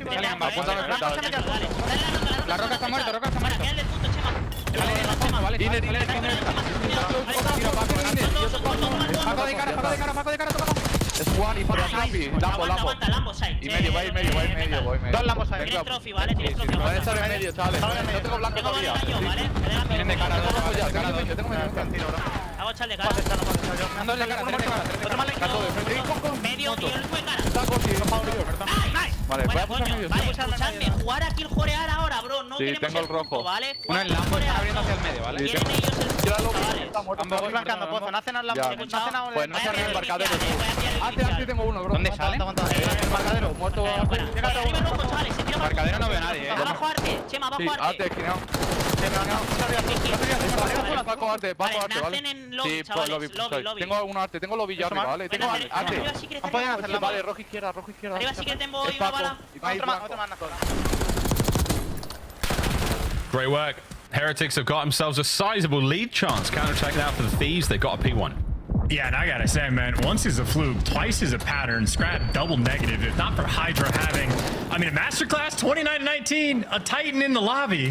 But at the same time, if you paid attention to Lucky, he has another Hellstorm in hand, and one he honestly might need. A battle for the spawns, though. Ghosty trying to hold the line. An interesting spot between him and Rancor. Little dance battle out towards the car, and Rancor comes out on top. The lead has been closed. The gap a lot smaller, but Thieves with a lot more pressure on him. But look at those spawns. You got Envoy. He's here in the back, but he doesn't have much help just yet. Yeah, they commit a whole lot to that hit. Ghosty, is he going to get the timing on this pinch? He might. Does he get the kill? He does. It's an indoor hill, brother. It's indoors. It's inside. There's a roof. It's a big roof. Hydra learned that moments ago. Oh my God. Brother. There's no one on the outside of the hard point. They all find their way in. Spawns flip for a Mo. Hydra on a pinch. Can he get two? That's the real question. Dude, it's the worst Hellstorm uses we've had all year, and it's all of them on a single map. Huge gunfight, though, by Real, at least to try to get you out of time and keep things mixy. So Heretics come out on top of the chaos and still end up winning the battle for Scrap, and they're going to have a sizable lead going into this new time. Scrap time going to the Heretics. Rotation towards new, all the LA Thieves. We have to see them hold this, otherwise we're going to a game 5. Mid-map coverage, you let Real through. He and Metals find their respective kills, and now the pressure directly towards the point. It's all down to Envoy. The rest of the lads have spawned up, and they're going to make the run. Their pinch will be on in a moment. And what a turn. Hydra finds two from the inside, and now the reinforcements arrive. The Thieves are alive. Yeah, Rancor with the hot hand, though. He's on the 4 spree. He's trying to be a nuisance, and he's going to deliver huge wins, and the hill going to get broken down. Scrap going to be that last domino to fall. 2:38 on the clock. Thieves' last-ditch effort to sprint to this time. Rancor choke slams 2. Last ditch, 5 seconds. No one's getting close. Ghosty over the top, finds 1. Can they contest? Yes! Metals with the kills. Oh, what a win! Thieves are alive. 35 and 24 from Hydra. He is doing everything he can. And as long as he's not calling in a Hellstorm with the gun up, he's hot. But for 2 seconds, here's the pinch. Lucky gonna strike the plug from forward. Heretics, their moment, they got it. We're going to a game 5. Rancor is animated with good reason. The play there from Top Dog was disgusting. The snappers on the reinforcements, you cut the Thieves into pieces, and they have another disappointing performance there on Hacienda. Now a search and destroy game 5. And you're not wrong, bro. I'm rewinding the Hellstorms in my head. They're not ideal. It's so bad. It was so bad. There's 3 other hard points that are way better to use it on because they don't have anywhere to hide. Yeah, the first one from Lucky was just incredibly unlucky. He was going into Lambo, probably going to call it in, but Hydra just makes the perfect play, pushing it out. Hydra, by the way, having a phenomenal performance in the respawns. We'll test his S&D again just a little bit later, but just a wild map. Yeah, Hellstorms out of control. None of them were effective in Scrap, as said before. Once can be a fluke, twice is officially a pattern. Him and Envoy not having themselves a good time. Maybe they just spent so much time on the hill that it was easier for Hydra and Ghosty to slay around them, but certainly painful there on the scoreboard. And on the flip side, it was mentioned on map number 1 for the Vault, Rancor's been elite in hardpoint. He struggled against Scrap in map number 1. He delivers here on map number 4. And the AR players, the difference makers on Hacienda. A close victory towards the end, but it was that one P2 hill they got a near full 60 on, flatline LA Thieves. And again, P4s, P2s can be money hills. You gotta be structured, you gotta deliver, because moments like that win you games. A big game to win for the Heretics, and yet another game 5 for them to play now. We stay Hacienda. We'll see if the patterns mean anything. The 6-1 protocol was a real sight.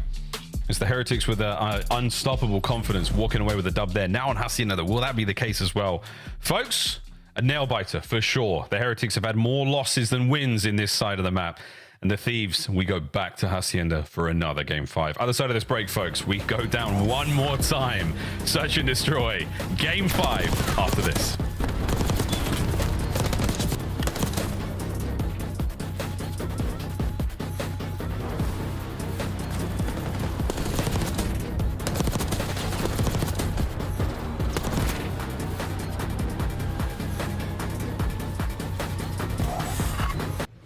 Upgrade your game with the Scuff, the official controller of the Call of Duty League. The Esports World Cup is an official partner of the Call of Duty League.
Scrap follows up with another one. It's all going to be on to Brezzy now to make the play, and he can't do it. This is dominant from Ultra. Scrap just stood up, celebrated, took off his headset. You got another round, bud. He's locked. Yeah. He said, my bad. Played him. Wait, hold on. Was he the greatest sniper of this? Oh my God. He was hella good. It all comes down to this. Nate shot running it down. He's trying to no-scope him. Ricky trying to no-scope. Oh my God. Oh no. Oh my God. Didn't even hit him. Oh. GG. God, he got f***ing slammed. And it's face bakes. Oh my God.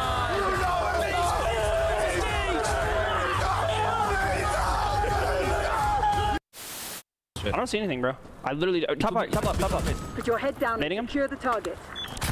Planting the bomb. I naded him top left. He's in the little thing. Come back. Come back. Come back. I've already bombed that. Yeah, bombs on. Yeah, that way. can kill that guy.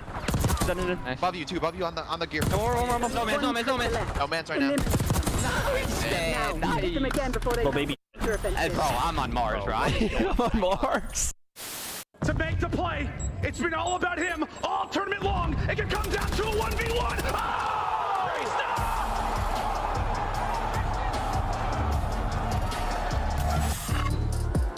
I maintain one of the most disgusting snaps I've ever seen in COD history. That one from Priester there. But enough of the past, folks. It's all about the future, or better yet, the present. And what a present it is about to be, folks. We've got ourselves another Game 5. Miami Heretics have forced it here against the LA Thieves. We stay on Hacienda. Will it be another horrible Hacienda for the Thieves, or can they close this one out? The first protocol chance, 6-1. Absolute smacking. The Thieves did not have fun. It's a different map, different vibe, different everything. How are we feeling? I mean, look, Gibbs wrap with the bow tie. It's going to be an interesting one because obviously for Heretics, it's been the thorn in their side. S&D as a whole, not just the Game 5s, but if you're bad in the game mode, they've had quite a few losses, but their one win was their most recent series, and obviously the S&D paying off, so they put in some serious work, but it's just the coalescence of storylines. Can Heretics deliver? Ice up in the clutch. That's been their biggest issue, and on the flip side for Thieves, S&D, they've dropped the ball on this map specifically, and again, my eye is continually on Hydra in this game mode. He just struggles. It has been a yearly problem for him where he just goes through stretches and periods where he can be a liability in the game mode, and then he will eventually ascend to one of the best players in the game, but we'll see if he can deliver that here for the map number 5. Obviously on the side of Heretics, well, these guys have been here before. They will be here again. A 6-4 victory they had on the map and clean on the conversions, which originally was their biggest problem. And of course, though, when testing the ice, things are going to get nervy. If you're an armchair psychologist like I am looking at the player cams, Heretics have just brought Thieves down to their level. Everybody focused up and feeling the heat. Bomb in the middle of the map gives Envoy options to hit either site at a moment's notice. He's waiting for his teammates to open the play towards B. This is where Scrap is. He and Hydra clear out a little bit. Over to the corridors now. A seems to be the site of choice, but who will get the first blood? Hydra takes care of Lucky. It was great teamwork. In effect, a little bit of bait there from Scrap, and yeah, players getting active, and that is just a good read rolling through. Envoy doing his job, getting the bomb down, and Metals and Rancor trying to deliver a 2 versus 4, but with no intel on the map. Scrap in a cheeky spot, and I mean, no one on Thieves making a mistake. 15 seconds of burn. There's the first gunfight being taken by Metals, but, well, you're running out of time. Rancor. Metals tagged heavily. Ghosty presses the advantage, and what an advantage. Thieves, a decisive first round. And I like that as well for a first round look, like spread the map, try to get a little bit of information, start making moves, get that pressure over towards Fireplace. And once again, speaking of Scraps S&D, he's willing to get in the mix and be that sort of first man in, able to set his teammates up for the trade. Great reads on the flank that is rolling through. And then obviously Ghosty just there to slam the door shut, but an important first round for LA Thieves to get in a sort of classic S&D style play as well to get things done. 3-1 off the rip here for the boys of the LA Thieves on defense. Looks like Ghosty's going to be the man going towards that sort of dark corridor side of the map. Call it closed. Heretics have taken over a lot of space here by the A side. Oriel can time this right and hit these players above. A lot of noise made with the door slam. Oh, and spots a little Scrap. Oh my, yeah, dude, that is a submachine gun.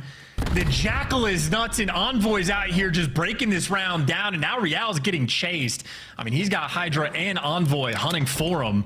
And in the meantime, the bomb, I mean, you flip sides of the spawn, but you haven't gotten down just yet. So I'd say for Thieves, in a pretty nice spot. Admittedly, though, they have lost track of Real, and the bomb's going to get planted. Thieves on the opposite side of the map. And B-bomb site as well, yeah. An interesting look here now, Thieves. Through the top side of the map, they're going to go. Lucky, you're going to have to be more than that, mate. What a win from Envoy. Lucky finds one on the approach towards the bomb site, and now the quick turn. And who is that? He's kept them at bay. It's Scrap. Unable to pick up too much there. Picks up the flank, though. And what a reposition now from Lucky. Last man left alive. They spot Ghosty spots him out, reads the play, gets the defuse, and the Thieves will be up 2-0. Yeah, Envoy is ridiculous. The first gunfight win he had against Rencourt, frankly, disrespectful. Shouldn't win that one, but he just walks away from that like it's nothing. And then the second one as well, it's a nightmare to have to like come in through Zig and attack that Lambo because there are, so many corners to check. Guy laying down behind the Lambo. We have the Paul X spot that gets used of like guys behind the car, but Envoy, just peeks it and shreds him. And doesn't it, like, it's not even a hard read. He has to react to that as well. Envoy out here single-handedly winning you that round. Unbelievable. Spree's now starting to develop across the Thieves. And the awkward buzz of an RCXD through the middle of the map. Stun doesn't connect. We're going for it. We're going for it.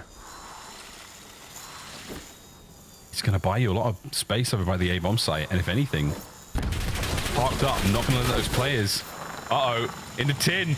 Kill him! Can't quite get the job done as the heart rates start to go up.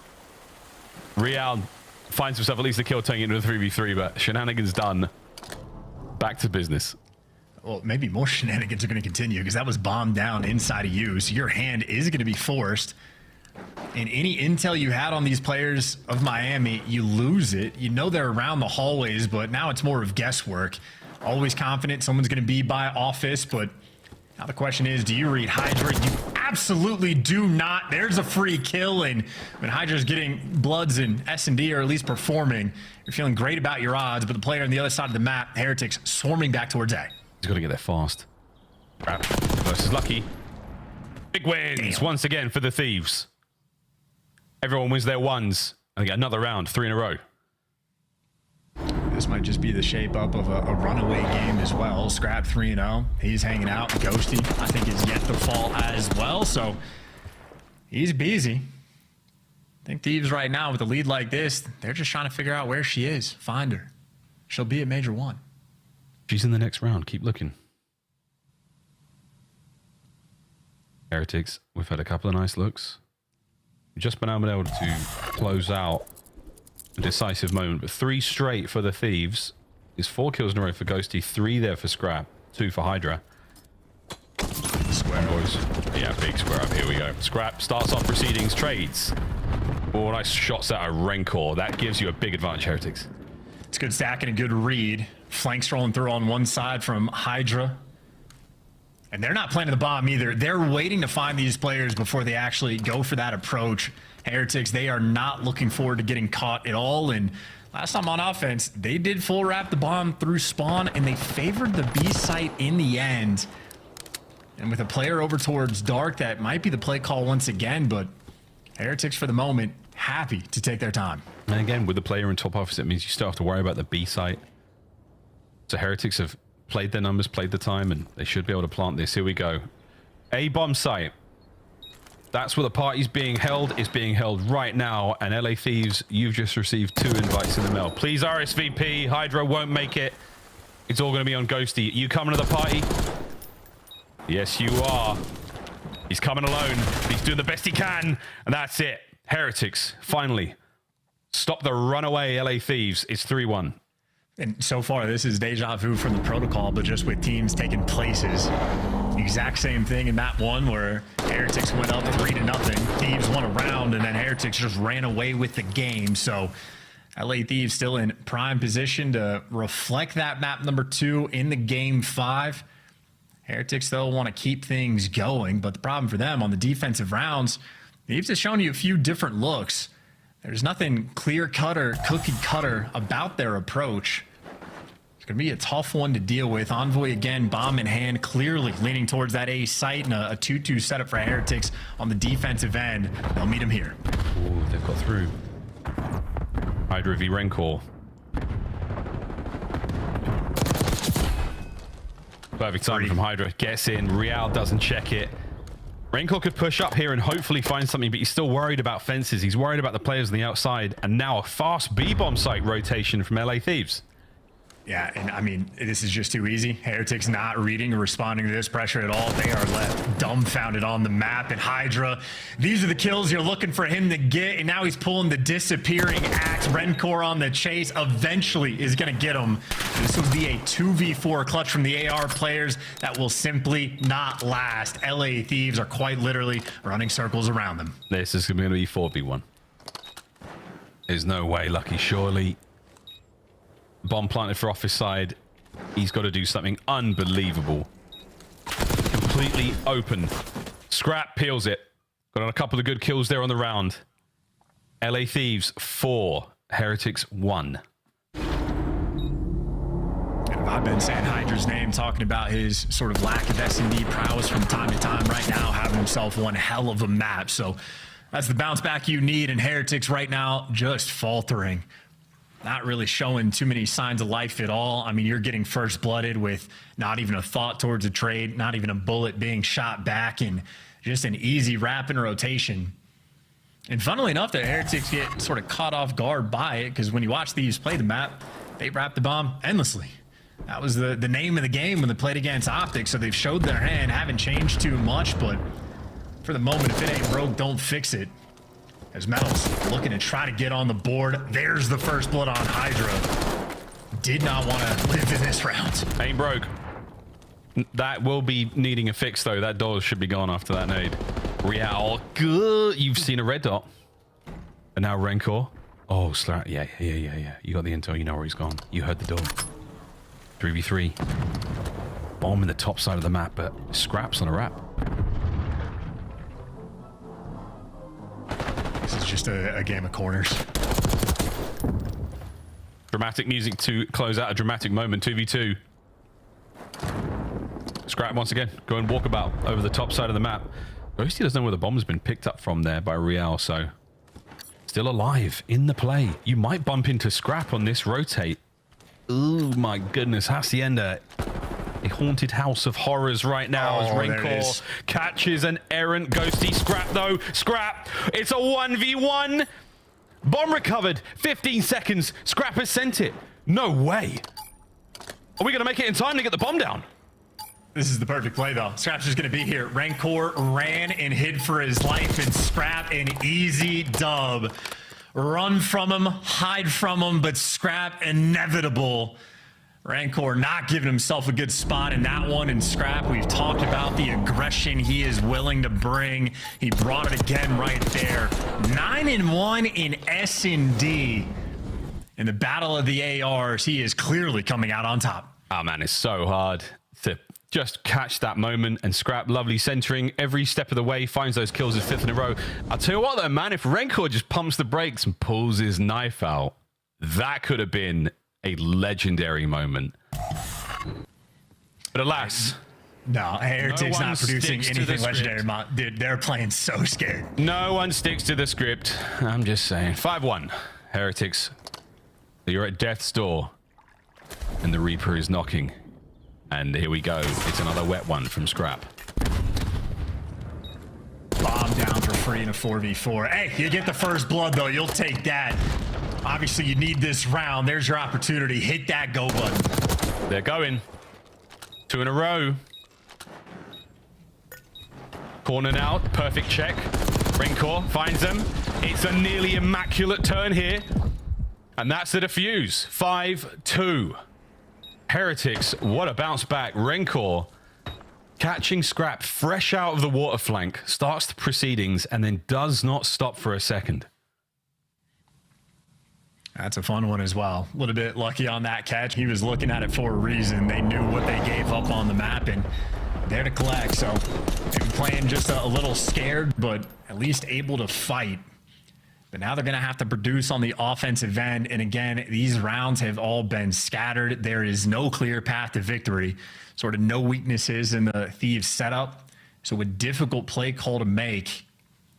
What are Miami Heretics going to elect to do? Because they've been taking their time to go for these plans. Typically running down towards A. This time, well, middle of the map is their call. And that B site is completely open. So Thieves will be trusting their retakes. And Ghosty looking for some wall bangs. And I think he might have just gotten a lot of tags on those players. He stopped them there, absolutely in their tracks.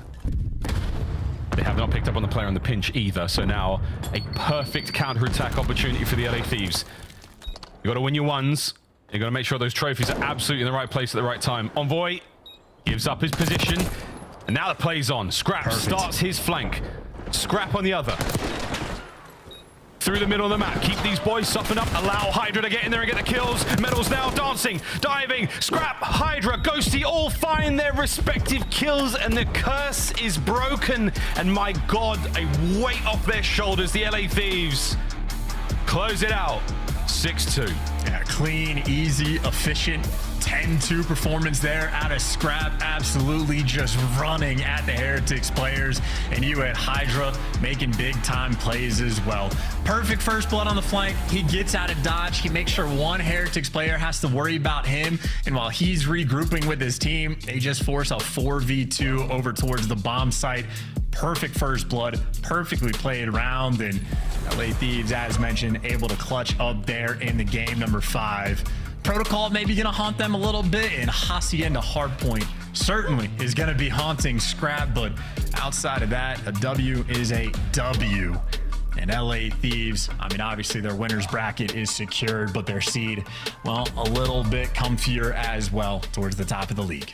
Comfy indeed. Not the map result they wanted. It would have been better for them in the long run for a clean sheet, but we'll see how that develops throughout the rest of the weekend. My goodness, a great series there. Closed out.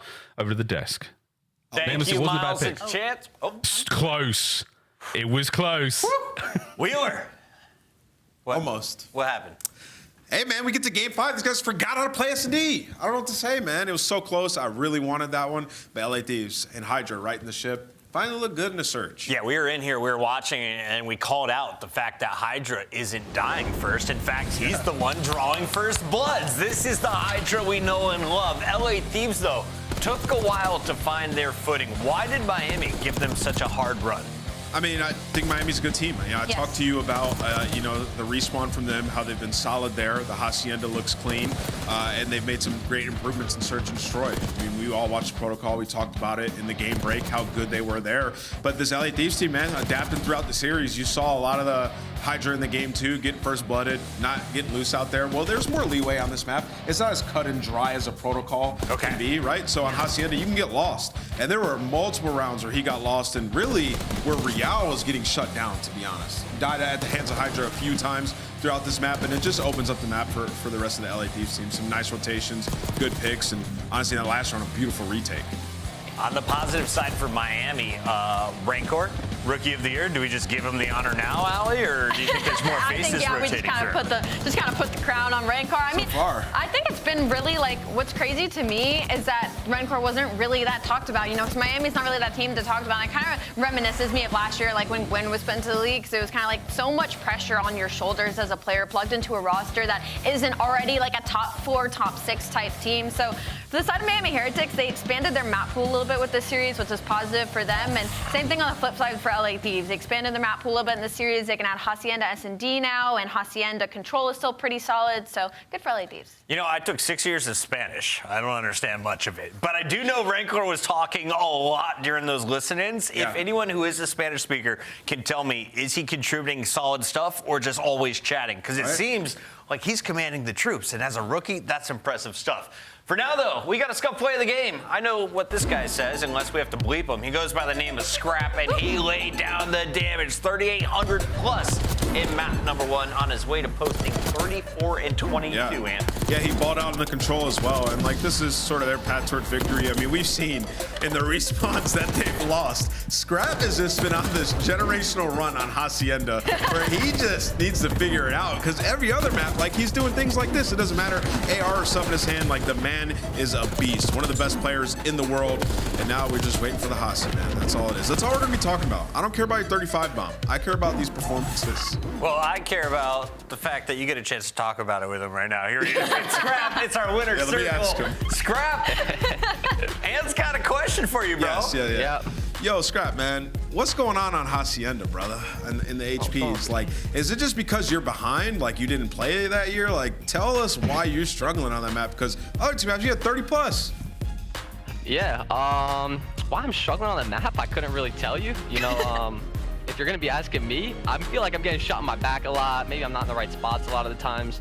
But I don't know, man. I'm definitely not playing on it. I'm definitely not playing well right now on it. But you know, I'm playing well on other maps. So as long as I can fix it up going into the major, then that's all I really care about. Yeah, and then quick follow up here. I see Paco's right behind you. You know, I was looking at your guys' search, and he just hasn't been the same. Like, not the Paco who you played against him, who's taken over SNE's, finding a ton of first bloods. Why has that been, and how are you guys getting him into a position to be that Paco once again? I just think putting him in spots that, you know, he thrives in. Like you said, like when Paco's running around, getting like in your base, getting in corners, being ratty is just when he plays the best. And I think recently, you know, in S&D scrims in practice and stuff, we've just been playing really well and trying to get people in better spots. Honestly, the second map was not us.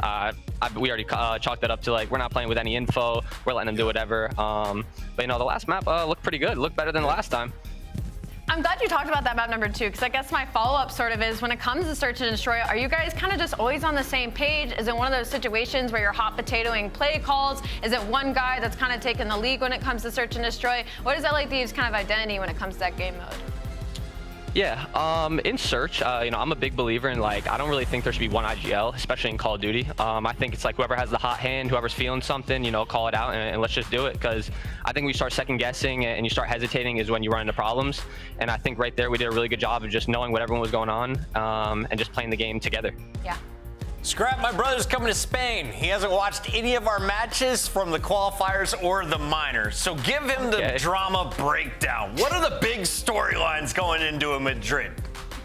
Oh, big storylines. Let's see. You know, obviously you got the me versus draws. That probably won't ever end for the next 5 years. You know, obviously me versus Optic. People love watching me play Optic. Obviously, honestly, us, me versus Toronto. You know, I feel like it's just me, bro. Like, we need some more people talking shit. Like, let's get into this. Like, come on now, let's boost this shit up. That's why you're my favorite. Scrap, we gotta let you go. We got one more match. Congrats on the win. Thanks, guys. Have a good one. That's my guy. Give him all the gas. He deserves it. And congrats to LA Thieves. You are now sitting in the second spot. Let's take a look at our standings as Toronto, the only team without a blemish. Thieves now move up to 5-1 right there with Optic Texas. And you are going to see Boston with an opportunity to earn their 5th win when we come back. It's Boston Atlanta, match 3.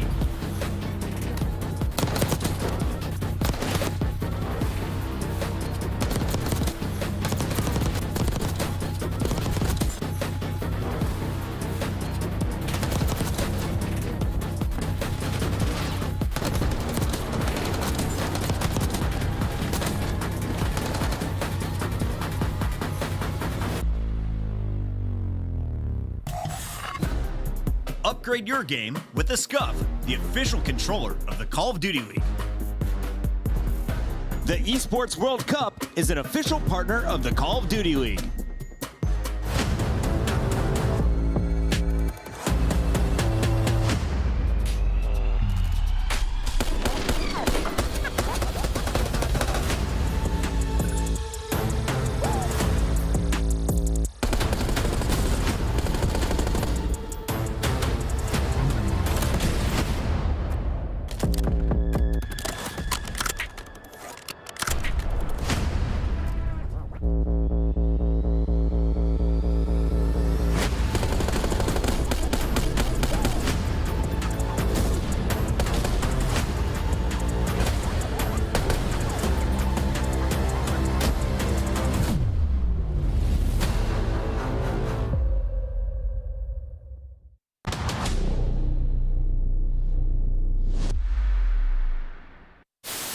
Hello, everybody. Welcome to this week's show. This weekend, we saw the top Call of Duty teams compete at the U.S. Championship held at Full Sail University. In a surprising turn of events, strictly business, the 9 seed came out of nowhere to dominate the bracket, defeating 9-time champions Complexity twice to secure the #1 seed at the Call of Duty World Championship. This. I'm the top. He's got to be backside. Dead. Nice. Maybe backside side. Try side. What the? Nice. Come on. Get up. Hey, we got that. Orange challenge, bro. Go. Let's go. Holy shit. Boys, go clutch up there. Boys. Oh. My fault.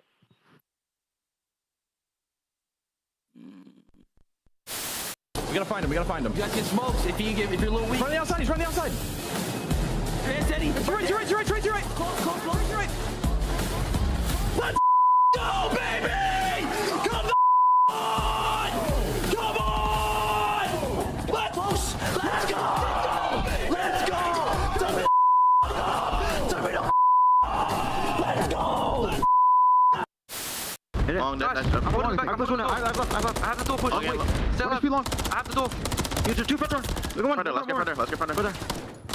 Watch your front. Nice one. Let's get late. Long. Stay alive. Get down. Oh my God. Let's go. Baby. We're sweeping them. I promise you. God. Oh my God. You hear that? I hear it. It's giving me a Shogun. I like that. But that's kind of sick. I won't lie. Green. Whoa. Yo, can you hear me? Yes. Let's go, baby. Hello. Hola. I want my side tone up. Yo, can y'all talk real quick? Yo. Yo. Yeah, turn it up. He's talking to Shotty. Where's he? He went outside. I hear him. He just behind you. Okay. Nice, guys. I got a trophy. And we are back. It's Boston. It's Atlanta FaZe. And we got two very excited casters for good reason. Boston Breach is in your top 4. Atlanta, they're not even on the left side of our leaderboard. They need to climb into the top 6. We expect them to do that, but is this the match that's going to get them there? Let's talk Boston first. It could be the match that gets them there. Like, when we talk about Boston Breach, they are one of the best hardpoint teams that we have in the league right now. And it's not only that, it's specifically in those map 1s as well. So they set themselves up for success really early in the series. They're a top 3 roto team. They're #1 break team in the points per break, so they're soaking that time. The biggest issue right now is that everything else has been kind of average. Their S&D's a little 50-50 and up in the air. Same with their control. It's a little bit average, and Hacienda has not really helped them in the way we thought that it would. Yeah, I look at this Boston team, man. I like what I'm seeing. As Ali mentioned, really good at hardpoint. Got one of the deepest map pools in the game. They will take you anywhere. And you can see their road here. A lot of game 5s. Yeah. And like Ali said, the record 50-50 in search. But when you dive deeper into it, they're top 6 in round win percentage. They've lost a lot of close 6-4, 6-5 search and destroys, right? They do a lot of the hard things really well, like getting first blood. So in search, they know what they're doing. Just need to close out some of their game 2s. But yes, Boston have been the real deal. That other match that wasn't on that list was in the minor. Boston also went to a game 5 versus Optic. I'm tired of it. Today, I think it's only going 4. Why? Because this team has awakened. They go by the name of FaZe, and they just banked $20,000 winning minor 1. They came into that tournament with the 10 seed. Draws Celium finding their form once again, and it all came back to that spark from Simp. But what have they looked like recently in the qualifiers? What's funny is that it's kind of a similar story. Their hardpoint has been unreal. 12-5 across the board, really good at the fundamentals and a really deep map pool. But when it comes to S&D and control, it gets a little bit wonkier. Although as of recency bias, their search and destroy has been levels and above what it was before we went on break. Yeah, Atlanta, they've grown a lot. Really, really good at hardpoint. These guys control is where we're really looking at them to make some strides. But yeah, they've been working on their map pool. Hasi looks great. Protocol, I think they're probably the best in the game at that map. So it's tough when you enter the vetoes against them. So yeah, this is a really good test. I think this series can go the distance. Atlanta started 1-3, now sitting at 2-3. Let's take a look at this roster and how they match up in a 1-on-1. Who matches up against Purge from Boston Breach, Ant? Nobody. Nobody, right? Listen, Purge is him. I've been saying this since the beginning. This guy is absolutely dominant, but no, when you look at it, he is a dirty work player, but lately he's been flexing what he's able to do in the slaying department, right? So he's gonna have a tall task, obviously going up against the tiny terrors. Any SMG goes into this one if I'm off my game, I'm gonna get fried. I'm looking at the vibe check. Purge is passing. Vibing. You are seeing Snoopy pass. Giga, I'm a little worried about you. We'll see you smile throughout this series. He was just, look at him. Why? Check him out, bottom right. You tell me why. That is Demon Joe. Is it Demon Joe? You guys don't know what that. You guys don't know what that means yet. That's Omega weight. I've never seen Demon Joe. He's been quiet in this game. Protocol games 2 and 3. You're gonna see a double dose of red card as well at 4 and 5. Skyline for our first hard point. And how good is Demon Joe, and how many maps does it take him to win? I mean, I think a lot of these guys, both these teams kind of like similar maps. Like when you look at it, like the tail end, the red card, Boston feel amazing about maps 4 and 5. Just how do they get there, right? So as Ali mentioned, 5-1 in map number 1s. They need a hot start on that skyline. All right, it's time to make our Scuff Pick'ems official. Ali, I gave you a little sample of Nameless's answer. Now you have to lock in first. Fine. I'm going to go with Atlanta FaZe. I do like Boston, but they have been undefeated since I won before in Simp, and I'm not betting against them. Wheeler? I'm going Gargantuan, Ultra Instinct, Omen, Wake, bro. He's going Boston. I'm going Boston. You know what? Purge. At this point, I think he's trying to let me catch up to him. I feel like Snoopy smiling just won me over. I was feeling Simp and easy. I'm riding with my guys on Boston. Maven, how wrong am I? I mean, he's a super fan. Listen, this is a... I'm excited to see how this is going to go. Wait, what did she say? Said you're a super FaZe fan. Bro, I'm a Purge fan, #1. But no, I think why we're excited for this, though, is like Boston. Listen, we've been really hyped about them, same way we kind of were Carolina, right? But their only like big win was Optic, like week 1. Then the next win they got that was like a good win was Carolina. But now Carolina, after the match against Cass, is not looking too great. I'm like, they're on like kind of pretender alert for me. Like this is a real test. Like, yeah, I mean they have 2 of them. They have FaZe and then they have Thieves Sunday. So this is a big weekend for Breach going into Major 1. And then on the other side for FaZe, it's like, yeah, you won the minor, but your major standings are 2 and 3, right? So you have to get right back to it and get. But some have they wins looked good enough? Is it a long enough stretch where you're like, okay, they're kind of back in form? Yeah, I think so. Yeah, that's kind of how I feel. Yeah, like yes, they're still in a 1 and 3 hole. Don't get me wrong, but.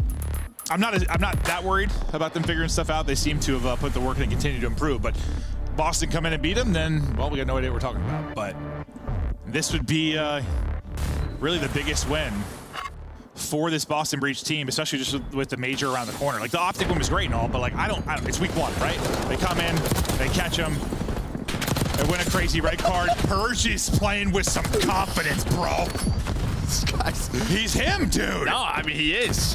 I love, man, like we've told the story a couple times, but like when he was getting all that flack for having the lowest KD in the league, we're all in the green, we're watching his arrow on the map, we're like, wait, this guy's like good. He's making the right plays.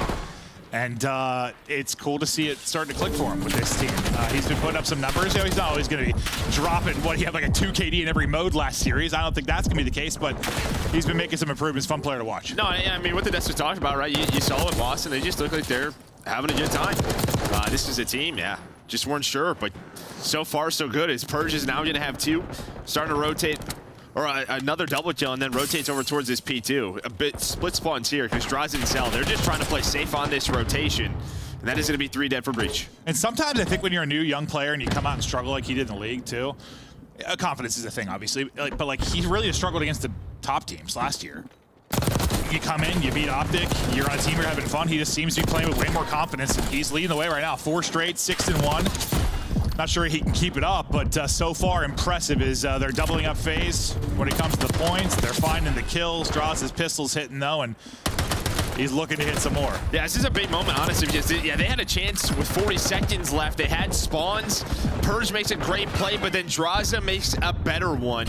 Gets some help from his teammates and keeps this very close in our map #1. But yeah, just great plays individually from Purge, then Draza with another one of his own. Well, they all swing through back piano, really outside of 1, but this kind of sets Draws up to keep the streak going. He's now close to earning a cruise. We'll see if he's able to do that. We got them all spawning out together. We'll keep an eye on splits as we get ready now for 3. Abizi pops a triple. Simp gets 1. It goes from Draza right into Abizi and starting to mop him up a bit. Yeah, and I think this is what we saw during the minor a little bit. Well, a lot of it was just like everyone was having moments on FaZe where like before then it just felt like it was really like Simp. Everyone's like, where's Selnium at? Now he's starting to put up his insane stats again. Draws is having these takeover moments. In Abizi from like the start compared to where he is now, he has been unreal. And I gotta think a big part of this too is just gonna end up being the more we have like a 3-sub meta, it's going to be good for a team like FaZe, I would think, right? Like that when they were playing at their best in previous years and some of their like, you know, quote unquote dynasty type moments, it was a 3-sub meta. And these last couple of years we haven't really been that. It seems like it's a team that's maybe hurt a little bit, so they've got to be happy about it. Yeah, I mean, Dries is a great flex. You've seen him use both weapons in the past. We've seen it on Vault a little bit, so yeah, I'm sure he's happy running that weapon. Yeah. Well, just a narrow lead here as the hard point wraps up, but will get ready to head towards last. Draza wins a fight on the bottom, so they're going to have a great pinch onto this. I was thinking it's going to be a spawn out for at least one. Yeah, so that'll be Cammy spawning out. You have numbers here for a moment if you are FaZe. It's kind of a 2-2 parallel spawn out for both teams. Everyone is racing back to the points. The battle's going down in the back. For now, it's going to be FaZe securing time, but with that wave of kills, Cammy, Wig, Snoopy all get in. Nice little break there as they raced across. Yeah, I mean, just great kills really from the entire team there from Breach. And they get the spawns close, but here comes the pressure right away. As, yeah, this is Skyline, and they're so fast to the back that they block the spawn. That's Draza through the top side. So there you can see it's just going to be Purge here, and he's just going to wait for his teammates to spawn up over towards P1. Cell already going to be there. So he's just waiting, but a very back and forth battle throughout our first set. I know a lot of times there's not a ton to take from the first set, like in any hardpoint at times, because it's everyone's kind of finding their groove. People settle in kind of the second set, but I don't know, was there anything that stood out through the first set where someone really needs to improve on a particular hill? No, I mean, listen, I think FaZe, they probably want more time at that P2, but Draza was able to get that there, and then just a nice response from Boston.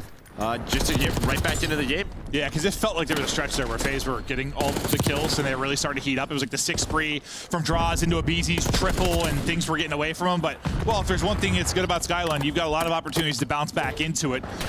You might get just, you know, absolutely fried for 30 seconds to a minute, but you can flip the script pretty quickly.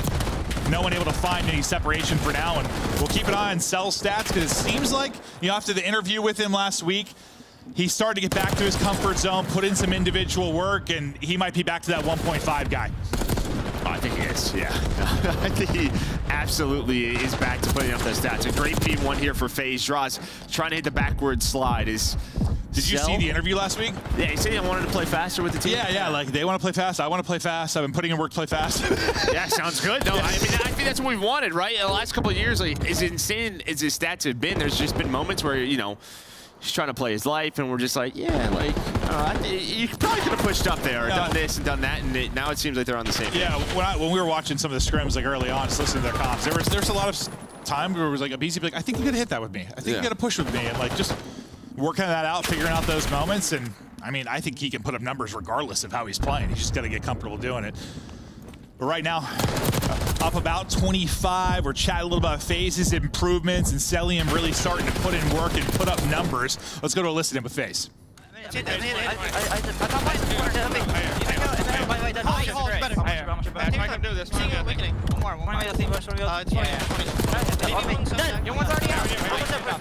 job. He's one new person first. From where?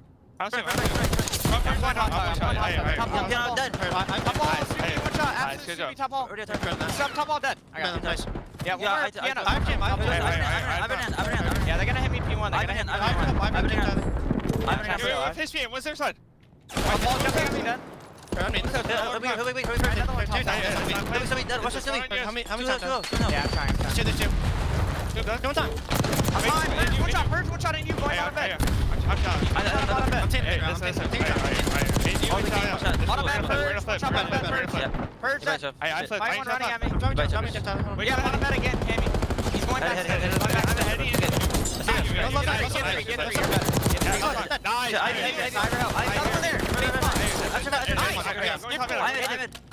Stone on me. I'm telling. Top mid, one shot, MC. Top mid above you. There's one stone heading at me too, bro. Two top mid, they're gonna right push. Right. Dead. Nice. Alright, nice. Back kitchen and wait. I'm done. She's coming in, you fly. Yeah,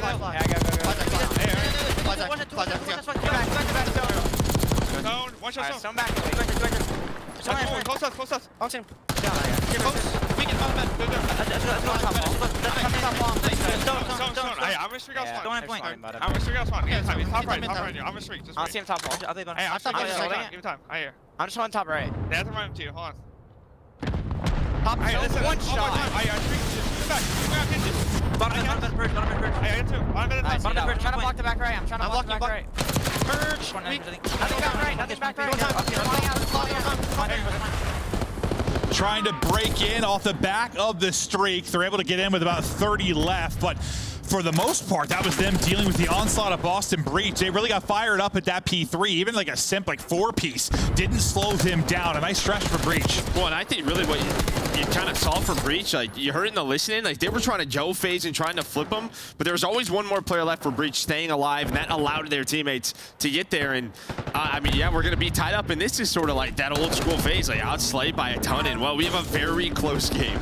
Well, I mean, to be fair, like this is the best they've looked at hardpoint, at least statistically, even with their like struggles this year. Like they're one of the best hardpoint teams in the league, which there was a long stretch where, yeah, they were like 50-50, and to your point, that's what plagued them a lot. Yeah, outslang, just not able to get kills. I mean, nothing's worse than that old phase team, though. Like BO3, what was that? Zuma, Enable, Attach, who am I missing? And Clay. Oh, yeah, outslay by 50, lose by 100. That was a special time. But Boston looking to get it done. Purge still leading the way for the squad. Cammy's got nearly a minute and a half in. Snoopy's popping off and making plays. What's been like the, I don't know, biggest surprise for you about this Boston Breach team? Has there been a player that stood out for you? Maybe you didn't expect to see that this year out of him? I mean, I just think the collection as a whole, right? There was just a lot of question marks with this roster. Just like, I mean, I feel like every single player has had moments, but, right, they decided to stick it out, and it's just working, man. It just feels like they all understand the game very well. They have like one goal. They play together as a team, and I mean, they compete with the best. I mean, felt like a coin flip. Is this team going to be together by Major 1 or not? Yeah. Looking good. And they're pushing this one the distance. Up about 40. Cell and FaZe trying to break into this P2. There's going to be a spawn in the back. He's got the read on that. He's able to hit the gunny as well. Still one inside as he dives across. His draws that can get it. So they'll fight in with 37 left. And it's a pretty deep spawn out for Boston Breach. So they've got the time to make a comeback. They get the rest of this. And what? We've got basically exactly a tie game. But can they actually hold? So far, so good. Draza goes to the secondary again. Can't hit this time as it'll lead to Cammy getting 2, but still in the hard point. It's been FaZe. Nice trade out of Simp, and he'll be right back into it.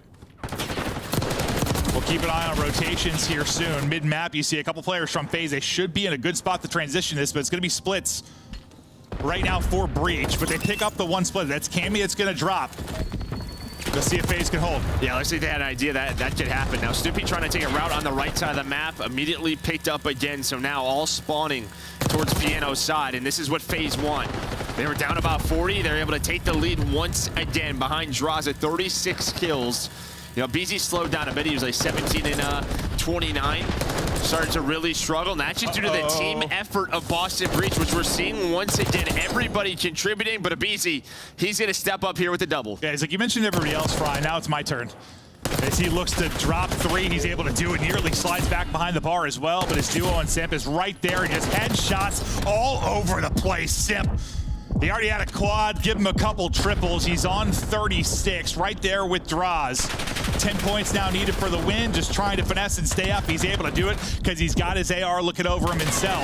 I'll say he's going to turn, right? Cell just dropped. He reacts, but Purge has already picked up 2. They just need 5 for the win now. Yeah, but now that the spawns flip, I mean, you have a chance here. If you are Boston, you get the spawns that you wanted to P4. This is very doable for this squad. They're not going to have any chances to make mistakes here. One break and it might be done. They just need 3 seconds. So far, so good. You go 3 for 1 in the opening push, and you're continuing to stagger them. The spawn's pretty close, though, for FaZe. They're going to keep reinforcing this. You just need 15 now for the win on one side. FaZe, they'll get in for the 3 they need. They shut it down. They close it out. They get the dub. And I don't even know what Simp just ran into the hill. Yeah, he just literally ran in. I'm going to be honest with you. I was looking at the arrows spawning up towards Jacuzzi and watching the outer route. Yeah, no, he just ran into the hill. I literally was like, why is FaZe in the hill? Yeah, I literally was like, why is FaZe in the hill? Oh, okay, that's the best play, but which is the 4-piece. Great stuff, but yeah, he just runs right through. Knew where the player was at the tub. And I say, one person died. He got one gunfight, just got the 3 seconds. Okay, well, I didn't think it was going to be that quick of a break, but I did say you couldn't really make one blunder. You were done, but just needing 3 seconds. But he hits it up the gut. And he's able to win it. They outslay by, well, we'll see the numbers in a second. It had to be the ballpark of 20-25, I think. But they turned those kills into time late. Some nice holds really at P3 where they got a bunch of their time. What's it ended up being? Well, BZ, I guess, was -12, so. It's about 15. It's about 15? Okay. That wasn't that crazy. Cell, kind of right back to what you expect from him. Leading the lobby and damage, put up nearly 5,000, a whole bunch on a map like Skyline. 35 to go with it. And yeah, if he can be Mr. Consistency in that, I'm sure they're happy to see it. Well, and I think it's like props to him, like, because there's like him and Dashy, like you're just seeing AR stats kind of struggle right now, right? With the way some of these maps play, how quick they are. You have 3 PDWs out, and I just think at times you can just get put in the blender as, as an AR, right? You play a map like Protocol. If you're having a break, it's just hell. So if he's doing that in a very SMG dominant time right now, it's very impressive. Yeah, we'll see if the meta shifts over the course of the year, but right now, going to be seeing 3 subs out at times, and it is very, very good.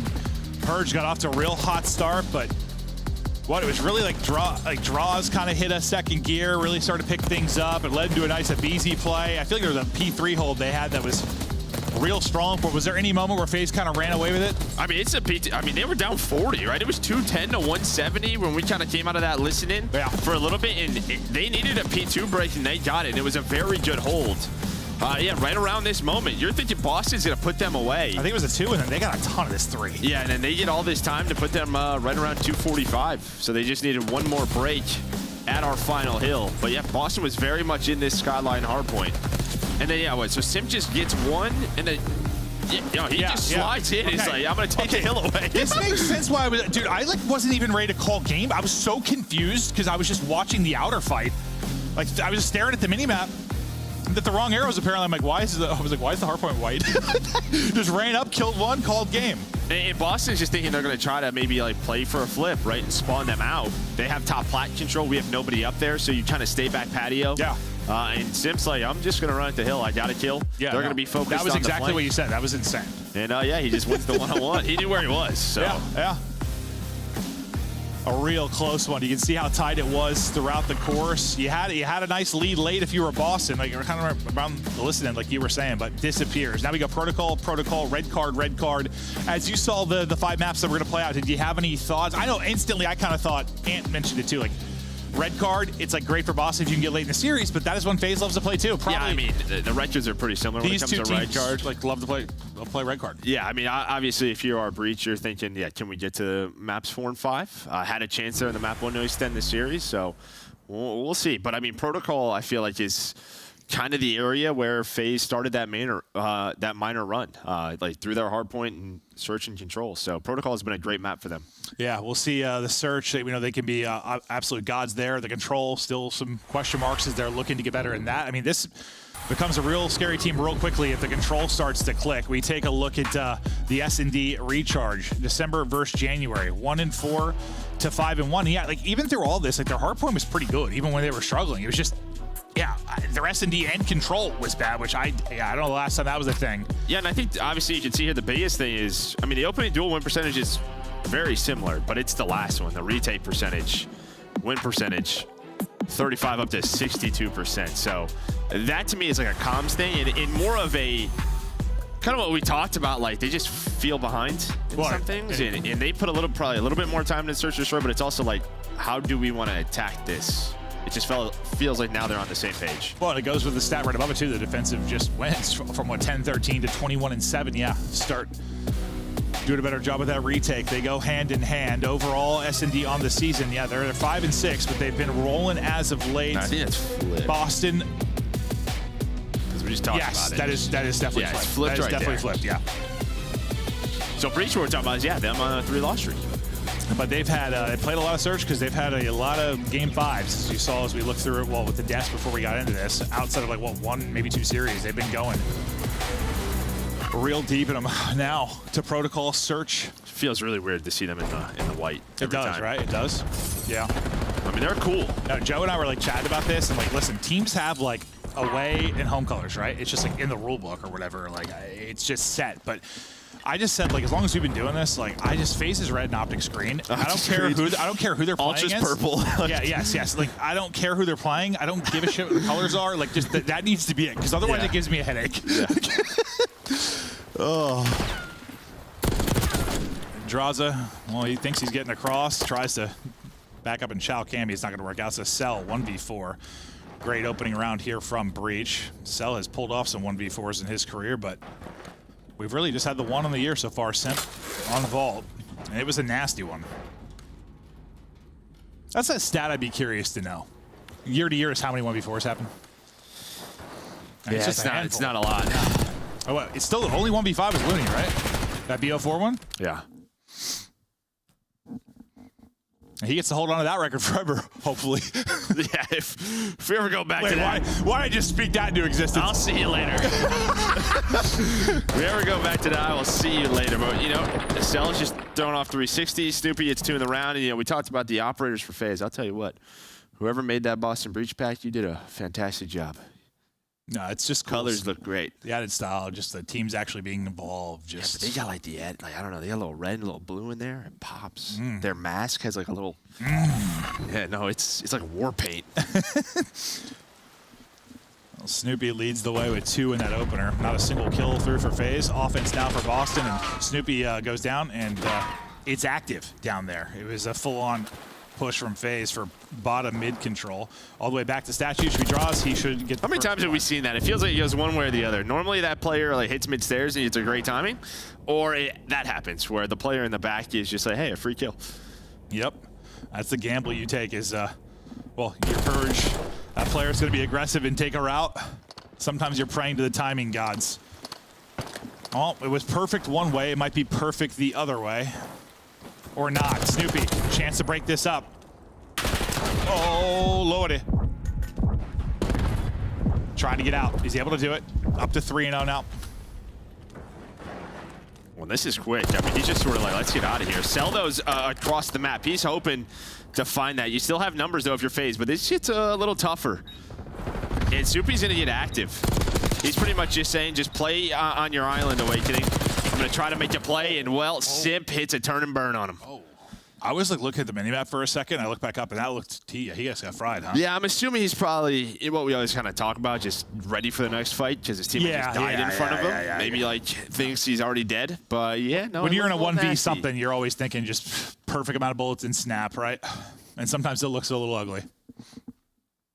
Well, dominant opener from Boston, answered here by Atlanta.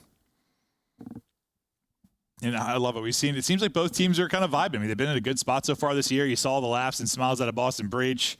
Seems like BZ and the guys are having fun too. I mean, yeah, it's a much better start for Boston. Yeah.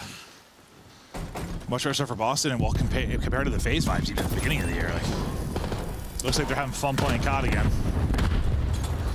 Utility out, clearing space here for the A site. That'll be a fast plant through. Pressure on Breach now to look for these openers. Well, one already got underneath. One's behind Draws. We'll see what he can find. Draws is going to drop. Purge does get traded out. We go 2 for 2. BZ and Silver's Cammy and Wake now. Nice shots there by Cell.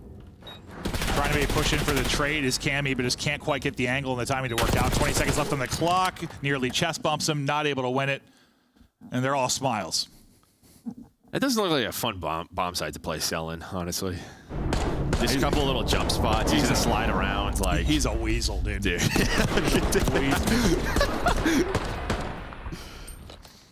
I mean, if you're gonna give it up, opt for the 4 versus 4. You're just hoping some utility hits, but FaZe able to avoid it. And I think that could have been a bit of a cleaner round. Simp definitely just like slid out and tried to get a second there onto Awakening, right? He's just kind of ready for the next gunfight. Could have backed down if he wanted to, but trusted his teammates in the 2v2. Let's see what their answer is on offense now. Well, BZ's got out top middle. You might be able to find an angle on somebody who's actually camming on the cross. He does get one. Sells on 5 straight as he gets it through the top window. I mean, Purge just keeps trying to take routes and just gets hunted down. They're just giving him nothing. Yeah, and he's found a lot of success on this map and other maps too. Just he's been so good in that position, but they've had his number 100%. Cell's shooting right now. Wins another gunfight up to 6 in a row. Wake last alive. He's nearly pulled off some nutty clutches on this map. He's come close a couple of times. Just gets into a flow and starts beaming, but not going to give him an opportunity to do that there. Yeah, again, we talked about it, the resurgence, search and destroy for FaZe, and you're just seeing why. It just feels like, again, they're all on the same page. They have great reads, and, you know, Protocol is a map, right? There's always feels like there's going to be an opening, so you quickly have to, like, be ready for your flank, and we've just seen Cell in a couple of these rounds, just be able to find the opening, takes down Purge. Hey, they could be under you already. Just snaps, finds a second. It's got to be tough if you're that, like, I don't know, that first blood guy, that route guy, and it's just not working. Yeah, you just got to keep trying. Yeah, do you keep trying? Do you or try do you to mix just it go up? to A? Yeah, that's another option as well. It's a party. That's what everybody was for. invited. The BZ should get the angle. The stun slows him down for a second, and that ends up being why he actually drops. So we go to a 2 versus 2. The reload's in. The 7 spree at risk now. 13 HP up. Draza saves his life. And Draza just handles business. Gets both. Streak stays up for Cell. FaZe are clicking right now. Yeah, and that's about as good as you're going to get if you're a Boston, right? Where the trophy's down, it's hitting so fast, your nades aren't connecting. And then Awakening has to quick rotate and is at least able to make it into a 2 versus 2. It's kind of what you're hoping for, but yeah, again, losing kind of this 2 versus 2 skirmish. Yeah, I thought there was time, like they were going to group up to like take an actual 2v2, but yeah, by the time Wake dropped, or sorry, not Wake drop, but the third player dropped. I thought there'd be like a trade, maybe into a 1v1, but well, by the time he came in, Draws was able to be gun up again and win it. He's on 4 straight, Cell 7 straight, 4-1 lead for FaZe. And we're going to have an old-fashioned party here again. Draza in a BZ, send him to the next round. And Awakening is in trouble. He got back to full HP, but a BZ does not care. That's a fast one. And what did I just say to you in the green room as we were watching the last match? You told me that when we watched Protocol, it's either just very one-sided. Yeah, it feels bro. Very one-sided. It's just there's a good team and there's a bad team. Everyone we watched lately. Yeah, we've had some like deep round 11s, but yeah, it feels like lately. I mean, it's just us. Like we had the 2 Ultra ones we did. The last series one. This it's just someone's getting like 6-0, 6-1 just stomped. Well, it feels like right now FaZe, whatever their strats, whoever's calling it, they just have a really solid read on Breach because especially on defenses. There's just been no room for Breach to go. I want to watch FaZe Ultra Protocol Search. So that'd be kind of fire right now. Another first blood for FaZe. They're all streaking now. It's the stun. Nade down, thinking about sending it. He's going to send the car instead. Here I come! Tries to spot for Info. Close it out here with the 4 versus 3 as they start to get aggressive. Draza just waiting. Simp able to get another pick though, and suddenly it's just Cammy and Snoopy. And they're just kind of hunting. There's just no room. There's no room early in these rounds for Breach, it feels like. It's like you're just getting choked out. Try to run, you cannot hide. All the angles there for FaZe. Snoopy last up. Best of luck. He gets dropped, and that is a real quick one. A confident FaZe squad. They are having fun right now. That is as dominant as they come. But yeah, it's just, I don't know. That's just how it's been lately. I swear to God, every Protocol Search I watch, someone's just getting smoked. And while they continue to get back into form, does Atlanta FaZe and at the right time, right? We're a week away from the major. Yeah, and their search and destroy looks damn good. The hardpoint's looking good. It's like, would this be that FaZe? I mean, usually their control's been good when they win tournaments. Like, if the control's not ready by next week, will your hardpoint search be good enough? Those 4 where you can just get it done. We'll see. I'm curious to see just the map 3 now and see if there maybe have been some improvements. I gotta think they've been getting back to the drawing board and really looking to improve upon that. But if the search gets back to what it can be for FaZe and the hardpoint is the best it's been by, at least percentage-wise in years, yeah, they're going to be a threat in Spain. Especially I mean, what were we talking about for the first couple weeks? It was just, I mean, BZ and Simp were kind of all right, but Draza and Cell were struggling. Now Draza and Cell look very comfortable. Well, they just looked frying off. They just didn't. Yeah. They weren't on the same page. Felt behind it. Just don't feel that way. Again, it was a very close hardpoint, so there's still work to be done, right? Yeah. They could have lost that map number 1 very easily. Boston played it well, but Protocol Search Destroy was a lot different from that. No, that was a fast one. And then we'll go to Protocol again, and maybe a couple of red cards if needed. And yeah, I mean, Ant said it. I said it. You want to try and get to 4 and 5 if you are Boston. You're very comfortable on red card. It's just, can they get there? It's not looking that way. Curious what the desk thinks about this map 3.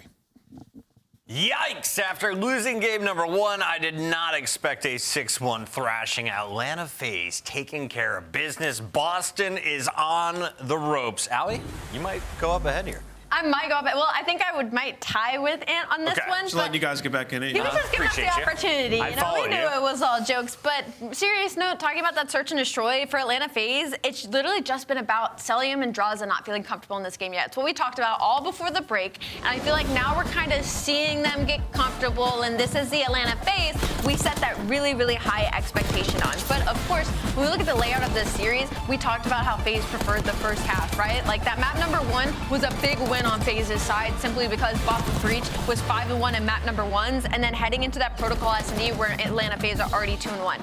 So I feel like the real battle is about to start here in this control in the later half of the series. And I'm looking at this. Celium goes on a 7 streak, and we're only in round 4. Sure. Boston had no wiggle room.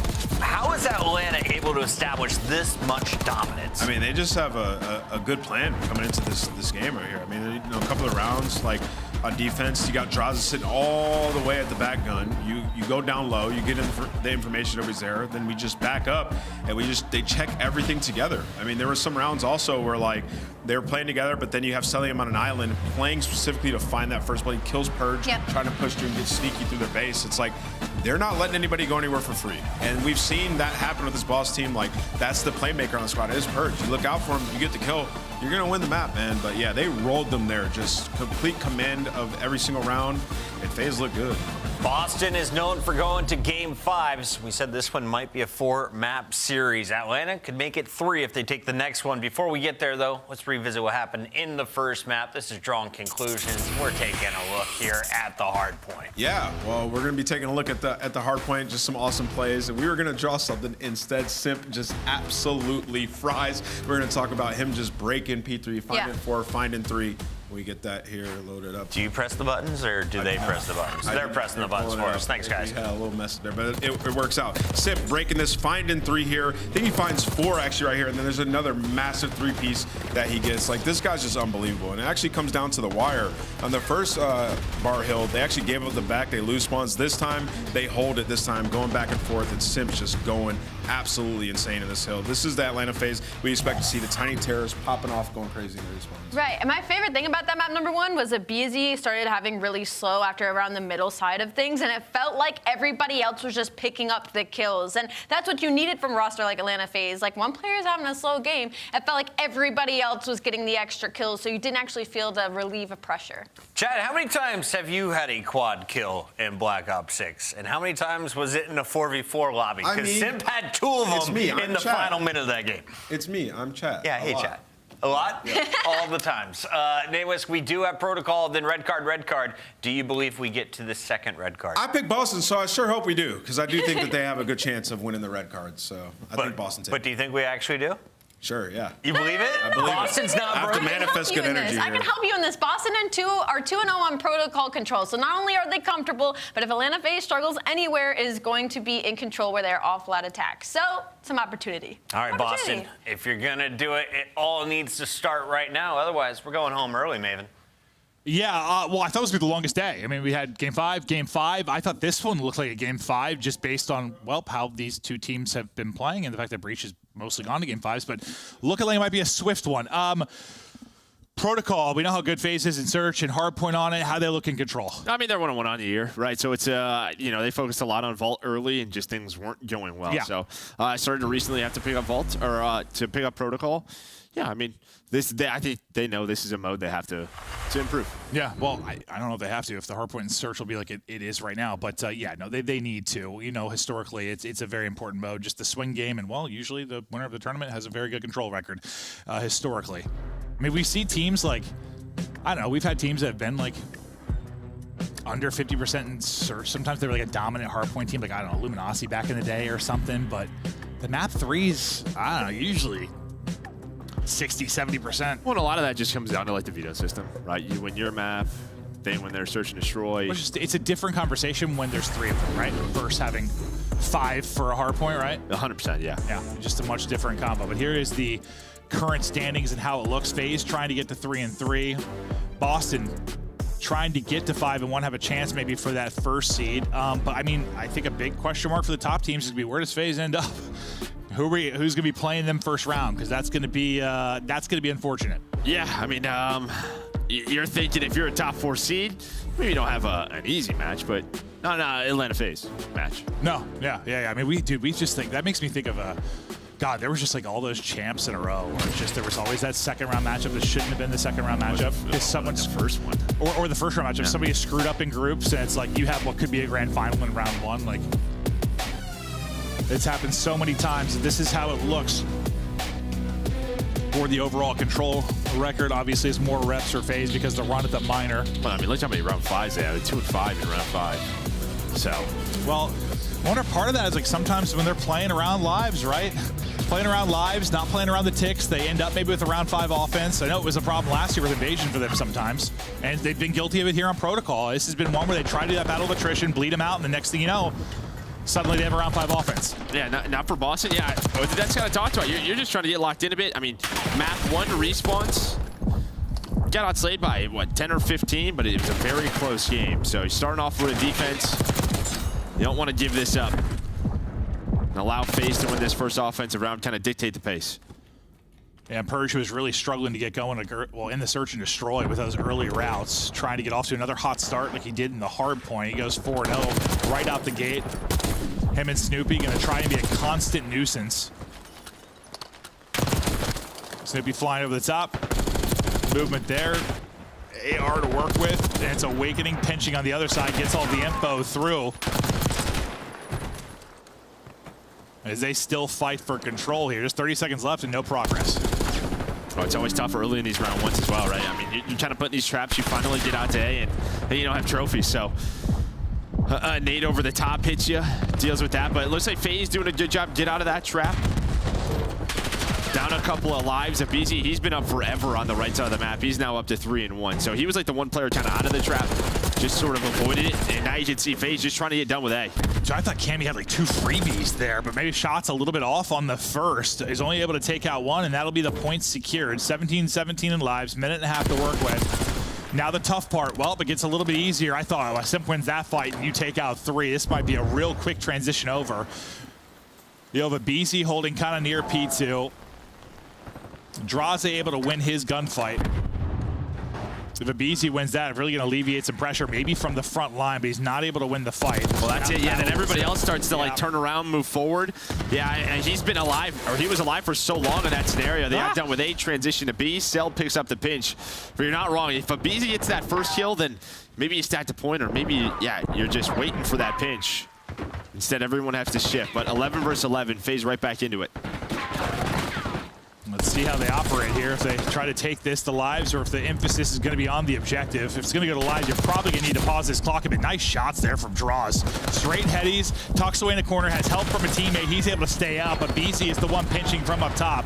Gives Draws a moment. Now he opts to try and chow here. 2, though, can't get away from the second. Still, they hold the lives advantage. But there's going to be some free pickings, you got to think, for Breach. That's a big kill right there from Abizi. I mean, now you have a 2-life advantage. You have 1 player off spawn. Things are going to slow down. The pressure on FaZe to get onto the objective. Cammy get? You see number 2. He's the 1 player behind enemy lines. He'd be the difference maker here for Boston. See if they read it. Trying to hold it is going to be Cell. Will Cell be able to make the play? Cammy getting through. Cell will ultimately hit the shot. Snoopy's still going to be up. It's just him, 1 versus 4. He's going to have to pull off something miraculous. Slides out the Chow, not able to do it. And it comes down to lives, right? Not the tick. Yeah, it does. But I mean, that started off so well for Boston. And then I think Cammy, he's probably hoping he can just like peek out, right? Once they're on that point. And maybe get an angle, but he doesn't want to take the chance to go inside and maybe get a bad timing with selling him up top, so opts for the flank, could just like never get a clean angle. Yeah. Well, FaZe will get it done offensively. We'll see if it ends up mattering that they don't get the final tick. It might, but well, Breach are going to have to do some work before that's a combo. I'm just curious if we get there and they're suddenly offense because, well, they're 2-5 in round 5s.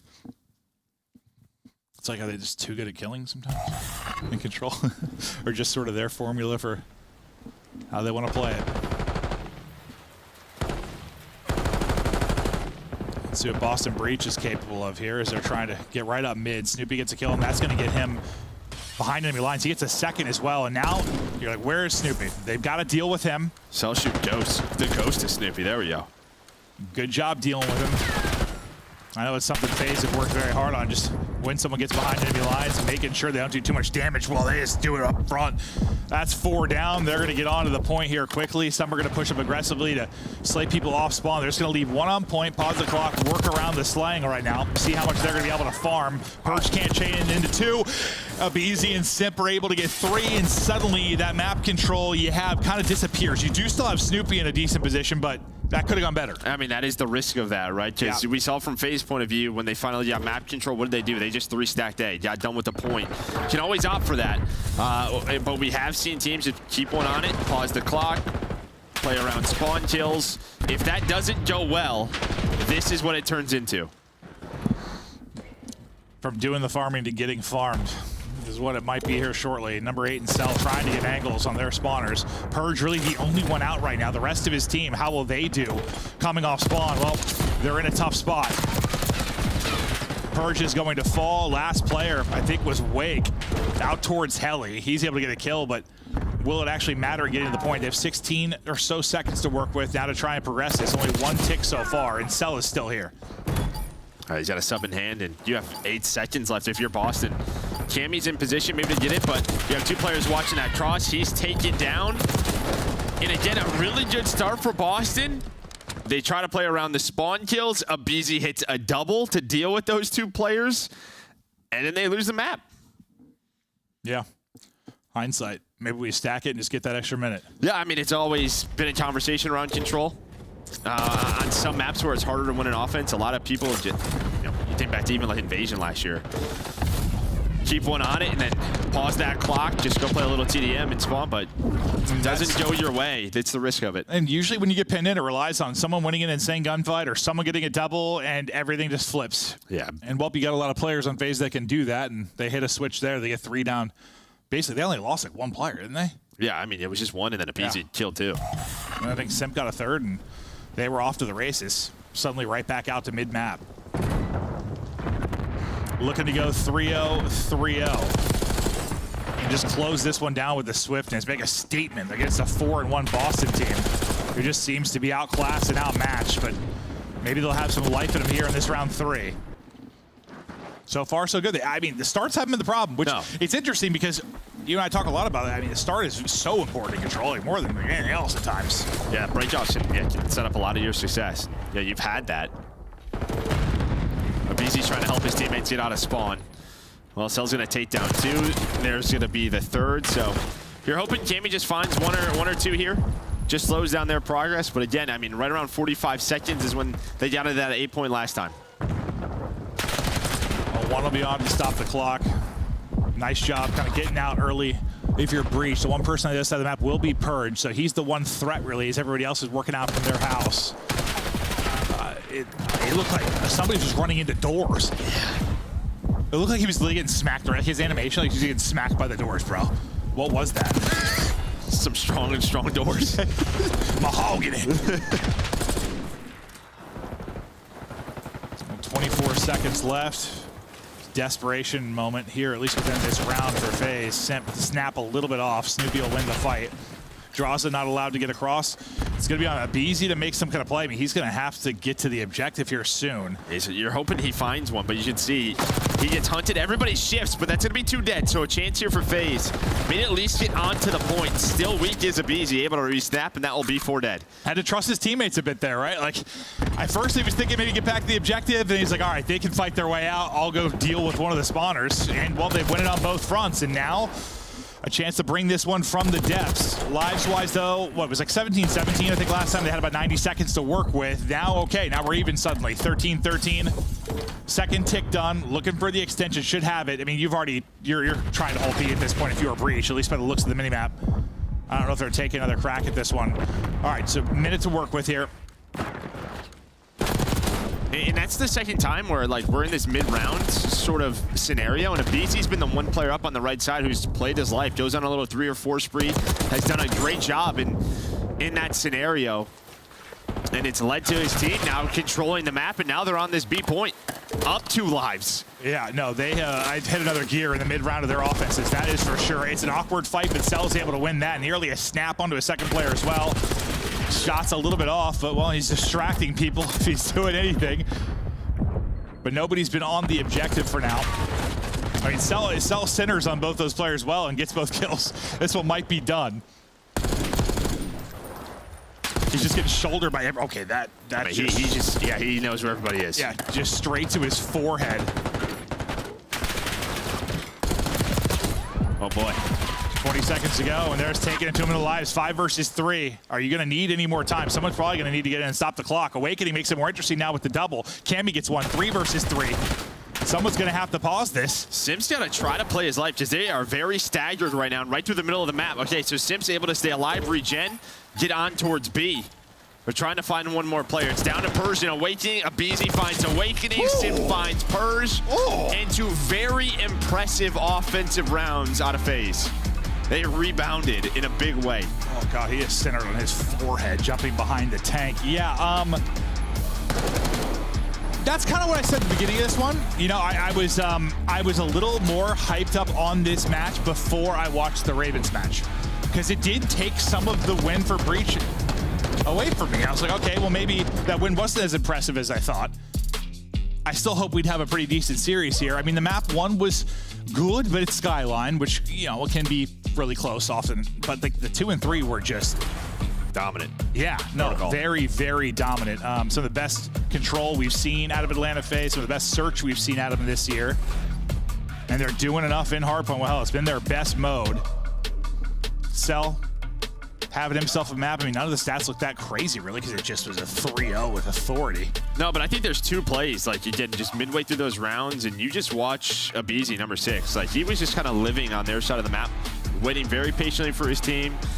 Didn't overstep, didn't get caught, and he just kind of knew, if I stay alive and I'm annoying here, they have to worry about me. That should allow my team to get out, and they did both times. And then from there, wipe the map with them. Well, it's just probably one of the hard things as a player, just knowing when you have to be aggressive and send it, knowing when your life is way more valuable and you just need to not die. Well, I think that shows confidence in sort of learning that scenario for Abizi, because I think he is a player very much who would go out of his way at times, and in recent years where he would absolutely take like an extra gunfight, maybe when he didn't need to. Yeah, no, I mean, he wants to shoot 100%, but no, making some heads-up plays, and FaZe get a dominant 3-0. Between the minor and now, at least in 2025, feels like FaZe are on point. Boston Breach get handled. Des now to break it all down. Thank you very much, and I'm going to go ahead and say right now, Atlanta FaZe will be in the finals of Major Number 1. Argue it with this guy. Take it to Twitter. We got Draza joining us live in the winner's circle. And Draza, my first question is, who do you think you'll be playing in that grand final in Spain? I think either LET or Optic. I like those call-outs. I like those call-outs. Draza, what the heck? I mean, after the 1v4 from Simp, it's like the expectations, the ceilings we all were hoping for you guys. You guys have just been absolutely slamming teams. What has the work and control looked like for you guys? Because that's been kind of the biggest mode you've been struggling on. Is it just the fact that Vault didn't really play to y'all's play style? Is it the new maps added? What was that work looking like for y'all? Yeah, I mean, honestly, I feel like I just haven't been playing good in control, and I think that's a part reason. I think I need to get my control better, especially on Vault. But I just feel like we got a whole bunch of close series in control on Vault, and we just didn't really win them, because I think we played that map like 6 times now. So yeah, I think our control still is safe, but I just need to get better, and we need to get a few concepts down. Awesome. Draza, you guys look phenomenal. She asked you about the control. I want to ask you about search. You guys look at your full command out there. I mean, picking up players, trying to sneak through. What have you guys been doing to, iron out some of the issues in search and become this good so fast? Yeah, I mean, just working on practice to make sure that, we close out those, man advantage rounds in our scrims and not kind of troll them away. And for me, I've just been playing some SD8s and there's been some case on 8s and a whole bunch of different 8s that we've been playing. So that always gets me better S&D. So 8s actually help, huh? Rest of the Call of Duty world, get in 8s because Draws is slamming. So if you like play more, you can get better. Learning from Draza, it's crazy. I'm picking up these things. Draza, last question for you. What does it look like from a pro player's perspective getting ready for the major? When do you guys leave? How much prep will you have before your first match? It's pretty normal. We're just going to keep scrimming like we are. We're not going to change much. I think major, online match, normal scrim is all the same thing. Keep prepping the way that we have been, and we'll show out. Awesome. Well, with the win tonight, you guys move up into the top 6, and you're not done yet. Best of luck. Woo! We'll see you soon, Draza. Thank you. That's Draza, and here are the highlights. It was a short and sweet series against Boston Breach. Atlanta continues to rebound in 2025, looking way different from the team we saw in December. Way different. And, you know, this control is really important because FaZe, we don't often get to talk about, like, where they make really big improvements because usually they're the ones setting the bar. But for control, like, they were 3-6 heading into this. Awful lot of attack. Bottom 2 in the league. You know, on Vault alone, they were 4-13 on attack. So they desperately needed another map in their map pool for those game number 3s. And like Draza said, he had a 0.8 typically heading into this, which isn't necessarily bad, don't get me wrong. Just we're used to this guy having like 1.2. So for Atlanta FaZe, I think that protocol win was big for them because it was 2 attack rounds, meaning that they are slowly but surely finding out their issues on offense when it comes to control. Yeah, it just scares you going into the veto process against them because you know this is a team, like, now that they're individually, like, performing, you also maybe don't want to play them on a Vault, right? Yeah. So you're like, crap, what do we play them on? So they increasing their map pool. Obviously, individually, everybody looks phenomenal. FaZe are in a great spot headed into the major. And now, with that win, it takes so much pressure off because you likely secure yourself a spot in winners. So for FaZe, so far, the job, it's working out. Atlanta FaZe wins the series, and more importantly, they shut down Purge. Let's take a look at how they did it in your scuff play of the game. It's simple.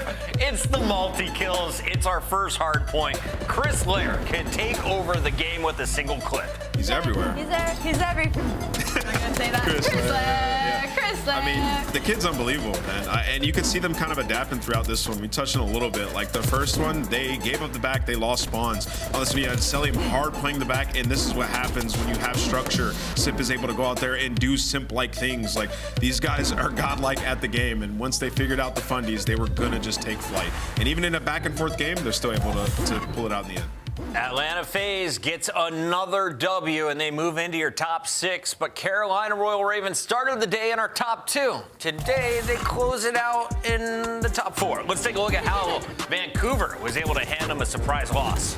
I mean, it's in the 2-3-5s, right? Like, we knew Vancouver was supposed to be a good search and destroy team, and we were just kind of waiting for it to get consistent, and a lot of that weighed on 04, and I feel like we really got to see him shine today. And I think it also kind of makes that statement of Vancouver Surge moving up from, like, the bottom side of the pack to a little bit more near the mid side where they could possibly upset some teams come the major. 8, 9? No, maybe. You're testing my memory right now. I'm trying to give flowers to Vancouver Surge right now. They just beat one of our #1 teams, the Carolina Royal Ravens. I don't want to hear nothing. It's just hard to repeat a 2-3-5. True or false? Vancouver will place higher than Carolina in Spain. False. Ooh, that's hard. I'm gonna go false. Maybe. Go false? Maybe false. Maybe false. All right, as confident as you are, we know one thing's for sure. These SMGs are 2 stars to watch come Spain. Today, how'd they square up? Well, Gwyn dropped more, 113 to 81, 105 and 91. Fantastic performances from 2 stellar subs. Yeah, it's a good performance from 04. You know, he's the guy we say he has a lot of responsibility on this roster. Showed up today, and then Gwyn, as always, like holding his own, frying. Vancouver, much needed dub. LA Thieves, they didn't need it, but it feels good when you get it this way. Miami takes them the distance to a Game 5. Thieves fixed their search and destroy by that Game 5 and look like the team we expected them. Miami, though, Nameless, you said this was the team that was going to win this series. You have faith in the Heretics. Why should we be excited about that team come Madrid? You should be absolutely hyped about this team. One, they have another opportunity to get themselves a spot in winners, but this roster, Rencor is the real deal. Like, one of the best players in the league when it comes to laying down damage in the hard point. Their respawn has been just great in general. I think it's now 11-8 so far in the search, and the search as of late has gotten so much better. They've been winning a lot of SDs. Unfortunately, that Game 5 gets away from them, but just still got to learn Hacienda a little bit. It just got added to the map pool. We saw their improvement in Search from week 1 until now. Expect their Hacienda need to improve as well. On the other side, LA Thieves taking care of business. What do we need to know about the LA squad moving into Madrid? I'm sure we've played the clip on here a couple of times on the HF and Twitter talking about, we just need to hit the hills, what Scrap says. Well, Ghosty was meowing in the hill today. He had almost 2 minutes in both hard points. He clearly has taken that role on himself, which is funny because it's kind of similar to his time on Optic Texas, but both the ARs seriously showed up for LA Thieves today. Great matches across the board, and we are all done for the day. Where do we stand on the leaderboard? Well, Optic still has 3 in your top 4. Celium and Simp right behind them at 5 and 6. Ooh, Celium's climbing up that KD leaderboard. I'm assuming by the end of the year, we're probably going to get right back to the default graphic of him on the left. Is Celium number 1 by the end of Major 1? Ooh, honestly, yes. Honestly, maybe. Shotzi looks real good, though. He does. I don't know. It's going to be fun. It's a tough one. You have to wait. You have to watch to find out, and you can continue watching tomorrow, 2:45 Eastern, for our pre-show. We got our standings updated. Let's show them to everybody. Toronto Ultra, still perfect. LA Thieves moves up to 5 and 1 right there with Optic. Atlanta FaZe is officially on the left side of your leaderboard, and Vancouver Surge will be playing in the winners bracket. Listen, I'm going to be straight with you guys. I feel like when it comes to Major, a lot of these teams could upset in, many categories. Not just talking about roster layouts, but just in general. I feel like we have a really good season ahead of us. Big match for many. I was going to say, I just said Vancouver is in the winners bracket. They're there at that 7th spot. Yeah. Could Minnesota potentially knock them down? It's a big match for Minnesota. I mean, we got 2 huge matches. That first one and that last one. Miami versus Carolina Royal Ravens. Huge for Miami to make winners. Vamos! We're out for the day. We'll see you tomorrow for another episode of Headquarters and 3 more matches live from the Call of Duty League.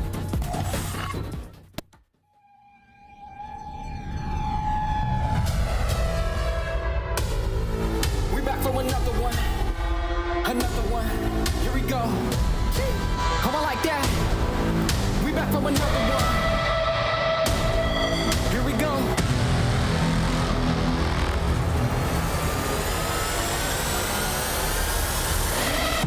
On the scene like we never left. Time to go put them back on the shelf.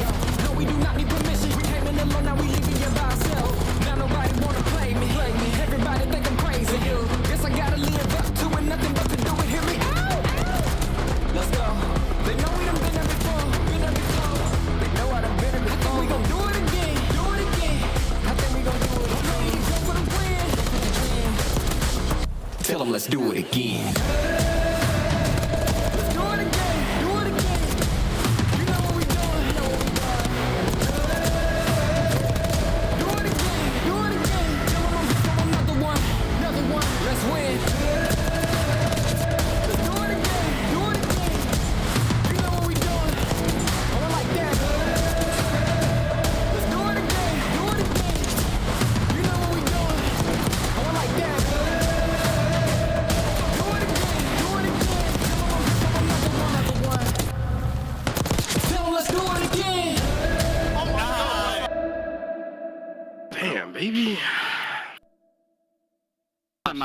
I'm low. Take your time. We're gonna have to go, boys. 1. Back down, 1 HP. Back down. I'm laid down. I can't do nothing for you. Back time still? Find across the check. No.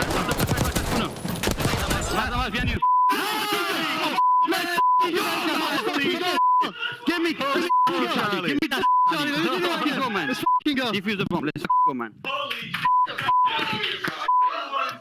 Fuck, man.